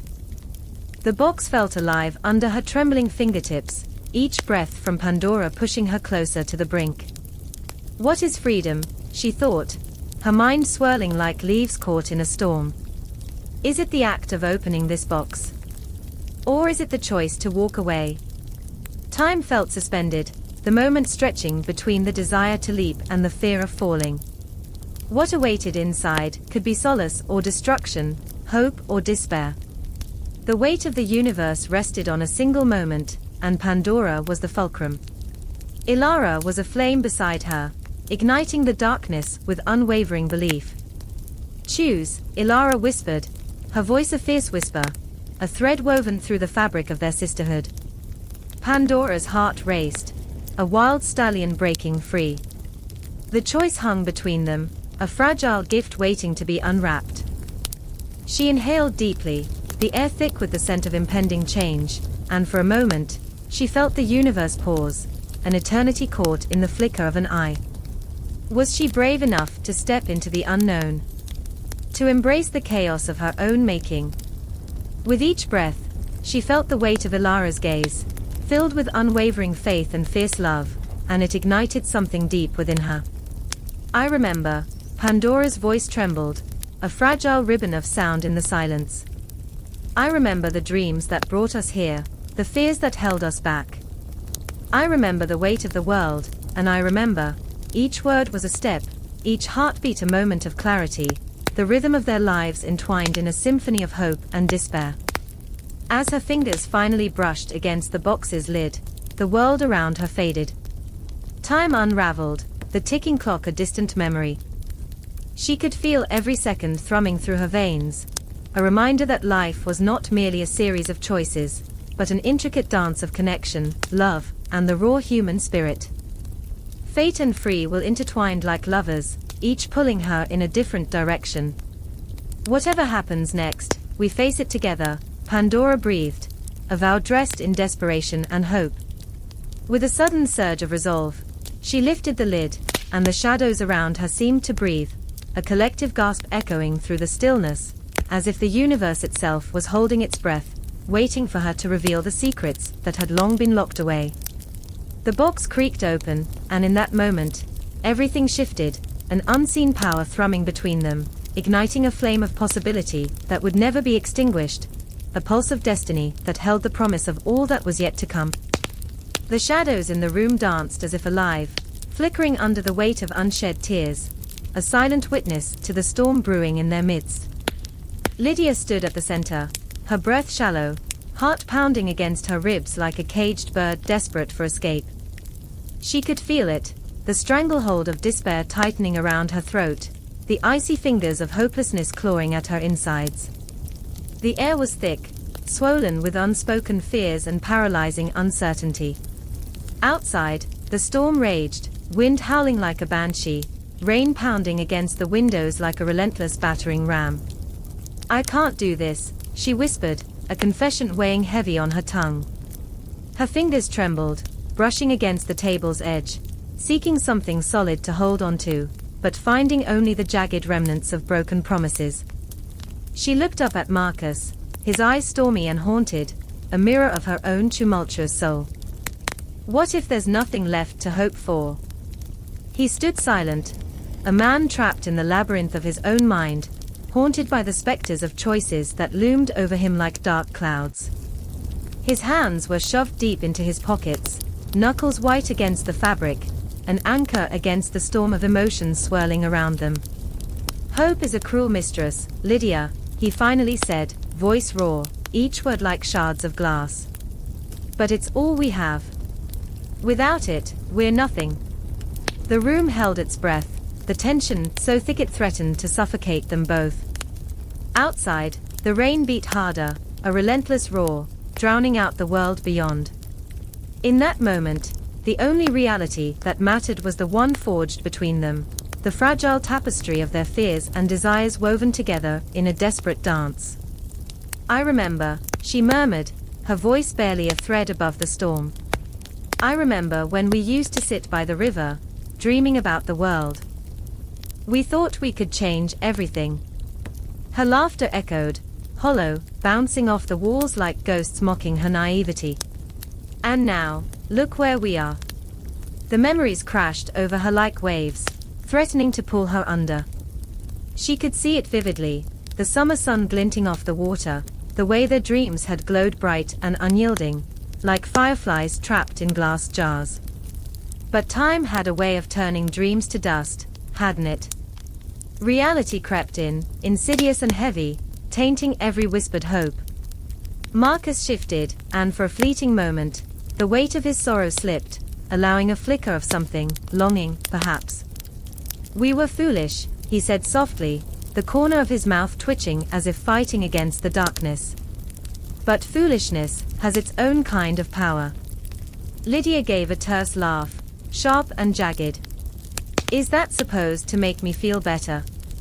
We were naive, Marcus. Look where that foolishness led us. She felt the urge to shout, to scream, to tear down the walls that confined her, but all that emerged was a whisper, soft, broken, and utterly defeated. He stepped closer, the distance between them a chasm filled with unsaid words, shared pain, and an aching longing that pulsed like an open wound. What if I told you that we could still fight? That there is still a flicker of light somewhere in this darkness? His voice was a lifeline, fragile yet unwavering, but she could see the doubt lurking behind his eyes, a shadow that whispered they were standing on the precipice of despair. Flickers of light. Is that all we have? A brittle, flickering flame that could go out at any moment. The bitterness hung in the air, thickening it further. She wanted nothing more than to believe him, to chase down that flicker, and let it consume her, but self-doubt wrapped around her like a shroud, suffocating and cold. And then, the silence broke, a crack of thunder that resonated deep within them, shaking their souls. Outside, the tempest roared, but within, something stirred, a longing for warmth, for connection, for a spark of hope that defied the onslaught of despair.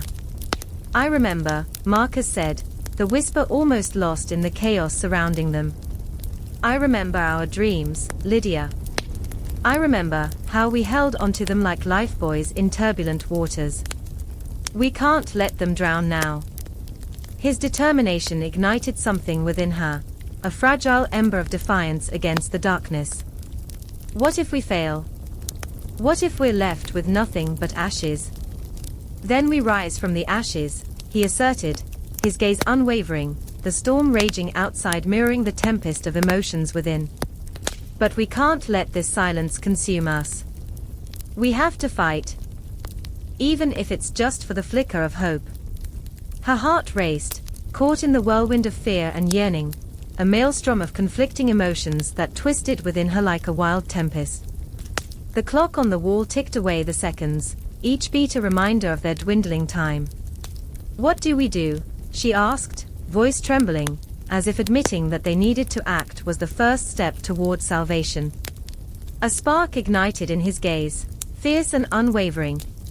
We open Pandora's box. We embrace the chaos, the uncertainty, and we grasp at that flicker of hope with both hands. The words hung in the air, a challenge and a promise all at once, electrifying the atmosphere around them. Lydia felt the world shift, the storm outside receding like a fading nightmare. In that moment, she understood something profound. Hope was not a gentle whisper, but a battle cry, a fierce rebellion against the void. But before she could respond, the room trembled, a loud crash echoing from the darkness outside. They exchanged a knowing glance, a shared understanding that the storm was not just weather. It was a reflection of their struggle, the raw fight for survival against the encroaching night. Together, she asked, her heart racing, each beat a drum roll heralding the impending confrontation. Together, he affirmed, his voice steady, a beacon against the chaos swirling around them. Lydia felt it then, a swelling in her chest, rising against the tides of despair, a swell of something fierce and unyielding. Hope was fragile yet resilient, a whisper that demanded to be heard amid the roar. And as they stood there, hearts pounding like war drums, they prepared to step into the storm, ready to reclaim what they had lost. Time blurred, the storm outside surged, a symphony of chaos echoing their own inner turmoil. And in that moment, uncertainty lingered in the air, thick and electric, as they took a step forward into the unknown. They would fight, not just for themselves, but for every flicker of hope that whispered from the recesses of their hearts, a promise that even in the darkest of nights, the dawn would come again. The screen flickers, casting a ghostly glow in the dim room. Shadows loom, whispering secrets that beckon and taunt. I can hear the heartbeat of the city outside, a chaotic symphony of sirens, laughter, and the distant echoes of a life just out of reach. My fingers tremble over the keyboard, the weight of what lies ahead pressing down like a stone on my chest. I didn't mean to open that file, didn't mean to pull the digital thread that now unravels everything I thought I understood. Evelyn stands by the window, her silhouette framed by the neon glow of a world on fire. She is a tempest of emotions, a storm brewing beneath the surface. I know the way she glances back at me, her eyes filled with an aching vulnerability, a plea disguised as anger. The truth is, she hates me for what I'm about to do. But isn't that the essence of Pandora? The law of temptation, the desperate desire to peek inside the box. I remember her words, laced with disdain, "You can't just play God with people's lives, Theo." And yet, here I am. I turn back to the screen, the cursor blinking like a heartbeat, each pulse a reminder of the choice I must make. The file is labeled Project Pandora, a digital experiment. Inside lies the potential to connect with the dead, to breathe life into lost voices, to feel their regrets, their sorrows, their unfinished stories. I clench my jaw, the ethics of it, an afterthought, a ghost of a consideration that fades into the background noise of my ambition. Across the room, Eli paces, his footsteps heavy with dread. His hands rub the back of his neck, a nervous tic I've come to recognize. "This is insane, Theo," he mutters, his voice a ragged whisper that fights against the static of our digital fortress. "You can't just summon people like this. What if it goes wrong? But what if it doesn't? What if we finally break the barriers of grief, of isolation?" I want to scream that it's not just about the science, it's about connection, about healing. But my words hang between us, thick and unyielding. I look at him, my friend, my anchor in this storm, and see the flicker of fear in his eyes, a mirror reflecting my own uncertainty. I remember my grandmother's voice, soft and crumbling like the pages of an old book. "You can't change the past, darling. But you can learn from it." I want to believe that, but the digital age has birthed a new kind of magic, a dark, seductive magic that tempts us to rewrite fate. Evelyn steps closer, her breath a shivering whisper. "What do you hope to find, Theo?" Her voice trembles, a fragile string in the cacophony of our fears. "Do you want to hear their regrets? Their pain?" Her face twists in anguish, and suddenly, I see her, vulnerable, raw. She is a shattered mirror, reflecting all the pieces of herself she tries to hide. I want to reach out, to promise her that I can protect her from the darkness we are about to unleash. But the truth is, I can't protect any of us. The clock ticks ominously, each second stretching into eternity. We have to do it, I say, my voice steady, even as the tremor of doubt shakes me to the core. We owe it to them. To us. Eli stops pacing, his eyes locked on mine, a silent plea for reason. What if they don't want to be found? What if they are angry? The thought hangs between us, heavy and suffocating. I can't shake the sense that we're dancing on the edge of a precipice, and I'm the one guiding us forward. I remember the countless conversations, the late-night debates over the nature of existence and the afterlife. We thought we were invincible in our ignorance. But as I stare into the abyss of the screen, it feels like it's staring back, taunting us with a promise we can't resist. The moment stretches, taut and electric. I can feel a wave of anticipation, a shiver running down my spine as I make the decision. I hit enter. The room plunges into darkness, the screen erupting into a kaleidoscope of colors, vibrant, yet unsettling. Voices swirl around us, whispers that claw at the edges of my sanity. I can hear them, the forgotten echoes of lives once lived. Help me, they cry, their voices colliding in a cacophony of longing. Evelyn gasps, clutching her chest as if the weight of their sorrow is too much to bear. What have you done? She gasps, eyes wide with horror. It's beautiful, I whisper, though the words taste like ash on my tongue. But Eli's shout cuts through the chaos. Theo! Look! The screen flickers again, and suddenly, a figure materializes, a young woman, her face twisted in anguish, eyes filled with an unquenchable sorrow. She reaches out, a ghostly hand stretching toward us, pulling at the very threads of our souls. And in that moment, I understand. The digital age has given us the power to reach beyond the veil, but it has also chained us to our own darkness. We wanted to heal, to connect, but what if we just unleashed our own demons? The air thickens, choking us with regret, with fear, with the weight of our own desires. I remember, the woman's voice echoes, a haunting refrain. I remember, the room trembles around us, shadows creeping closer, and I realize, this isn't just an experiment anymore. This is Pandora, and the box is wide open. The whispers grow louder, filling every crevice of the room. I glance at Evelyn, her face pale, eyes brimming with tears. We have to shut it down. Now. But Eli is frozen, caught in the web of voices, and I can't help but feel the pull, the intoxicating lure of the unknown. The confrontation hangs in the air like a pendulum, swinging between dread and the undeniable curiosity that gnaws at our souls. The boundaries blur. Time slips away. The shadows converge, and we stand on the precipice, staring into the abyss, hearts pounding in rhythm with the chaos of the digital storm. And as the woman's gaze pierces through us, I realize the truth. Some doors, once opened, can never be closed. The clock struck midnight, its echoing chime reverberating through the empty hallways of the abandoned school. Shadows danced along the walls, twisting and distorting, as if they were alive, whispering secrets left behind. Anna stood in the center of the room, heart racing, pulse pounding like a drum in a funeral march. She could feel the weight of the darkness pressing in, suffocating, reminding her of regrets and dreams left unfulfilled. What have I done? The question clawed at her insides, a relentless beast of doubt. Across town, Marcus paced in his cramped apartment, the stench of old pizza and stale coffee clinging to the air like a shroud.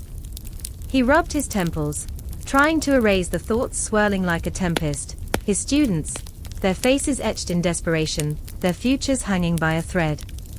He remembered their laughter, their hopes, their dreams, and yet the despair that hung over them like a thick fog was palpable. I can't let this happen, he muttered to himself, the words tasting metallic on his tongue, a bitter reminder of the choices laid bare before him. In a dimly lit cafe, Marisol sat hunched over her laptop, the blue light illuminating her tear-streaked cheeks. She typed furiously, her fingers racing against the clock, as if each keystroke could save the world. Education is power, she had once thought, but now it felt like a burden, a Pandora's box she had opened without a second thought. The weight of her own history haunted her. She had once been a beacon of hope, a teacher who believed in change, yet now she felt like a ghost in her own story, lost in the very system she had vowed to transform. Do you remember? Anna's voice broke through the silence, a fragile whisper that echoed off the walls. The way we laughed. The dreams we had. Her words hung in the air, heavy with nostalgia, a bittersweet reminder of innocence lost. The memories flooded back, swirling around them like a whirlwind, late-night conversations about changing the world, plans etched in the stars, bright-eyed and unyielding. They were young, filled with possibilities, unaware of the darkness lurking just beyond the horizon. But the clock ticked on, a relentless reminder that time waits for no one. Each second reverberated, a heartbeat in the night. What if we're too late? Marcus thought, his mind racing as he remembered the faces of his students, their eager eyes filled with hope, now clouded with uncertainty. He could still hear their voices, questions, dreams, aspirations, echoing in his mind, a haunting melody that wouldn't let him sleep. Knowledge is a double-edged sword, Marisol wrote, her fingers trembling as she typed. It can enlighten, but it can also destroy. She paused, the weight of her words pressing down on her like a heavy blanket. The screen flickered, and for a moment, she feared it might go dark, taking with it all the hope she had left. A tear slipped down her cheek, glistening in the pale light, a silent tribute to the countless battles fought in the name of education. Why do we do this? Anna's voice cracked, her chest tightening with the weight of unspoken truths. We fight for a system that seems determined to crush us. Her heart raced with anger, a wildfire igniting within her as she paced the classroom. We're told knowledge is the key, but what happens when that key locks us away? The shadows seemed to thicken, swirling around her like a tempest. Marcus slammed his fist on the table, rattling the remnants of his half-eaten meal. I refuse to let them win. I refuse to let them take our dreams. The fire in his belly surged, transforming his despair into a fierce determination. He remembered the students who looked up to him, who believed in the power of education, and he couldn't let them down. We will not let fear rob us of our voices. We will rise. Marisol's heart raced as she read the news on her screen, budget cuts, layoffs, a systematic dismantling of everything she had fought for. This isn't what I signed up for, she thought, her breath coming in shallow gasps. I wanted to inspire, to ignite a love for learning, not to watch it all burn down. The weight of helplessness crashed over her, a tsunami pulling her under, drowning her hopes beneath an unforgiving tide. In that abandoned school, Anna felt the walls closing in, memories echoing in the silence, a cacophony of laughter and pain. Can we turn back? She whispered to the ghosts of her past, her heart aching. The answer hung in the air, heavy and unyielding. No, we can't. Not now. Each character wrestled with their demons, haunted by the choices they had made and the consequences that loomed in the shadows. They were flawed, aching souls, tethered to a system that seemed determined to crush them. But in that darkness, a flicker of hope remained, a spark that refused to be extinguished. I remember, Marcus thought, his resolve hardening. I remember why we started. The fire within him blazed brighter, illuminating the path ahead. We must confront the darkness. We must fight back. And in that moment, Anna, Marcus, and Marisol stood at the precipice of change, bound together by their shared struggle. Unbeknownst to them, the winds of revolution were stirring, whispering promises of a new dawn. The shadows would not win, not while they still had breath, not while their souls still burned with the fire of their convictions. Their stories intertwined, each moment a thread weaving a tapestry of resilience and hope. The clock continued to tick, but the night was far from over. In the silence of that abandoned school, they stood united, ready to face whatever came next, armed with the knowledge that the fight for education was far from lost. The darkness loomed, but so did the light, flickering at the edge of their vision, daring them to step into the unknown. The wind howled through the barren trees, each gust a whisper of the past, a reminder that some doors should never be opened. It was a night draped in shadows, the kind that presses down on your chest, making each breath a struggle. Marcus stood at the edge of the forest, heart pounding like a war drum, and the air thick with an unnameable dread. He could feel it, the pull of something ancient, something buried beneath layers of time and memory. He had always been the curious one, poking at the edges of things meant to stay hidden. But tonight, curiosity transformed into desperation. "I remember," the words escaped him in a ragged breath, echoing in the silence. He remembered the stories, the warnings passed down like heirlooms, Pandora's box, that fabled vessel brimming with calamities, opened by an insatiable thirst for knowledge. I remember the vision of his sister, Lily, her laughter echoing through their childhood home, haunted him. She had been the light, the hope, and now she was lost, swallowed by darkness. The forest beckoned, alive with unseen eyes. Every rustle of leaves felt like a threat, a reminder that everything he cherished was fragile. Lily had ventured too far into the abyss of despair, her own Pandora's box bursting open, releasing grief and guilt that clawed at her sanity. He had to save her. But how does one save a soul trapped in a storm of their own making? As he stepped deeper into the woods, the shadows flickered, revealing fleeting glimpses of memories that danced just out of reach. He saw her smile, full of mischief, and the way her eyes sparkled with dreams. "We were supposed to be together," he whispered to the night, but the trees stood silent, indifferent. He was alone in this moment, and the weight of that isolation pressed against him like a shroud. Then, a sound, a low, mournful moan that split the night like a jagged knife. His pulse quickened, a wild animal trapped in a cage of bone and flesh. The sound twisted in him, pulling at something deep and primal. It was fear, yes, but something else too, a flicker of understanding that perhaps it was not just Lily who needed saving. Perhaps the darkness, once unleashed, wasn't hers to bear alone. Across the clearing, he saw another figure, cloaked in shadows. It was Celia, her spirit as wild and untamed as the forest itself. She had always been drawn to the night, a moth dancing around a flame, and now, she was the flame, burning brightly but dangerously, drawing all that was lost to her. Her laughter had once been a balm, but it now echoed with madness, each note tinged with sorrow. "Why do you always come back here, Marcus?" she called, her voice a mix of challenge and invitation. "You think you can fix it? You think you can put the pieces back together?" "I have to try," he replied, the determination in his voice masking the tremor in his heart. "She needs me." Celia stepped closer, her eyes gleaming with a feral intensity. "And what if it's too late? What if the darkness has already swallowed her whole?" The air thickened between them, charged with unspoken truths and buried pain. They were both lost, both searching for light in a world that had forgotten how to shine.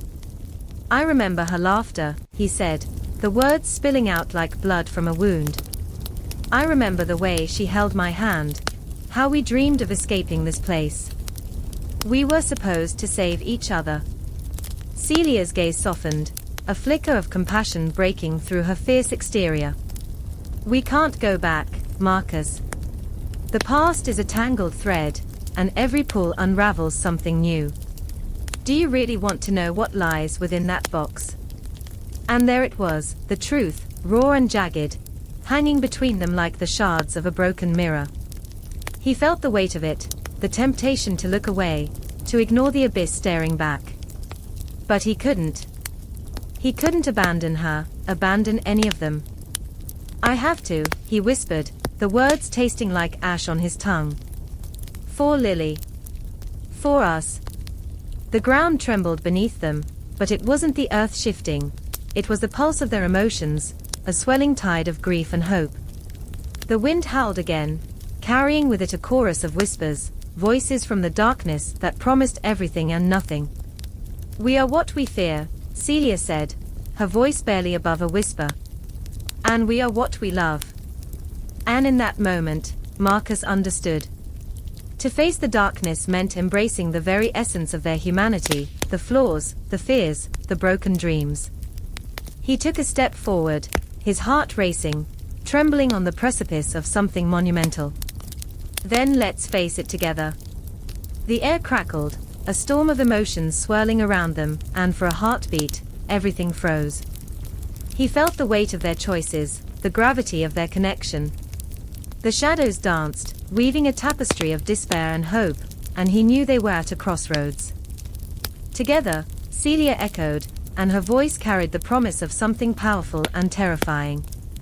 They were stepping into the unknown, arms linked, hearts aligned against the chaos. But that step hung suspended in time, both an ending and a beginning, a moment that could shatter or heal.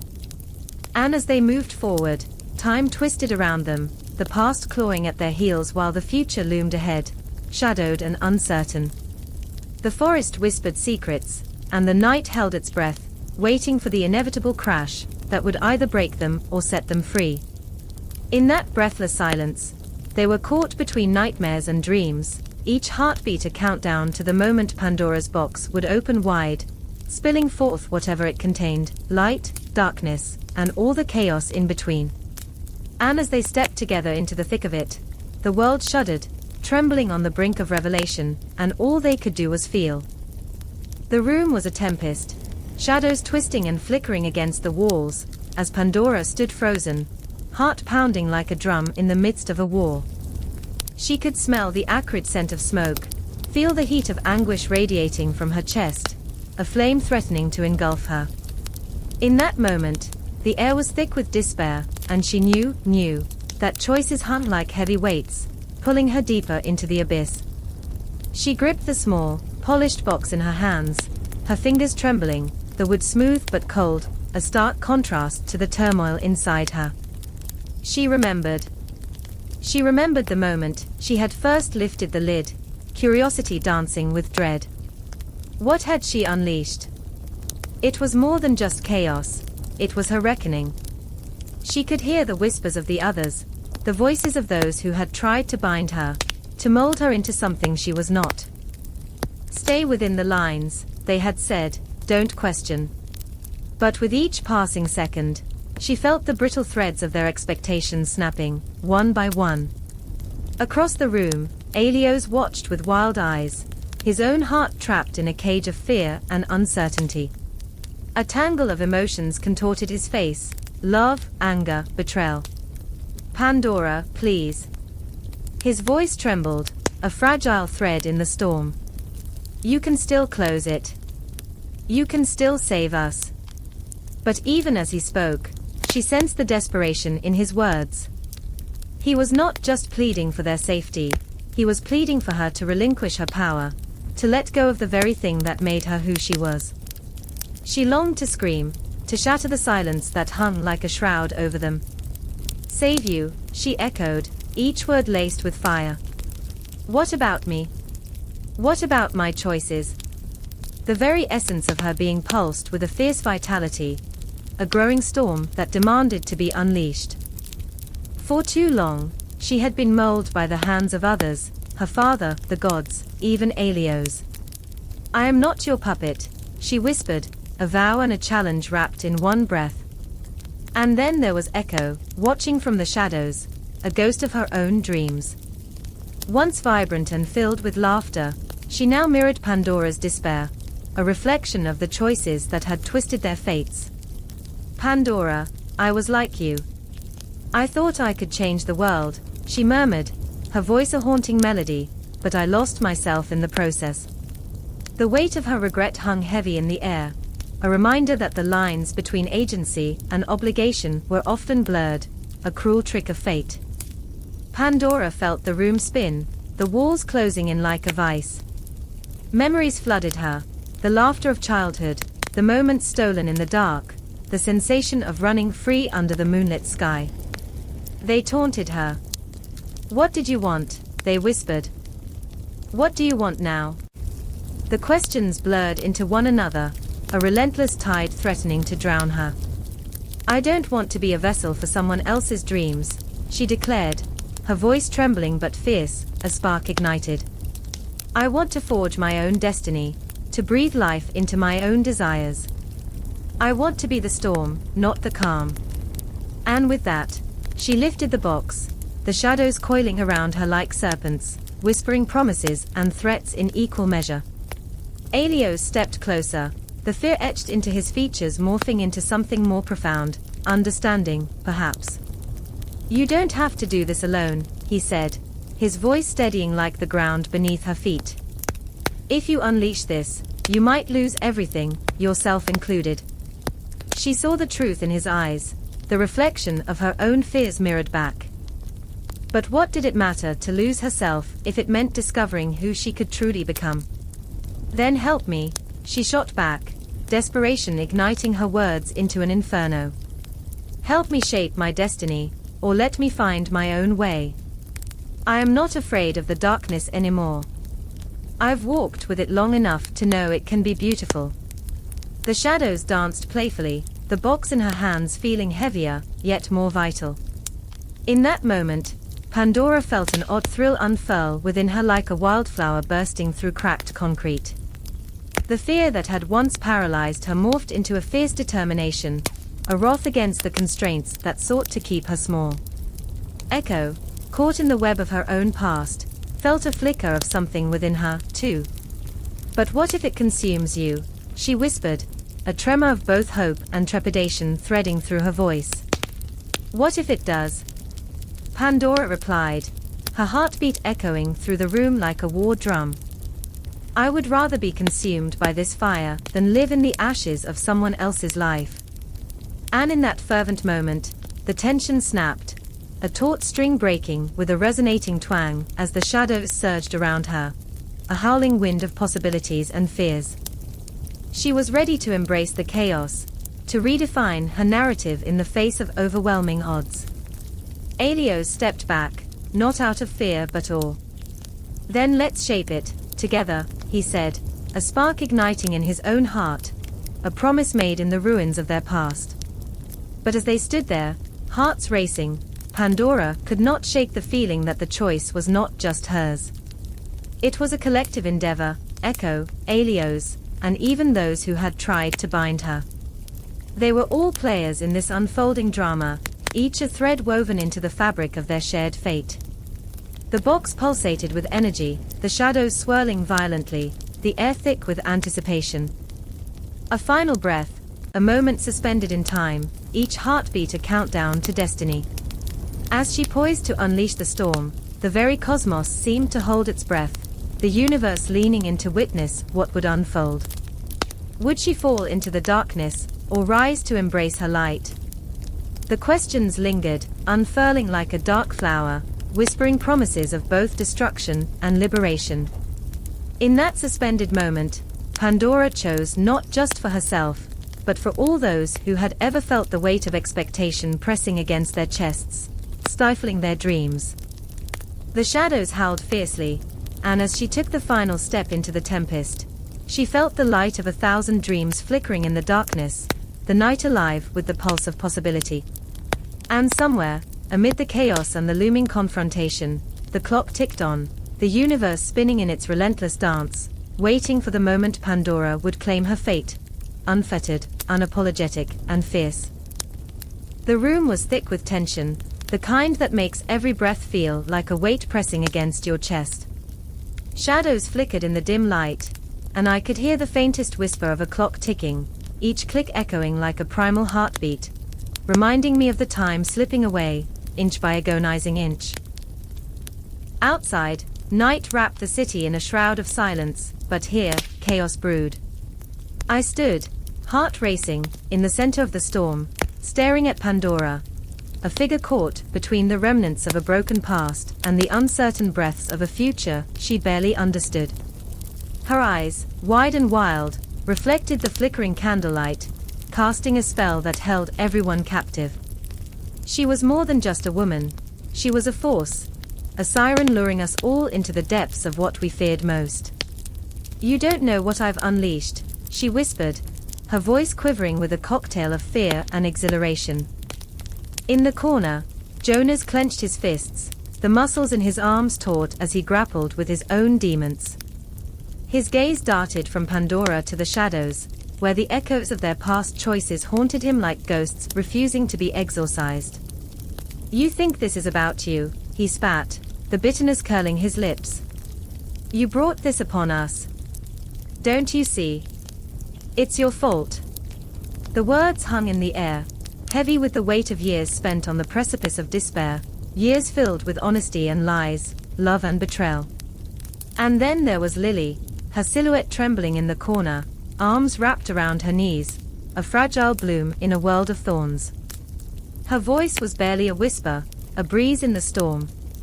"What if we can't fix it?" she asked, the question dangling like a spider's web, fragile yet powerful. "What if this is how the world ends?"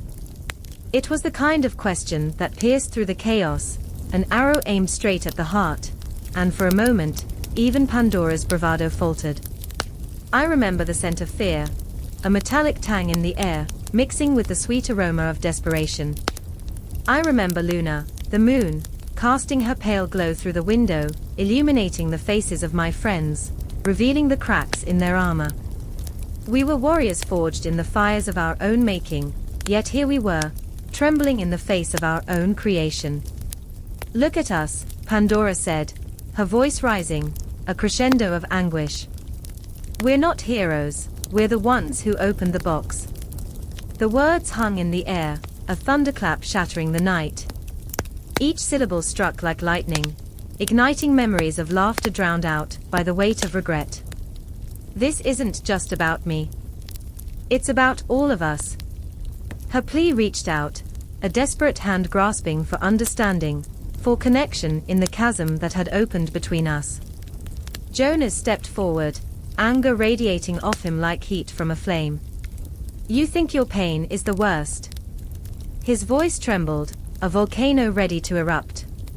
"You don't know what it's like to watch everything you love crumble, because of someone else's choices.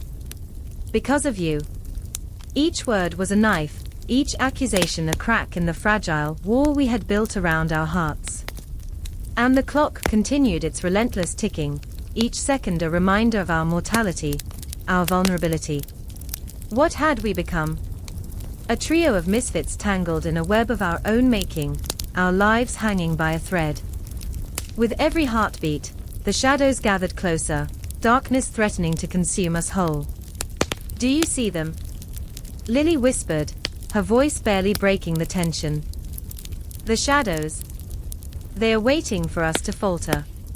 She pointed toward the corners of the room, where the darkness seemed to pulse, hungry and alive. I turned my gaze, feeling the weight of her words. They are reflections of our worst fears, the legacies we leave behind.